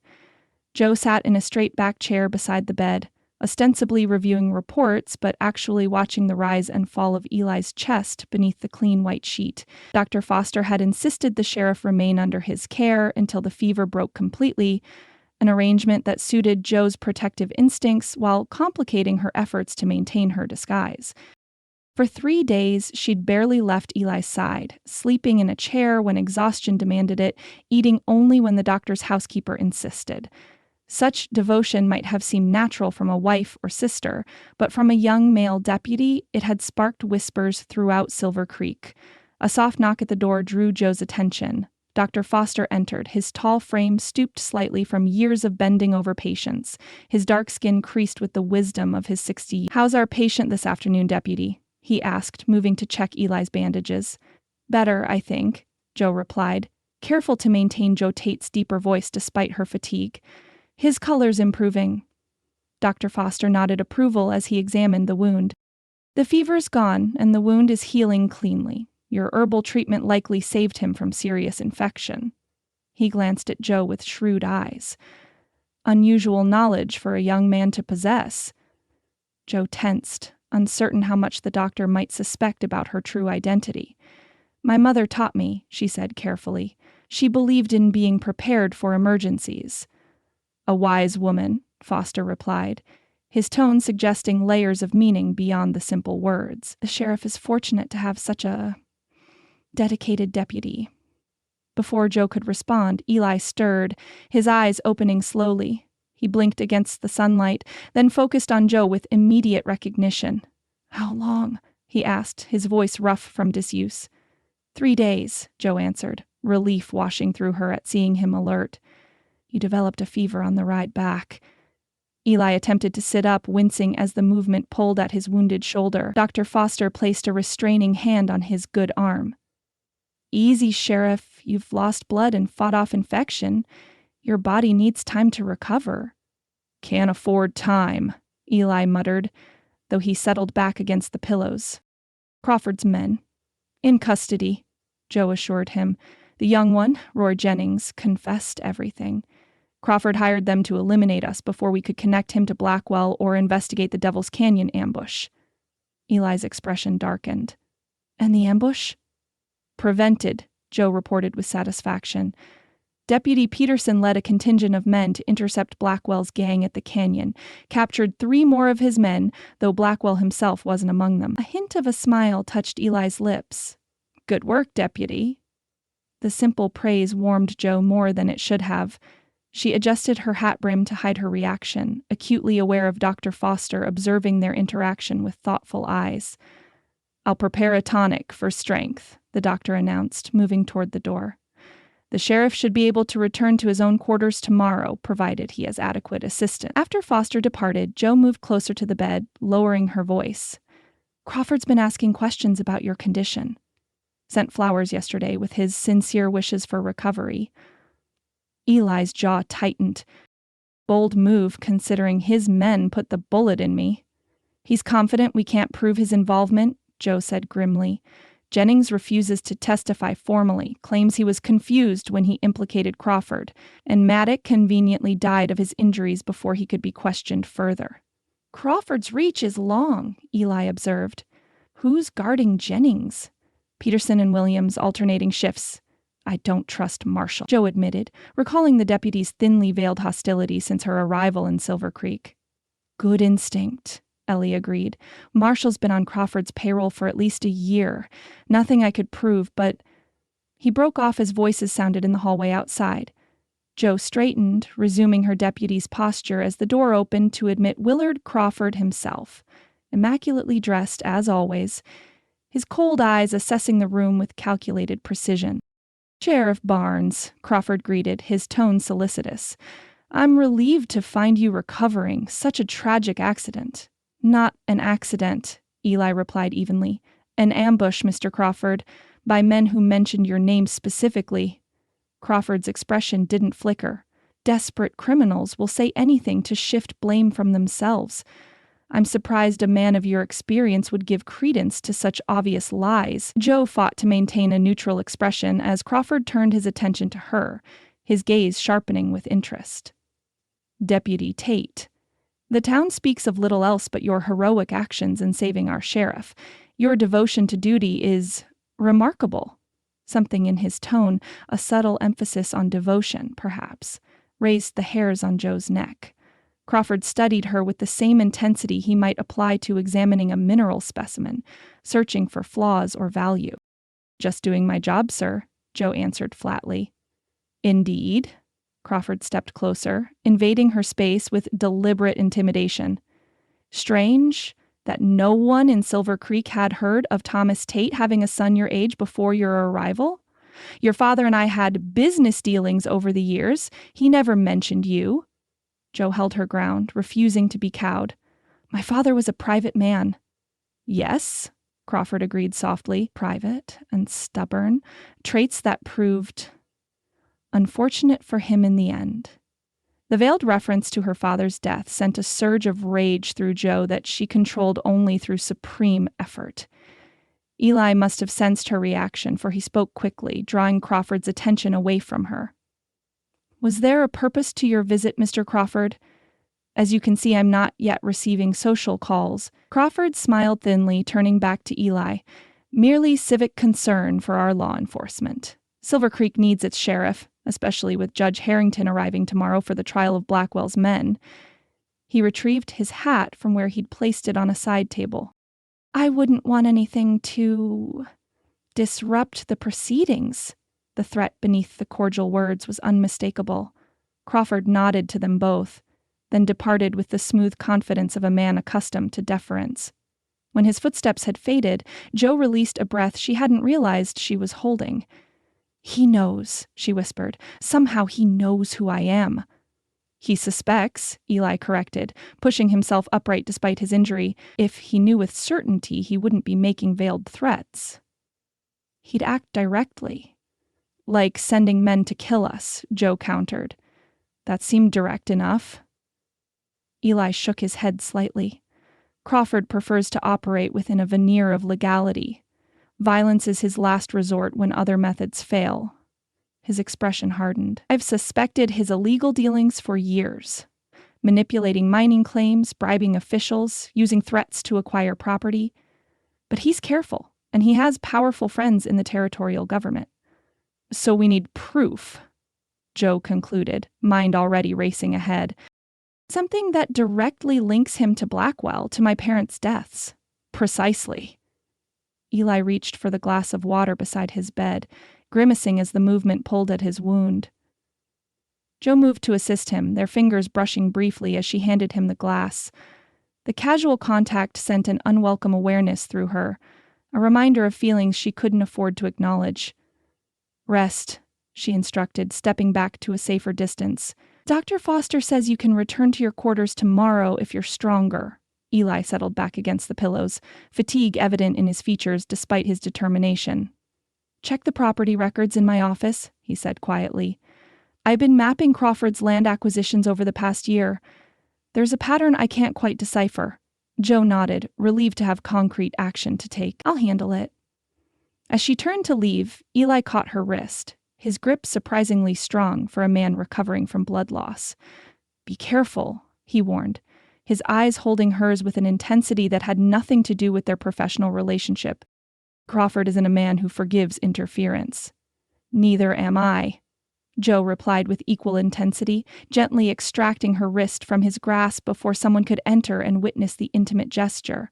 She departed with measured steps, conscious of the watchful eyes of Silver Creek's citizens as she made her way to the sheriff's office. The whispers had grown louder since their return. Speculation about Deputy Tate's extraordinary dedication to the sheriff, theories about their partnership that ranged from familial connection to more inappropriate suggestions.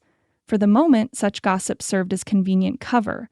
Better the town wonder about improper attachment between two men than discover a woman masquerading as a deputy. But Joe knew the protection of rumor was fragile at best, especially with Crawford turning his full attention to their investigation. Time was running short. The sheriff's office lay quiet in the late afternoon, dust motes dancing in the slanting sunlight through the windows. Joe locked the door behind her, ensuring privacy before moving to the cabinet where Eli kept official records. The property maps and deeds were meticulously organized, a testament to Eli's methodical mind. Joe spread them across his desk, focusing first on the area surrounding her family's homestead. The Tate property occupied a fertile valley, bisected by the stream that had been at the center of the contamination scandal 5 years earlier. Joe traced the boundaries with her finger, recalling how her father had walked those lines each spring, checking markers and clearing brush from the perimeter. What she hadn't realized until now was how strategically located their land was.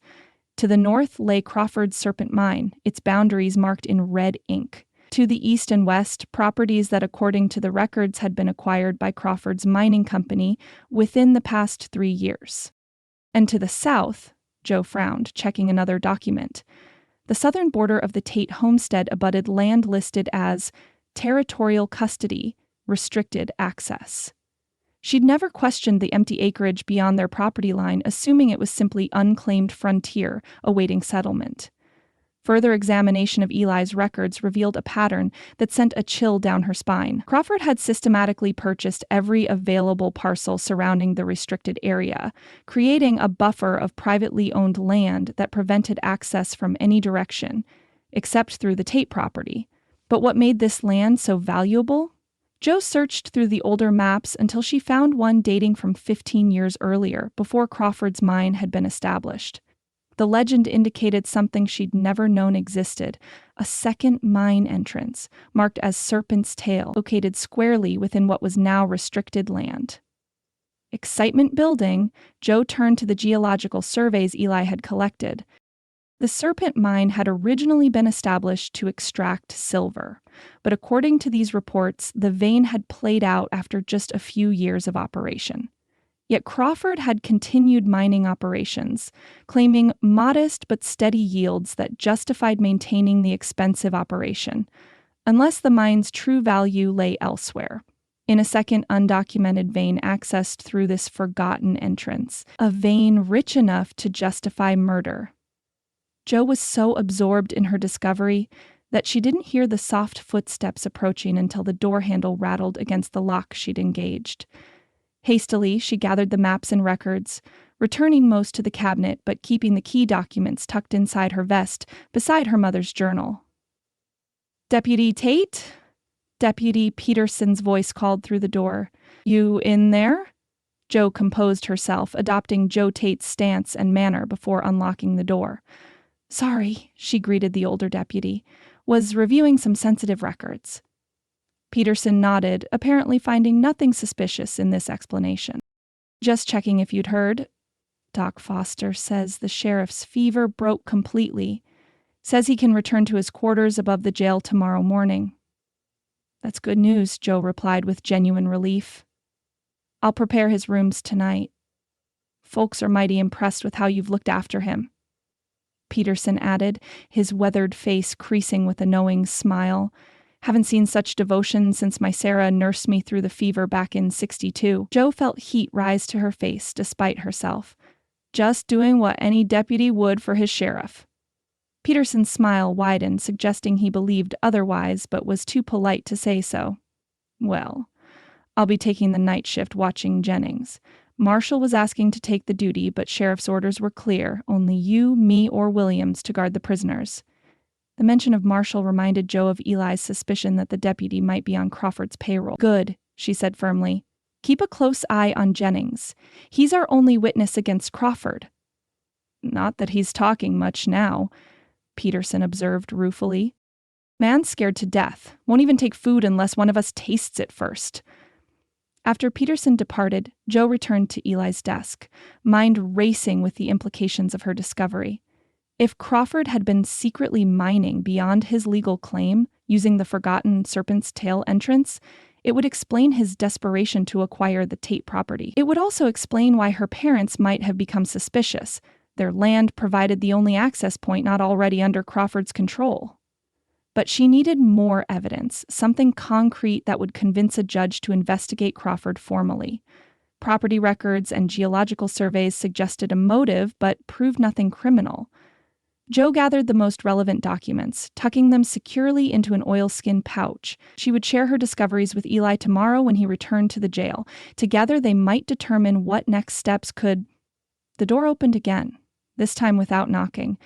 Joe looked up, expecting Peterson with more news, but instead found Eli himself, standing in the doorway, pale but upright, supported on one side by Dr. Foster. "What are you doing out of bed?" Joe demanded, hurrying to assist him to a chair. "You're supposed to rest until tomorrow." "Couldn't wait," Eli replied grimly, lowering himself carefully into the seat. "Crawford's men were spotted at your family's homestead this morning. A local rancher reported seeing them searching the ruins." Joe's heart stuttered at this news. "Looking for what?" "That's what we need to find out," Eli said, his eyes bright with fever or determination, perhaps both. "Whatever they're searching for might be the evidence we need." Dr. Foster made a sound of professional disapproval. "I advise against this excursion, but the sheriff insisted it couldn't wait until morning." He placed a small packet on the desk. "Powders for pain and fever. 1 every 6 hours with water." His gaze fell meaningfully on Joe. "See that he takes them, deputy, and that he doesn't attempt any heroics in his condition." "I will," Joe promised, earning a scowl from Eli that she ignored. When the doctor had gone, Joe retrieved the documents she'd discovered, spreading them before Eli. "I found something. Crawford's been systematically purchasing all the land surrounding a restricted area south of my family's property. And there's a forgotten mine entrance there, the Serpent's Tail, that doesn't appear on newer maps." Eli studied the documents with focused intensity despite his obvious fatigue. "The original survey showed 2 separate entrances to the mine," he noted, tracing the map with his finger. "But after Crawford acquired the operation, the southern entrance was sealed and the land designated as restricted due to unstable conditions. Yet he's been working relentlessly to control all access to this supposedly worthless, dangerous land," Joe pointed out. "Why?" "Because it's neither worthless nor particularly dangerous," Eli concluded. "My guess is Crawford discovered a rich deposit accessible only through the Serpent's Tail entrance. Rather than register the find officially, which would mean government oversight and taxation, he's been extracting ore secretly while maintaining the fiction that the original mine is still marginally productive." Joe considered this theory, finding it aligned perfectly with both Crawford's character and his actions. "And my family's land? Provides the only access point he doesn't control," Eli finished for her. "The stream that crosses your property likely connects to the underground waterways near the Serpent's Tail entrance. That would explain the contamination 5 years ago. Mining residue flowing from the secret operation into the stream, which my mother detected and exposed," Joe added, the pieces falling into place with sickening clarity. "And now Crawford's men are searching our homestead. But for what?" Eli grimaced as he shifted in his chair, pain flashing across his features despite his attempt to conceal it. "Something that threatens him. Something your parents discovered before the fire. Joe's fingers unconsciously sought the outline of her mother's journal through her vest. There must be evidence in the ruins. Something we overlooked, or something they're afraid you've already found, Eli suggested quietly. Crawford's interest in you has grown since you arrived in Silver Creek. He may believe you possess something your parents left behind. The implication sent Joe's thoughts racing. Had her parents hidden evidence of Crawford's illegal operation somewhere on their property? Had they known the danger they were in? We have to return to the homestead, she decided, already calculating how quickly they could make the journey before Crawford's men find whatever they're looking for. Eli's expression hardened with determination. Agreed, but we can't move openly. Crawford has too many eyes in Silver Creek. We'll leave at first light, Joe proposed. Tell Peterson you've been cleared to convalesce at my family's property for a few days. The fresh air is an excuse. And if Crawford's men are still there, Joe's hand moved to her father's pistol, the weight of it reassuring against her hip, then they'll regret trespassing on Tate land. Eli studied her face, clearly recognizing the steel beneath her words. Joe, he said quietly, deliberately using her assumed name, though they were alone. We need evidence, not revenge. Justice requires proof that will stand in court. Frustration flared in Joe's chest, hot and sudden. Justice? When has justice ever been served where Crawford is concerned? He poisoned children through his negligence, intimidated my parents for years, likely ordered their deaths, and now sends men to kill us for investigating. Yet you still talk of courts and proof and legal process, because without those things, we're no better than the criminals we pursue. Eli countered, voice steady despite the heightened color in his face. Your father understood that. It's why he saved my life all those years ago. Because he believed in justice, not vengeance.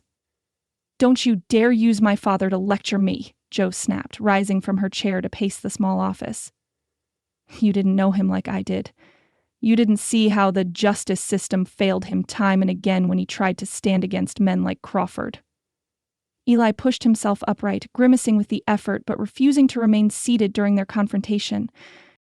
I knew him well enough to know he wouldn't want his daughter becoming an outlaw or a vigilante in his name. What he would want is for his murderer to be held accountable. Joe's control slipped, her voice rising dangerously. Yet here you are, the man who owes him his life, hiding behind your badge instead of doing whatever it takes to bring Crawford down. Eli's expression darkened, a flash of genuine anger breaking through his usual composure. You think I've been hiding? For 5 years, I've been gathering evidence against Crawford. 5 years of careful, methodical work to build a case that can't be dismissed with a well-placed bribe or a convenient witness disappearance. And what has that caution accomplished? Joe challenged, stepping closer, too angry to maintain prudent distance. Crawford still walks free, he still controls this town, and my parents are still dead. You think I don't know that? Ellie's voice dropped to a dangerous intensity. You think I don't carry that weight every day? Your father took a bullet meant for me. A bullet that shattered his hip and left him with a permanent limp. He saved me without hesitation, without calculation. Joe faltered at the raw emotion in his tone, her anger giving way to confusion. You never told me exactly what happened. Eli's gaze turned inward, revisiting a memory that clearly still haunted him. I was a new deputy in Fort Collins, 22 years old, too confident for my own good. We got word of bank robbers heading our way from the north. I was stationed on the road to intercept them. He moved to the window, looking out at Silver Creek's main street, but seeing something else entirely. Your father was in town that day, selling horses to the livery. He heard about the robbers, came to warn me they'd been spotted taking a different route. We set up a new position, but there were more of them than expected. Joe stood motionless, absorbing the story she'd never heard in full detail. What happened? Ambush, Eli said simply. I was pinned down, out of ammunition. The leader had a clear shot at me, your father. His voice roughened. Thomas came out of nowhere, tackled me aside just as the shot was fired, took the bullet in his hip that was meant for my heart. The image formed with painful clarity in Joe's mind. Her strong, principled father rushing to save a young deputy he barely knew, with no thought for his own safety. Even wounded, he managed to draw his own weapon, take down the leader. Eli continued. By then, reinforcements had arrived. The rest of the gang surrendered. He turned back to Joe, his eyes holding hers. I stayed with him until the doctor came. He was in terrible pain, knew the wound was bad, but he made me promise something before he lost consciousness. What? Joe whispered, though some part of her already knew the answer. He said, always protect what matters, not just what the law says matters. Eli's voice had softened to match hers, the shared memory creating an intimate space between them despite their recent anger. I've tried to live by those words every day since. To be the kind of lawman who serves justice, not just the letter of the law. Joe's throat tightened with emotion she couldn't express. She'd been so certain Eli's insistence on legal process came from rigid adherence to rules, from the safety of working within established systems. Instead, it stemmed from a promise to her father, a promise to use the law as a tool for true justice rather than abandoning it entirely. I didn't know, she managed finally. He never talked about it. He wouldn't have, Eli agreed. Thomas wasn't a man who dwelled on his own courage, but I've never forgotten what he did, or what it cost him. He took a tentative step toward her. That's why I can't let you sacrifice yourself for revenge, Josie. Not even for justice. Your father gave too much to save one life for me to risk his daughter's now. The use of her true name, spoken with such tenderness, broke something open inside her. Anger drained away, replaced by a complicated tangle of grief, understanding, and something deeper she wasn't ready to name. Without conscious thought, Joe moved toward him, closing the distance between them in 3 quick steps. Her hands found his face, cradling it with unexpected gentleness before she rose on her toes and pressed her lips to his. Unlike their first kiss, hesitant and brief, this one carried all the intensity of their argument, all the pent-up emotion of weeks of denied attraction. Eli responded instantly, his good arm encircling her waist to draw her closer, his lips parting beneath hers with unmistakable hunger. What began as impulse quickly transformed into deliberate exploration.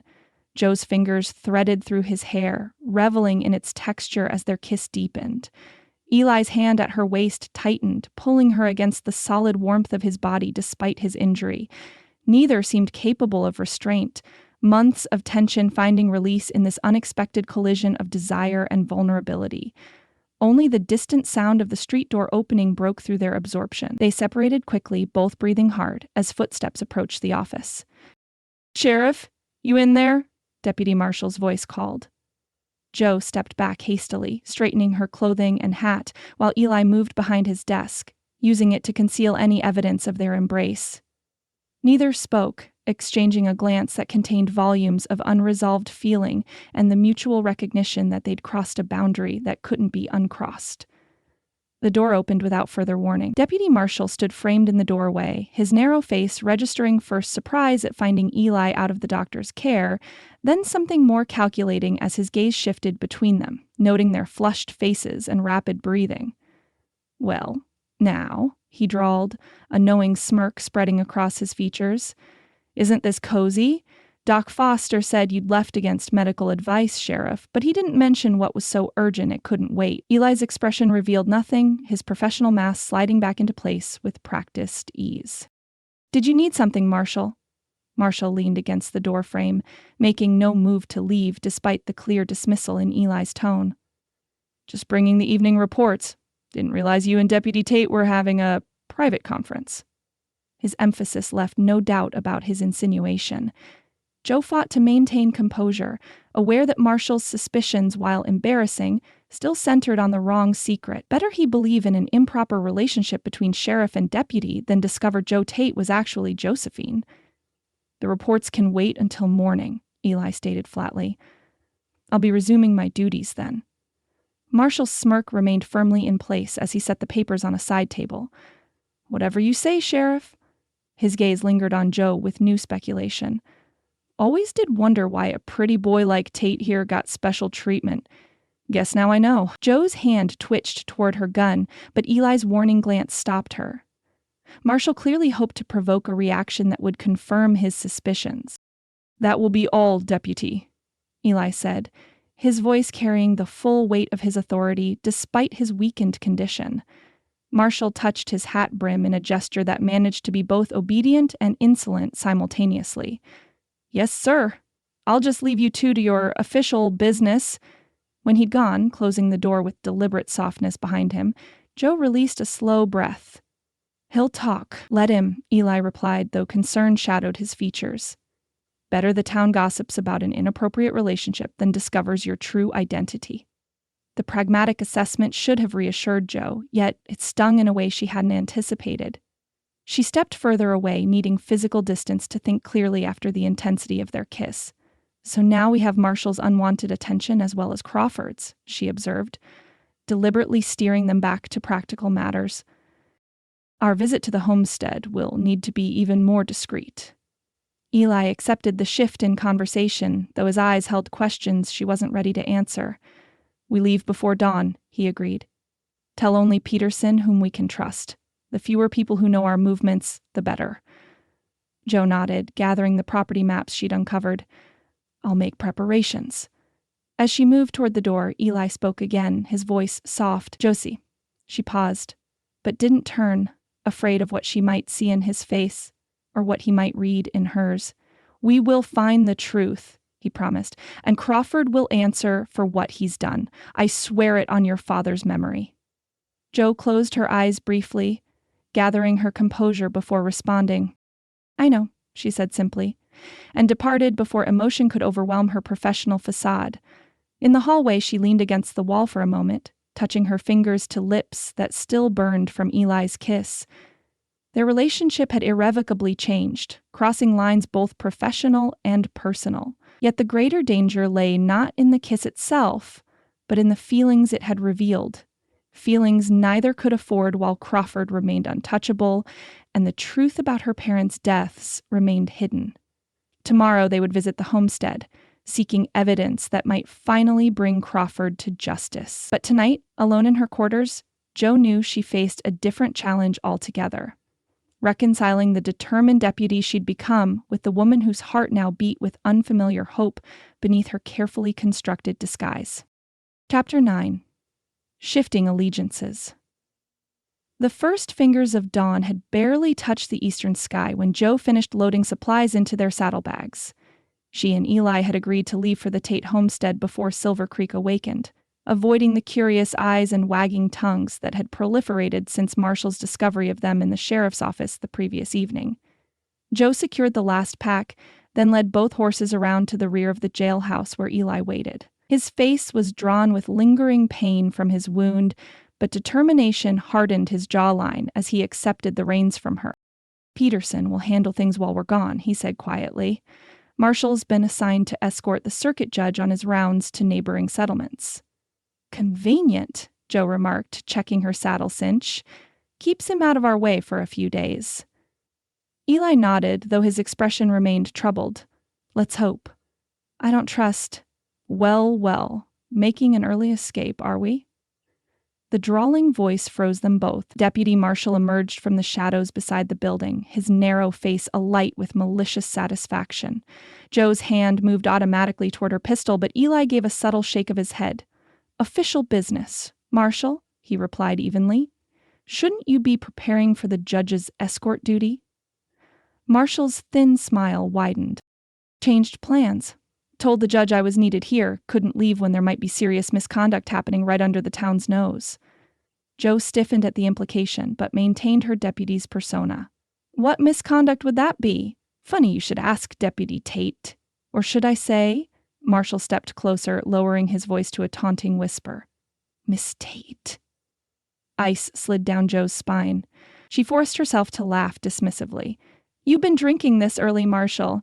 That's quite an imagination you've got." "No imagination required," Marshall countered, circling them with predatory confidence. "Been watching you for weeks. The way you move when you think no one's looking, the careful way you speak. But it was your devotion to our wounded sheriff that confirmed it." His gaze flicked between them.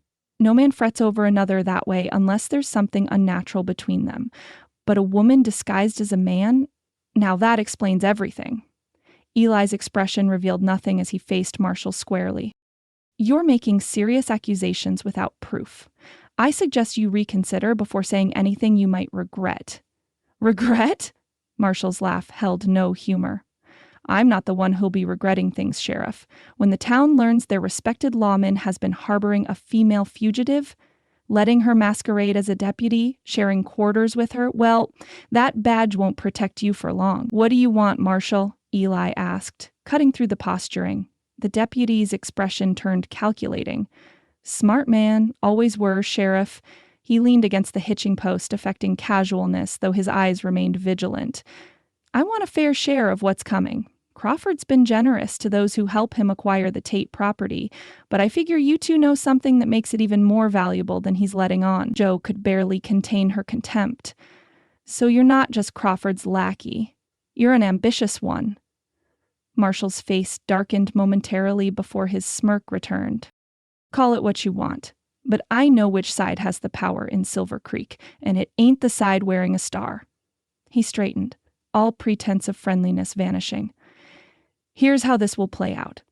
You'll sign over the Tate property to me, as the legal heir, of course, and I'll sell it to Crawford for a handsome profit. In exchange, your little secret stays between us." "That's blackmail," Eli stated flatly. "A serious crime, deputy." "So is impersonating a peace officer," Marshall countered, "and harboring a criminal. I'd say we've all got reasons to keep this quiet." He fixed his gaze on Jo. "You've got until sundown to draw up the papers. After that, I take my concerns about Silver Creek's deputy to the town council." Jo stepped forward, restraint crumbling beneath her rage. "You're working with the man who murdered my parents." "Business is business," Marshall replied with a callous shrug. "Nothing personal in it. Crawford needs that land, and he rewards those who help him get what he wants." His expression hardened. Those who stand in his way tend to have unfortunate accidents, like fires or bullet wounds. The blatant threat against Eli rekindled Jo's fury, but before she could respond, Eli's hand settled on her arm, a restraining touch that conveyed volumes without words. "You've made your position clear, Marshall," Eli said, his voice deceptively calm. "Now I suggest you leave, while you still have a deputy's badge to hide behind." Something in his tone must have penetrated Marshall's arrogance, for the deputy straightened, hand drifting toward his gun. "Sundown," he repeated. "The property transfer, or the whole town learns about the pretty boy playing deputy." He backed away several paces before turning and disappearing around the corner of the building. When he was gone, Jo released a breath that emerged as a half-strangled oath. "The snake has been watching me, studying me, all while reporting to Crawford. It's not surprising," Eli said, though tension radiated from his body. "Crawford would have had Marshall investigating you from the moment you arrived in Silver Creek." "What now?" Jo asked, practical concerns overriding her anger. "If he exposes me—" "He won't," Eli interrupted with quiet certainty. "Not yet. Marshall's too greedy to sacrifice his leverage without getting what he wants first." He checked his pocket watch. "We have until sundown to find evidence at your homestead, evidence that will discredit both Crawford and Marshall before they can act against us." Jo hesitated, weighing their options. "And if we find nothing?" Eli's eyes met hers, steady and resolute. "Then we'll face whatever comes together." The simple pledge, delivered without flourish or drama, touched something deep within Jo. Throughout her years growing up on the homestead, through the tragedy of her parents' deaths and her months with Blackwell's gang, she had ultimately stood alone. Even her partnership with Eli had begun as one of necessity and mutual benefit rather than choice, yet somewhere along their shared path that had changed. They had become more than reluctant allies. They had become something she had no name for, something both frightening and exhilarating in its unfamiliarity. "Eli," she began, then faltered, uncertain how to express the tangle of emotions his steadfastness evoked. He closed the distance between them, his hand rising to touch her face with a gentleness that belied his strength. "I know," he said softly. Jo leaned into his touch, allowing herself this brief moment of vulnerability before the demands of their situation reasserted themselves. Eli's thumb traced the line of her jaw, his expression softening as he studied her face without its usual guarded reserve. "We shouldn't," she whispered, even as she moved closer to him. It complicates everything. It's already complicated, he replied, his voice dropping to a register that sent warmth coursing through her. Has been since the moment I found you in that bank. Their lips met with the inevitable gravity of planets aligning, neither able to resist the pull between them despite the circumstances. Unlike their previous kisses, hesitant at first, then fierce with suppressed emotion, this embrace held a different quality. Tenderness mingled with passion, acknowledgement with desire, as they gave themselves permission to recognize what had been growing between them for weeks. Eli's arm encircled her waist, drawing her against him as the kiss deepened. Joe's hands found their way to his chest, feeling his heart pounding beneath her palms with a rhythm that matched her own. For these precious moments, she wasn't Deputy Joe Tate or Josephine the Avenger. She was simply a woman in the arms of a man who saw her, truly saw her, and wanted her, despite the dangers her presence in his life had created. Reality intruded with the distant sound of a wagon on the main street. They separated reluctantly, both acutely aware of their exposed position behind the jailhouse. We need to maintain appearances, Eli said, though his hands lingered at her waist, at least in public. Joe nodded, already rebuilding her deputy's persona like armor around her heart. And focus on finding evidence against Crawford. Yes. Eli released her, stepping back with visible effort. But Joe, what's between us isn't just for show. When this is over, when Crawford is brought to justice and your parents' deaths avenged... He left the sentence unfinished, its conclusion too uncertain to voice aloud. Joe understood.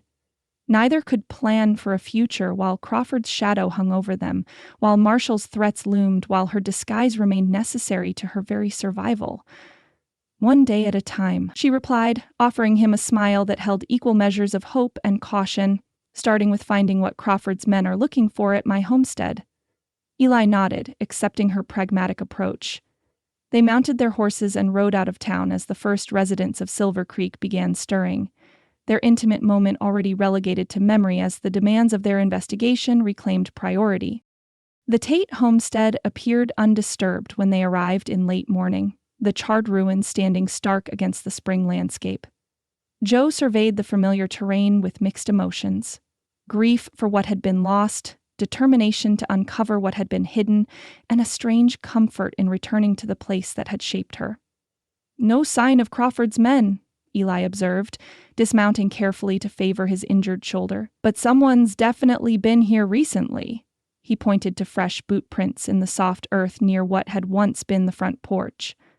Joe slid from her saddle, hand resting on her pistol as she studied the tracks. 3 men, I'd guess. They searched thoroughly. The prints are everywhere. But did they find what they were looking for? Eli mused, moving toward the ruins.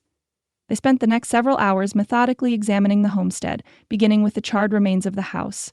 Joe forced herself to view the blackened timbers and collapsed walls with a detective's eye rather than a daughter's heart, searching for anything Crawford's men might have overlooked. Your father would have had a safe place for important documents, Eli reasoned as they carefully shifted debris. Somewhere fire resided. Joe nodded, recalling her father's methodical nature. There was a metal box beneath the floorboards in their bedroom. I found it after the fire. It contained Mother's journal and Father's pistol. Anything else inside it when you found it? Joe frowned, trying to reconstruct that terrible morning. I don't think so, just those 2 items. But in my state of mind then, I might have missed something. They located the remains of her parents' bedroom, clearing charred boards until they uncovered the small trap door in the floor. It opened to reveal the empty space where the metal box had been. Nothing remained except ashes and a few rusted nails. Let's check the barn, Joe suggested, disappointment evident in her voice. It survived the fire mostly intact. The barn offered more promising territory. Though weathered by months of neglect, its structure remained sound, providing shelter for the array of tools and equipment her father had accumulated over years of working the land. What would Crawford's men be looking for specifically? Eli asked as they searched the hayloft. Documents? Maps? Proof of his illegal mining operation, most likely, Joe replied, shifting a dusty tarp to reveal old tack and harnesses. Father was methodical about records.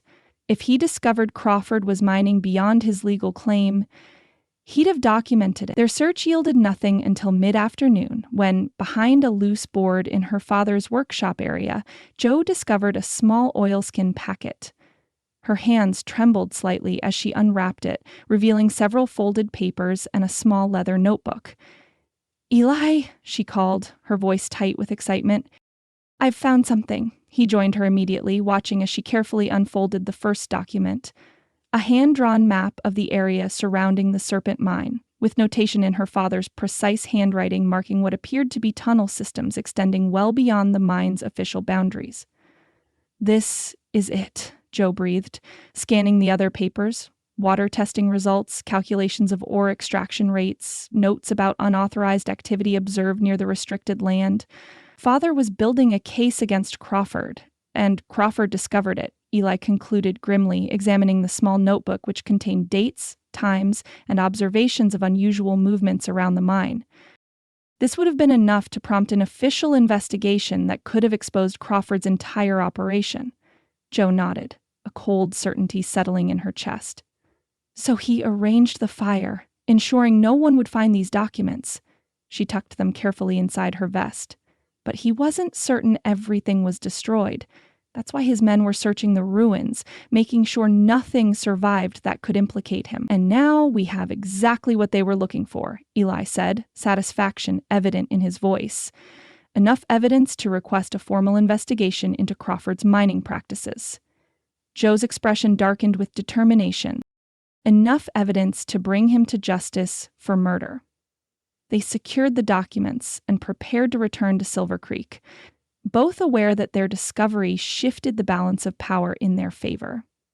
If they could get the evidence to the circuit judge before Marshall carried out his threat to expose Jo's identity, Crawford's carefully constructed empire would begin to crumble. As they rode away from the homestead, Jo felt her parents' presence almost tangibly, not with the sharp pain of grief that had driven her these past months, but with a sense of purpose fulfilled. Thomas and Margaret Tate had died protecting the truth. Now their daughter would ensure that truth finally came to light. The sun was beginning its westward descent when they approached Silver Creek, casting long shadows across the landscape. Jo tensed as she spotted unusual activity in the town. Groups of men gathered on corners, an energy of anticipation rippling through the normally sedate afternoon routine. "Something's happening," she observed, slowing her horse. "The town seems agitated?" Eli nodded, his expression concerned. "Could be Marshall's moved faster than we expected, or Crawford's learned we visited the homestead." "We need to get these documents to a safe place," Jo said, patting her vest where her father's evidence was secured alongside her mother's journal. "Somewhere Crawford can't reach them." "Dr. Foster," Ellie decided after a moment's consideration. "He's respected enough that even Crawford hesitates to move against him directly. We'll stop there before heading to the jail." They had just turned their horses toward the doctor's residence when a rider approached at a gallop from the direction of town. Jo recognized Deputy Peterson, his normally calm demeanor replaced by urgent haste. "Sheriff," he called, reining in beside them. "Been looking everywhere for you. Blackwell's been spotted on the north edge of town watching the jail from the tree line." Eli straightened in his saddle, instantly alert. "When?" "Not half an hour ago," Peterson reported. "Reverend Miller saw him plain as day while checking his fence line. Said Blackwell didn't even try to hide, just sat his horse at the edge of the woods, bold as brass." "A deliberate sighting?" Eli mused, exchanging a glance with Jo. "He wants us to know he's here." Jo nodded, mind racing with possibilities. Blackwell's appearance now, when they'd finally uncovered evidence against Crawford, couldn't be coincidence. The outlaw leader had always possessed an uncanny ability to surface at pivotal moments. "I'll organize a search party," Eli decided, turning to Peterson. "Gather Williams and any reliable men you can find. We'll start at the north edge and work our way through those woods." "What about me?" Jo asked, already anticipating his answer from the set of his jaw. "Take the evidence to Dr. Foster," Ellie instructed quietly. "Then wait at the jail. If this is a diversion to draw us away from town, I want someone I trust watching for other movements." Jo bristled at being excluded from the search. but recognized the logic in his strategy. "Be careful," she said instead of arguing. "Blackwell doesn't show himself unless it serves his purpose." Eli nodded, his expression softening briefly as their eyes met. In that unguarded moment, Joe read everything he couldn't say aloud in Peterson's presence. Concern for her safety, recognition of their shared danger, and the deeper emotional current that now flowed beneath their professional partnership. Then the moment passed, and Sheriff Barnes addressed his deputies with crisp authority.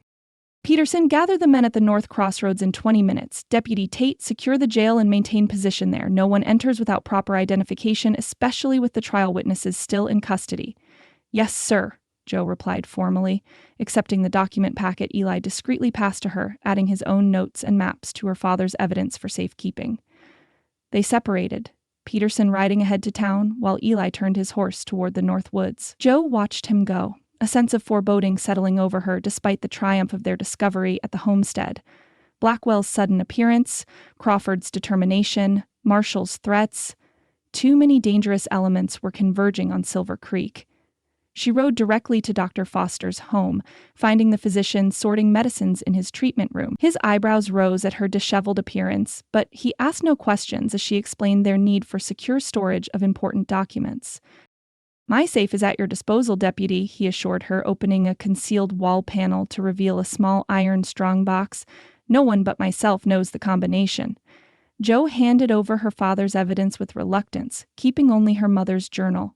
"These documents prove Crawford's been running an illegal mining operation, likely responsible for my parents' deaths. If anything happens to me or the sheriff, make sure the circuit judge receives them directly." Dr. Foster's expression turned grave as he secured the papers. "You expect trouble." "Blackwell's been spotted near town," Joe explained. "The sheriff's organizing a search party, and Deputy Marshall has been acting oddly." She hesitated, uncertain how much to reveal about Marshall's blackmail attempt. The doctor's perceptive eyes studied her face. "Marshall has been in Crawford's pocket for some time," he said quietly. "I've treated miners injured in accidents Crawford preferred to keep quiet.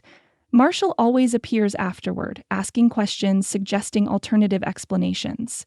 Joe wasn't surprised by this confirmation. "Be careful, Dr. Crawford's desperate now that we have evidence against him."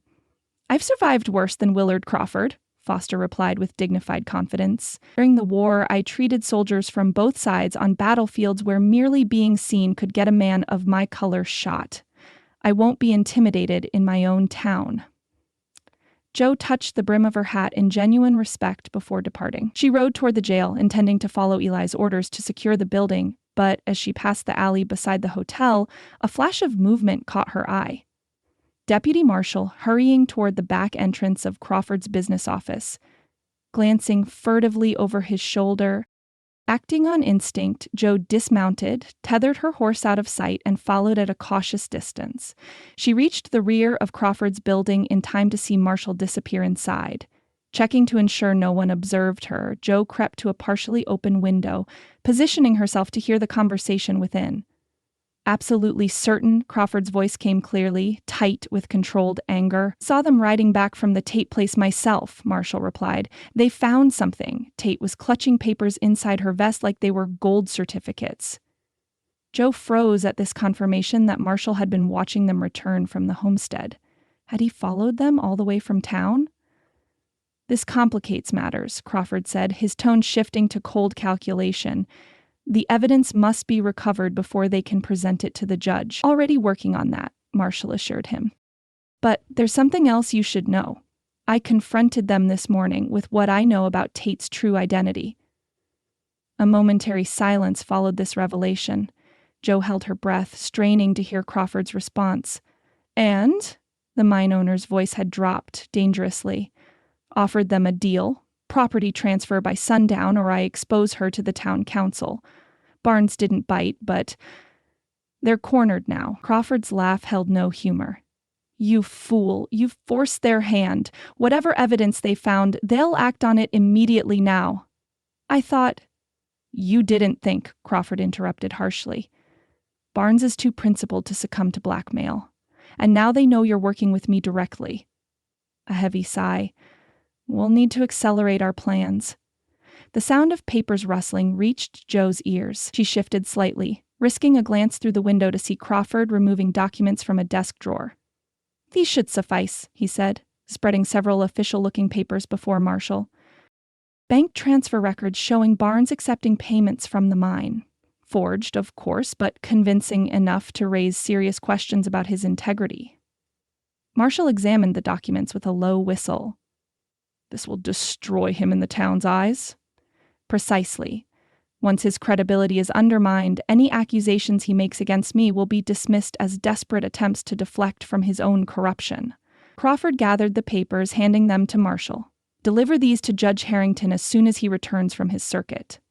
Explain your grave concerns about the sheriff's recent behavior." "And Tate?" Marshall asked. Crawford's expression hardened to granite. "Leave her to me. I've made arrangements that will ensure she's no longer a concern by morning." The cold certainty in his voice sent ice through Jo's veins. Crawford was planning to have her killed and to discredit Eli before they could present their evidence against him. She needed to warn Eli immediately to protect the documents they'd entrusted to Dr. Foster.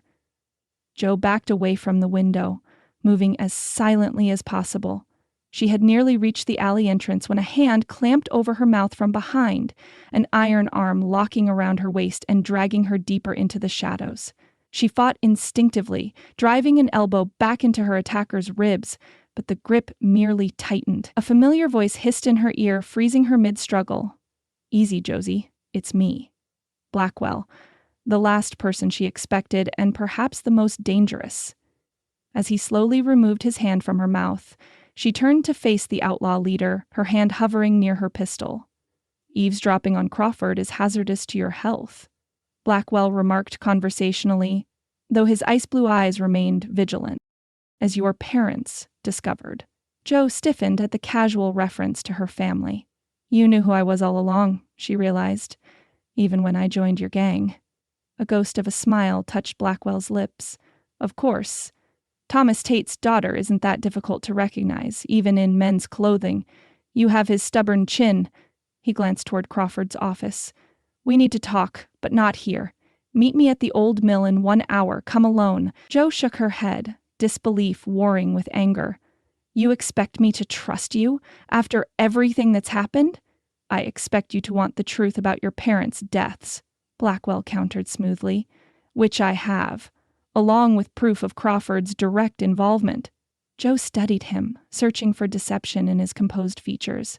"Why would you help me now, after all this time?" "Self-interest primarily," Blackwell admitted with characteristic bluntness. "Crawford's become a liability. Too erratic, too desperate, bad for business." His expression hardened. "And I have my own score to settle with him." Before Jo could demand further explanation, voices from Crawford's office indicated the meeting was concluding. Blackwell melted deeper into the shadows. 1 hour. The old mill. Alone. His voice was barely audible. "Bring that journal you always carry. It's more important than you know." Then he was gone, leaving Jo with the impossible choice of whether to trust a notorious outlaw who had concealed his knowledge of her identity for months. She needed to warn Eli about Crawford's plans to frame him, yet Blackwell claimed to have proof of Crawford's guilt, proof they desperately needed. Making her decision, Jo hurried back to her horse and rode swiftly to the jail. She found it empty, the search party for Blackwell still underway in the North Woods. Working quickly, she penned a note to Eli explaining Crawford's plan to frame him with forged documents, but made no mention of her encounter with Blackwell or her intention to meet him. She couldn't risk Eli interfering, not when they were so close to obtaining definitive evidence against Crawford. Blackwell was dangerous, unpredictable, but his self-interest had always made him oddly reliable in his way. If he believed helping her served his purposes, he would do so, at least until those purposes changed. Jo tucked the note where Eli would find it upon his return, checked her father's pistol, and ensured her mother's journal was secure inside her vest. As the sun began its final descent toward the western horizon, she slipped out of town, following the creek path toward the abandoned mill where Blackwell waited. She was acutely aware that she might be riding into a trap, that Blackwell's offer of evidence could be fabricated, that her decision to meet him alone directly contradicted Eli's strategy of caution.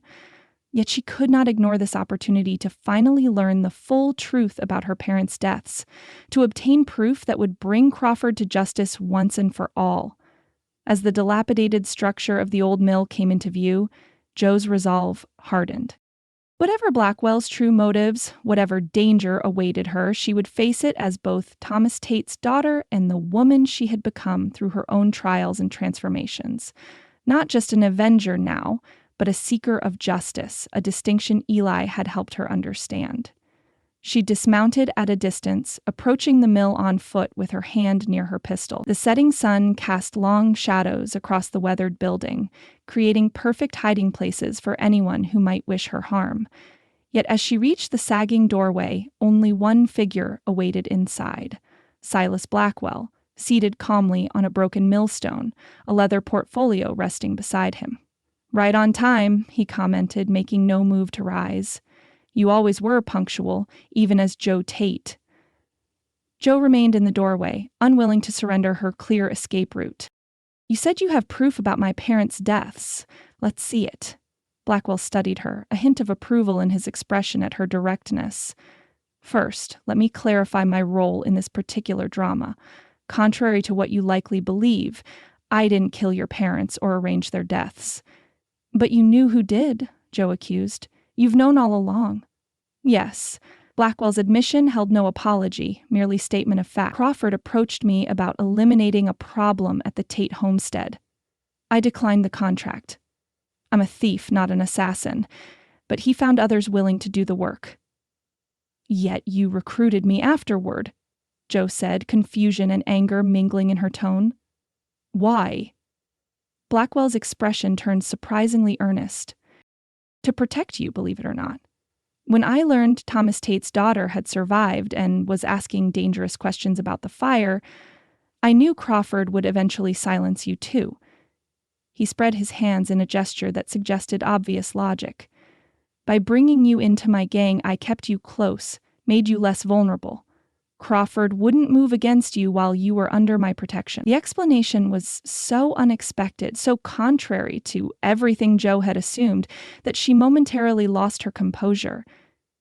"You expect me to believe you recruited me out of concern?" "Not concern," Blackwell corrected. "Strategic thinking. Your father once showed me an unexpected kindness when I was at my lowest. I repaid that debt by keeping his daughter alive when Crawford would have eliminated her." He tapped the portfolio beside him. "And by preserving evidence that will destroy him." Jo remained skeptical. "What evidence?"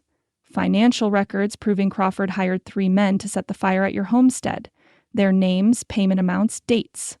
Blackwell opened the portfolio, revealing neatly organized documents. Bank drafts withdrawn the day before the fire, correspondence between Crawford and his agent arranging the accident, most importantly, a signed confession from one of the men involved, secured before his untimely death last winter. Jo stepped forward, despite her caution, drawn by the prospect of the evidence she'd sought for so long. "Why would you keep this hidden until now?" "Insurance," Blackwell replied pragmatically. "Crawford doesn't know I possess these documents. As long as he believed I might expose him if crossed, our business arrangements remained profitable for both parties." His expression hardened. "But recently, he's grown reckless, unpredictable. The attempt on your life and Sheriff Barnes's at the way station crossed a line. Bad for business when the law becomes too motivated to hunt you down." Jo approached cautiously, examining the documents Blackwell displayed. They appeared genuine. Bank drafts with Crawford's signature, letters written in a careful hand that avoided direct mentions of murder but contained unmistakable references to permanent solutions and regrettable necessities regarding the Tate situation. Most damning was the confession, a detailed account by one Martin Grady describing how he and 2 companions had been hired to set fire to the Tate homestead while ensuring its occupants didn't escape. The statement included specifics that only someone directly involved could have known. "Why are you giving me these now?" Jo asked, still suspicious of Blackwell's motives. "Because Crawford's become a liability to everyone associated with him," Blackwell explained. "And because the complete evidence isn't here." He nodded toward Jo's vest, where her mother's journal created a slight bulge. It's in that journal you carry. Joe instinctively placed a protective hand over the book. My mother's journal contains herbal remedies and personal observations, nothing about Crawford. Not directly, Blackwell agreed. But your mother was cleverer than Crawford realized. When she discovered his secret mining operation beneath your property, she recorded the evidence in a code within those pages. Memory flashed through Joe's mind. The strange entries near the end of the journal, the cryptic warnings and seemingly nonsensical notations. The serpent that swallows its tail, she murmured. Blackwell nodded. A reference to the serpent mine's hidden tunnels that circle back beneath your land. Your mother documented the contamination patterns, mapped the unauthorized tunnels. That information, combined with these financial records, provides irrefutable proof of Crawford's crimes, both the illegal mining and your parents' murders. Joe's mind raced, connecting pieces that had eluded her for months. Her mother's coded warnings, her father's hidden documents, Blackwell's unexpected protection, Crawford's escalating desperation, all forming a coherent picture at last. There's more, Blackwell continued, his voice dropping. The real reason Crawford wants your land so desperately, it's not just access to the Serpent's Tail entrance. There's a gold vein beneath your property, the richest strike in the territory. Crawford discovered it while tunneling illegally, but can't exploit it fully without owning the surface rights. Joe absorbed this revelation, understanding at last the full scope of Crawford's motives. So my parents died for gold? They died because they discovered the truth and couldn't be bought, Blackwell corrected. Crawford offered to purchase their land at 3 times its value. Thomas refused, suspecting the real reason behind the offer. When bribery failed, Crawford resorted to murder. He gathered the documents, returning them to the portfolio before extending it to Joe. Here, everything you need to destroy Crawford completely. Take it to your sheriff, take it to the circuit judge. I don't particularly care, as long as Crawford's reach in this territory ends. Joe accepted the portfolio with wary gratitude. And what do you get from this exchange? Blackwell's smile held no warmth. Time to disappear before the authorities turn their full attention from Crawford to me. A head start, if you will. You're still a wanted man, Joe reminded him, though without the hatred she might have felt before understanding his role in her survival. And I'll remain one, Blackwell acknowledged, rising from his seat. But perhaps with slightly less enthusiastic pursuit for a while. He studied her face for a moment. You've changed, Josie Tate. Not just the outside disguise, but something deeper. Sheriff Barnes has been good for you. The unexpected observation caught Joe off guard. He believes in justice, not just vengeance. A vital distinction, Blackwell agreed. One I've never much concerned myself with, but which seems to matter a great deal to you both. He moved toward the rear exit of the mill. One last piece of advice, freely given. Don't return to town tonight. Crawford has men watching for you, waiting to ensure you have an accident before you can present your evidence. Joe tensed at this warning. Eli, the sheriff? He needs to know. Already taken care of, Blackwell assured her. An anonymous message was delivered to his search party in the North Woods, warning of Crawford's plans against both of you. He should be returning to town now with a better understanding of the danger. Relief washed through Joe, followed quickly by concern that Eli would worry when he couldn't find her. I need to go to him. Tomorrow, Blackwell advised firmly, when daylight makes Crawford's more permanent solutions harder to implement. There's an abandoned line shack half a mile east of here. It will provide adequate shelter for the night. Joe hesitated, torn between her need to ensure Eli's safety and the practical wisdom of Blackwell's suggestion. Why are you helping me like this? Blackwell paused at the doorway, his expression uncharacteristically reflective. Let's say I'm honoring a debt to Thomas Tate in the only way a man like me knows how. Something like regret flickered across his features. Years ago, before I became Silas Blackwell the outlaw, I was just Silas Beck, a desperate man accused of a theft I didn't commit. Your father was on the jury. He alone believed in my innocence when evidence was stacked against me. Joe stared at him, struggling to reconcile this revelation with her understanding of both Blackwell and her father. What happened? The verdict came in guilty despite his objections, but Thomas visited me in jail, promised to continue investigating until he found proof of my innocence. A bitter smile touched Blackwell's lips. He was true to his word, uncovered evidence that exonerated me completely. By then, it was too late. I'd escaped custody, killed a guard in the process. Couldn't go back to being Silas Beck after that, so you became Blackwell instead, Joe concluded softly. He nodded. Your father could have ignored my case, accepted the majority verdict like everyone else. He didn't. That kind of integrity deserves repayment, even from a man who abandoned his own integrity long ago. He tipped his hat in a gesture of surprising gentility. Good night, Miss Tate. I suspect our paths won't cross again. Before Joe could respond, he slipped out the back entrance of the mill, vanishing into the gathering dusk. She stood for several minutes, processing the unexpected revelations about Blackwell, about her father, about the evidence she now possessed that would finally bring Crawford to justice. The portfolio weighed heavily in her hands, containing answers she had sought for months. Combined with her mother's coded journal entries and her father's documented observations of the illegal mining operation, Crawford's guilt would be irrefutable. Yet the danger remained immediate. If Blackwell spoke truly, Crawford had men watching for her return to Silver Creek, planning to ensure she never presented her evidence to the authorities. And Eli, was he safe? Had he received Blackwell's warning about Crawford's plans to frame him? Joe made her decision. The lined shack Blackwell had mentioned would provide shelter until morning, when, as he'd noted, Crawford's more deadly strategies would be harder to implement in daylight. She could review the evidence thoroughly, decipher more of her mother's coded entries, and formulate a plan to present everything to the circuit judge without giving Crawford opportunity to intervene. Leading her horse eastward through the deepening twilight, Joe found the abandoned line shack precisely where Blackwell had indicated. It was little more than a single room with a sagging roof and weathered walls, but it offered concealment and basic shelter from the cooling night air. After securing her horse in a small lean-to behind the structure, Joe settled inside with only her father's pistol and a small lamp she'd fortunately thought to bring from town. By its wavering light, she spread Blackwell's documents across the rough floor, comparing them with relevant entries in her mother's journal.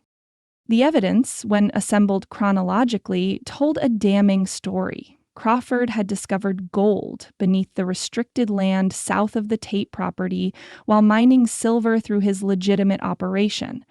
Rather than register the find officially, which would have subjected it to government inspection and taxation, he had created a secret secondary operation, accessed through the forgotten Serpent's Tail entrance.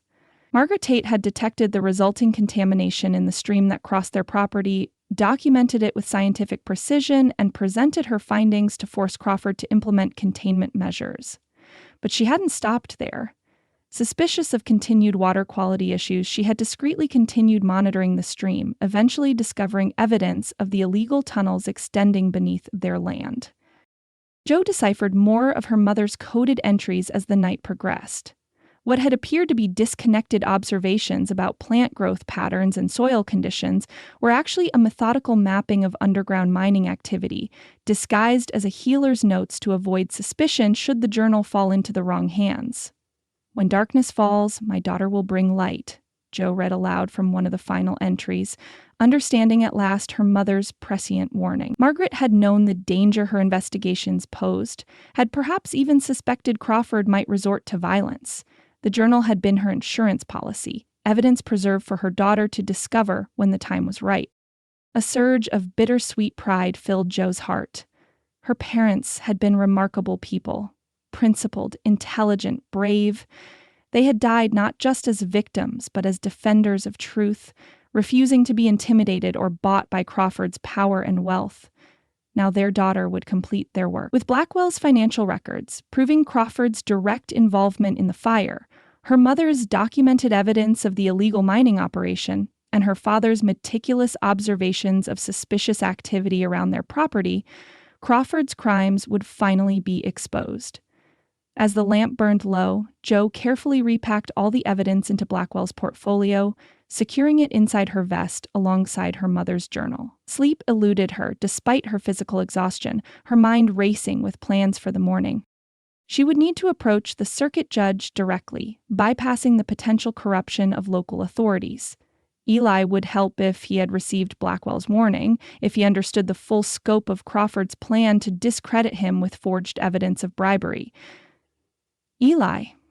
The thought of him stirred emotions that complicated her already tangled circumstances. Their relationship had transformed from captor and captive to reluctant allies, to something deeper neither had fully acknowledged. Their kiss that morning, tender amidst danger, honest despite deception, had crossed a boundary they couldn't retreat behind again.